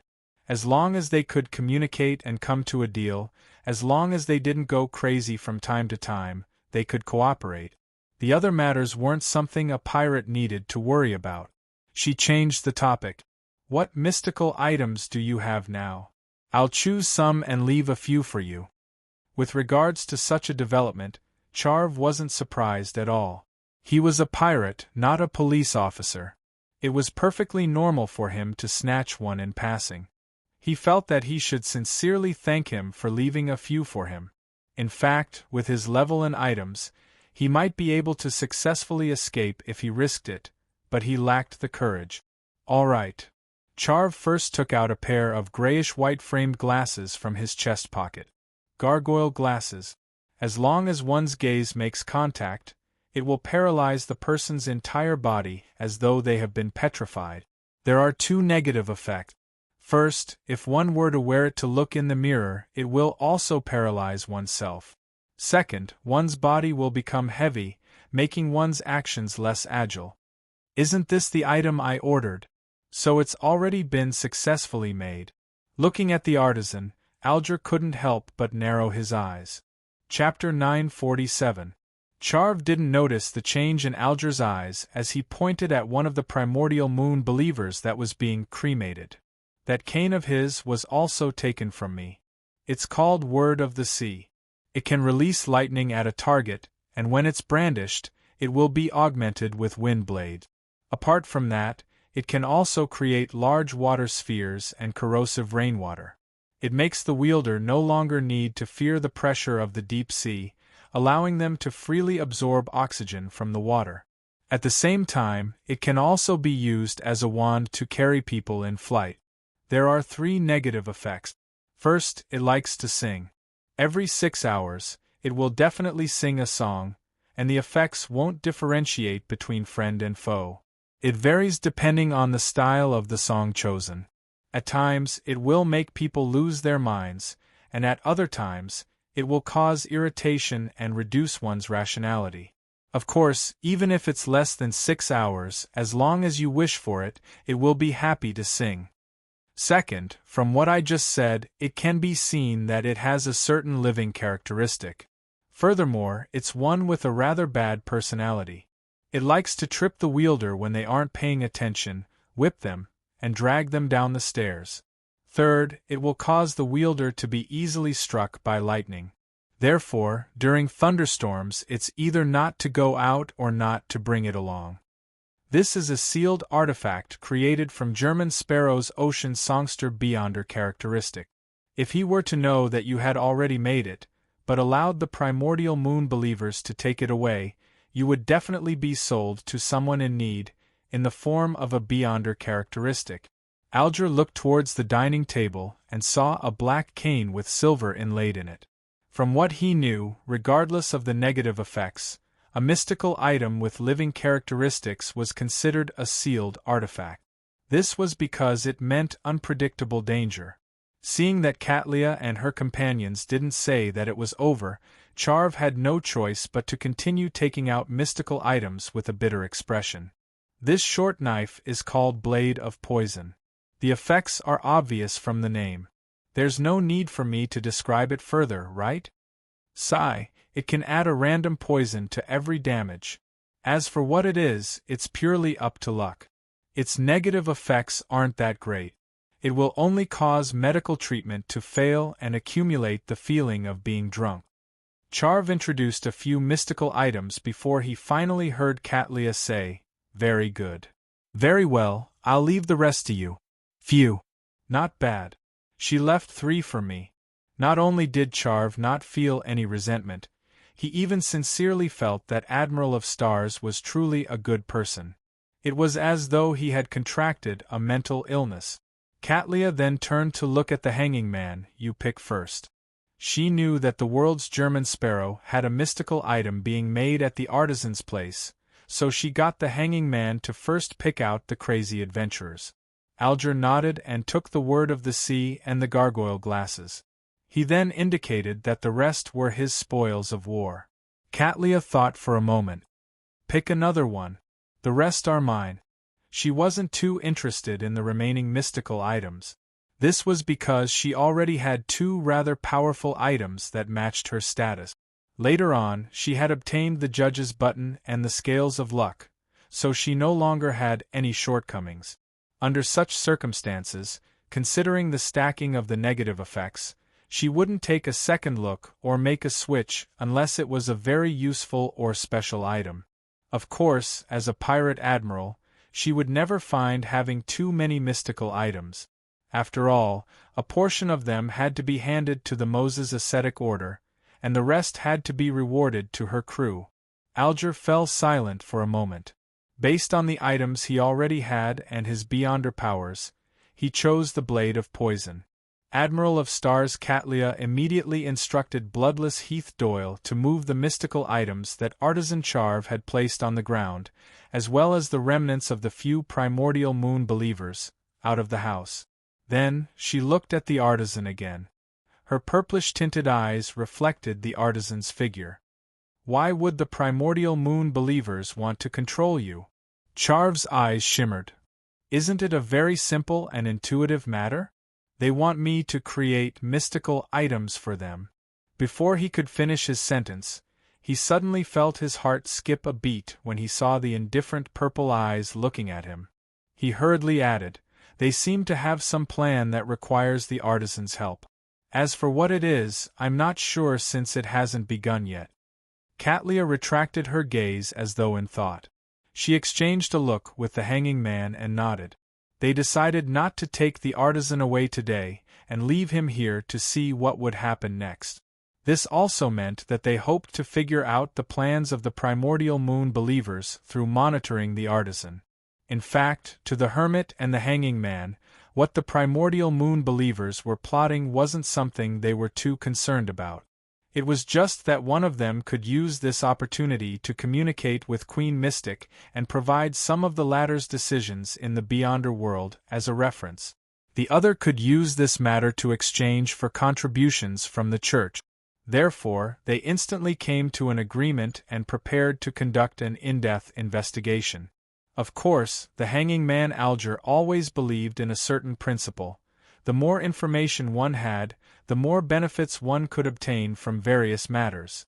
After a brief silence, Katlia said to Charv without any change in her tone, "Since you're already a believer of the primordial moon, there's no benefit in taking you away. Since you're already a believer of the primordial moon, taking you away won't benefit me in any way." Charv nodded immediately, indicating that she was right. Katlia paused for a moment before changing the topic. "However, I wish to establish a long-term cooperative relationship with you. Therefore, I need a few drops of your blood. This can help me find you at any time." Charv's face was immediately filled with bitterness. His mouth quivered a few times, but he couldn't say a word of rejection. "Phew!" he suddenly exhaled. "All right." With that said, he picked up a paper knife beside him and sliced his forearm. A few drops of blood seeped out. Katlia immediately raised her right arm and gently raised her palm, allowing the drops of blood to float up and fly towards her. After observing the blood in her palm, the pirate admiral suddenly said, "What's your surname?" "June," Charv replied reflexively. Katlia didn't say a word as she turned around and walked out the door. The hanging man Alger followed closely behind. The room quickly turned silent. Charv found a sofa and sat down. He didn't move for a long time, as though he was still immersed in his previous encounter. The room quickly turned silent. Sylph found a sofa and sat down. He didn't move for a long time, as though he was still immersed in his previous encounter, unable to snap out of it. The room quickly turned silent. Charv found a sofa and sat down. There was no movement for a long time, as though he was still immersed in his previous encounter. Nearly 10 minutes later, he suddenly sat up straight and took out a miniature humanoid figurine from his inner pocket. Sylph hurriedly used a handkerchief to wipe the statue's face clean. Then, he heaved a long sigh of relief and curled the corners of his lips. Thankfully, I have this destiny puppet. I want to see how you'll find me through those drops of blood. Don't even think of cursing me. In the Byam slums, on a street without street lamps, the masked and hooded Alger looked at the hermit beside him and said with a hoarse voice, "After Charv escaped from the Church of Steam and Steam, he has been living peacefully to this day. After Sylph escaped from the Church of Steam, he has been living peacefully until now. This means that he's not an idiot. For him to give the blood to you so easily without putting up any resistance, he should have a way to avoid being tracked. Besides, he didn't mention how he was found by the primordial moon believers. Normally speaking, those believers would definitely trace the source of the werewolf beyonder characteristic, but Charv hadn't warned Alger previously. As Katlia took out a pair of heavy glasses and placed them on the bridge of her nose, she said without any change in tone, "This isn't for tracking." Alger nodded, deep in thought. He said goodbye and turned into another quiet and dark alley. He took several detours and found an opportunity to remove his disguise. Then, he left Byam for the Resistance's private harbor and boarded the Blue Avenger. His crew, who had expended all the energy and money which they had accumulated during the last few days, were now lying quietly on board, waiting to set sail. Seeing him return, one of the sailors quickly stood up and asked with a smile, "Captain, have you had dinner?" "Not yet. Prepare something simple for me." Alger didn't have time to fill his stomach because of the operation. The sailor, who was also a chef, immediately replied, All right, we got some fresh mushrooms from the jungle today. How about frying them with butter for you?" Alger's face twitched slightly as he shook his head with a normal expression. "Just fry a steak. Medium rare." "Yes, medium well." East Balam, in the periphery of the forest. Klein, who was with his 2 marionettes, wasn't in a rush to leave. He entered the city and planned on getting some dye to disguise Admiral Hell Ludwell's mask. And before that, he had something else to do. That was to seek help in exploring Calderon City's periphery. Klein had never been a lone wolf. It was even more so when faced with danger.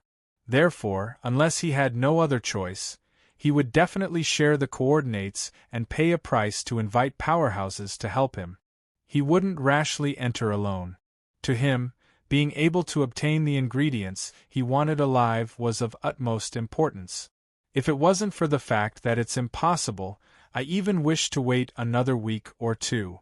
I'll carry a baby or push a pram to Calderon City.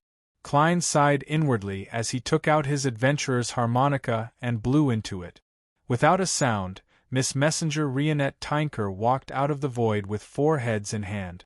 Klein deliberated over his words and said, "I've been planning on exploring Calderon City recently. I recently wish to explore Calderon City. Yes, I've already obtained its spirit world coordinate. I wonder if I can hire your help? What's the price?" Rionette Tinker's 4 blonde, red-eyed heads opened their mouths one after another. "No. I can't enter." Chapter 948. Unable to enter. The 7 lights are also unable to enter due to certain special reasons. Is this a restriction that Calderon City has on high-level creatures in the spirit world? However, how does Miss Messenger know of such a restriction? She's been there before? If that's the case, there's no need for me to ask Red Light and the magic mirror. Or is that what her spiritual intuition told her? As his thoughts raced, Klein slowly and silently exhaled.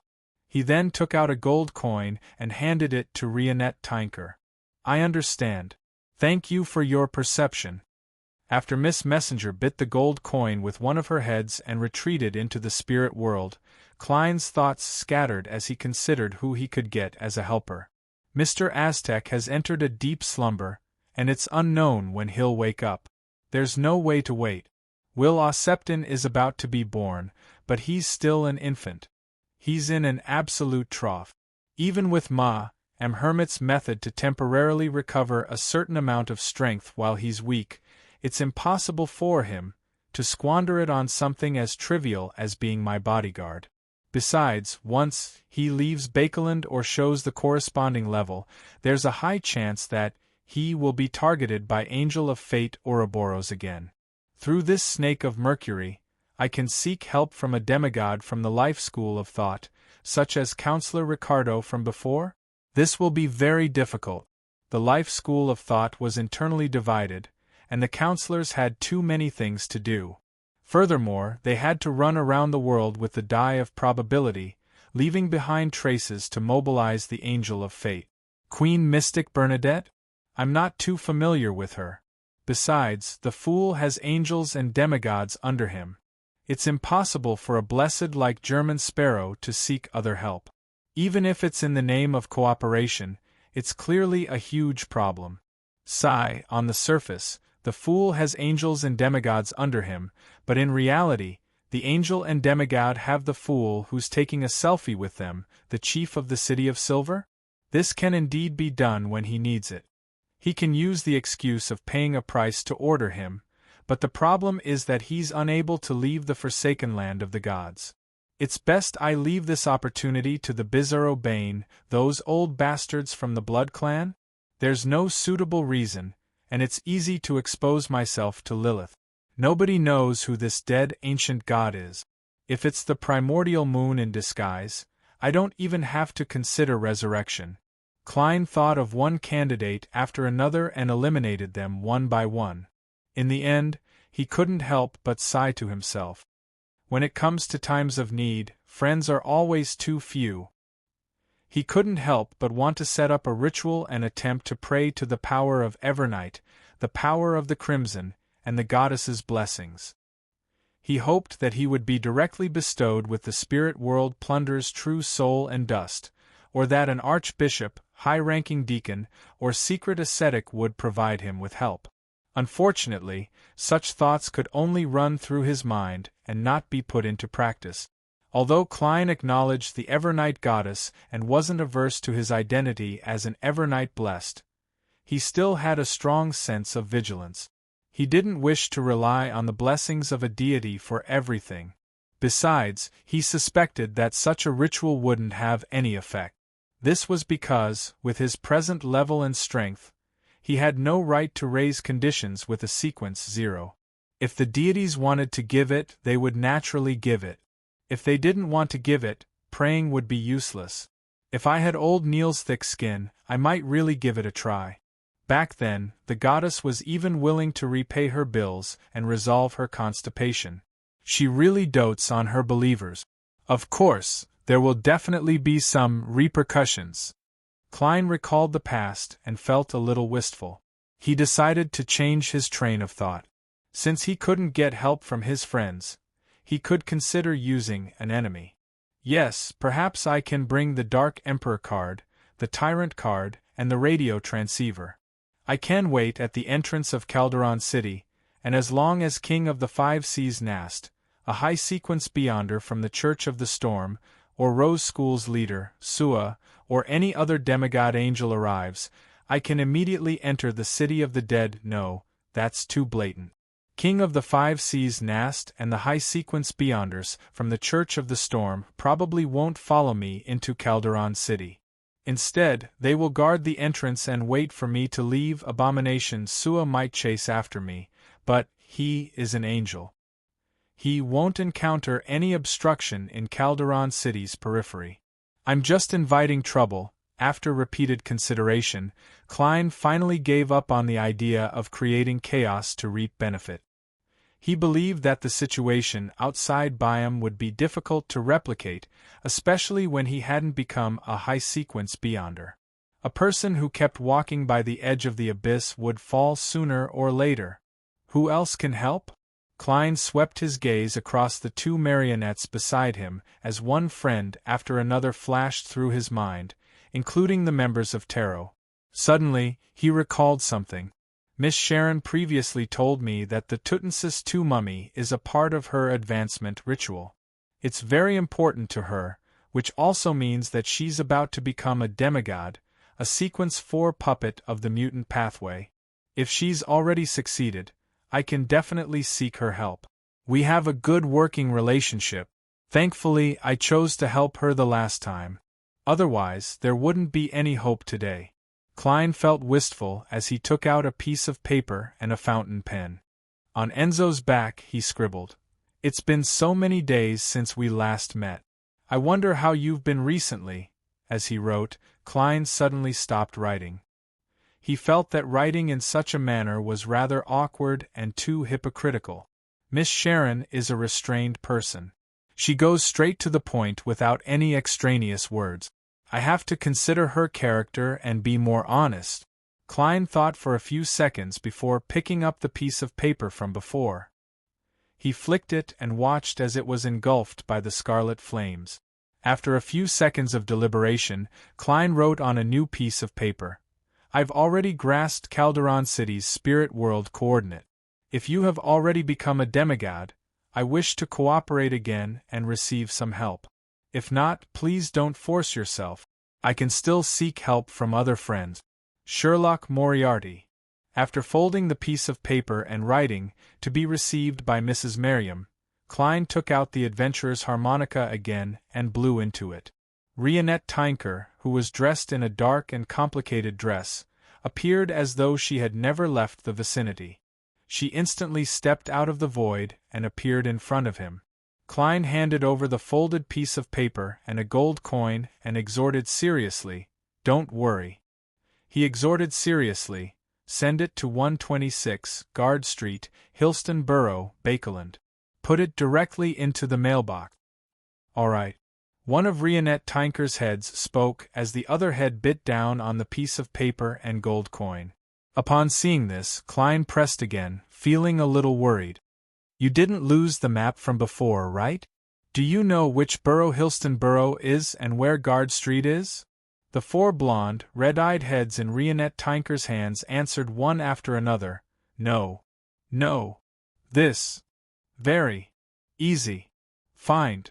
Klein immediately heaved a sigh of relief as he politely sent Miss Messenger off. He temporarily threw the matter of Calderon City to the back of his mind and began disguising as his marionette, Ludwell. He temporarily threw the matter of Calderon City to the back of his mind and began disguising as his marionette, Ludwell. The next morning, a brown-skinned man with soft, slightly curly hair, dressed in a Rouen-style formal suit and a half-top hat, entered Tednik City by the periphery of the jungle with 2 servants. This was a city that mainly relied on wood, rubber, and specialties from the jungle. It was said that several hair growth fluid research institutes and supporting factories had been established here recently. Klein, who was disguised as a wealthy person, quickly found an inn to stay in. He sat on a reclining chair made of rattan and admired his handiwork once again. Winter Enzo's skin wasn't just bronze.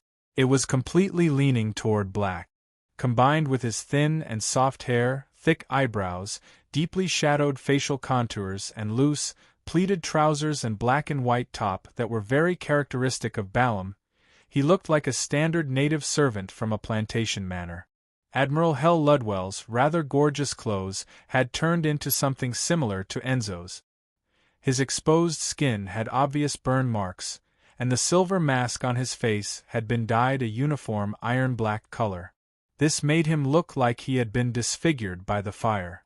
To prevent himself from scaring passers-by, he had no choice but to wear a mask to conceal himself.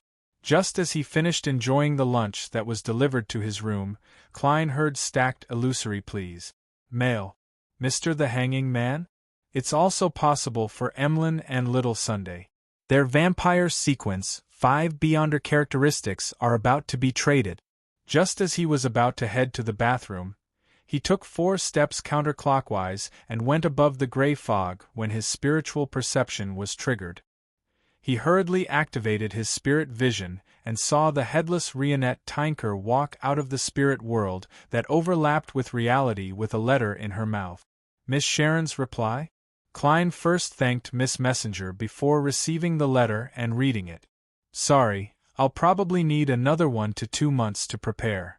If you still need help when the time comes, I'm fine with it, Sharon. 1 to 2 months. It's not like I can't wait. After all, I haven't finished digesting the Nimblewright Master Potion. Klein nodded indiscernibly. He found a pen and paper and simply replied, Come according to your schedule. There's no rush. My matters aren't urgent. There's plenty of time to wait, Sherlock Moriarty. After handing the letter and gold coin to Rionette Tinker and getting her to deliver it to 126, Guard Street, Hillston Borough, Bakeland, Klein suddenly thought of a problem. An army would always do reconnaissance before a battle. How can I be reckless and casual when exploring a dangerous place like Calderon City? While waiting for Miss Sharon's advancement, I can do some reconnaissance first and gather some information that can be obtained without taking any risk. For example, what are the specific restrictions there, what sort of abnormalities will occur to the power of the death domain, or if I can only enter and exit through fixed entrances and not directly return above the gray fog. Only after confirming this can I formulate a plan and make preparations. Of course, reconnaissance requires divination first. Klein quickly made up his mind and walked into the washroom attached to his room. P.S. Seeking recommendation votes and monthly vote.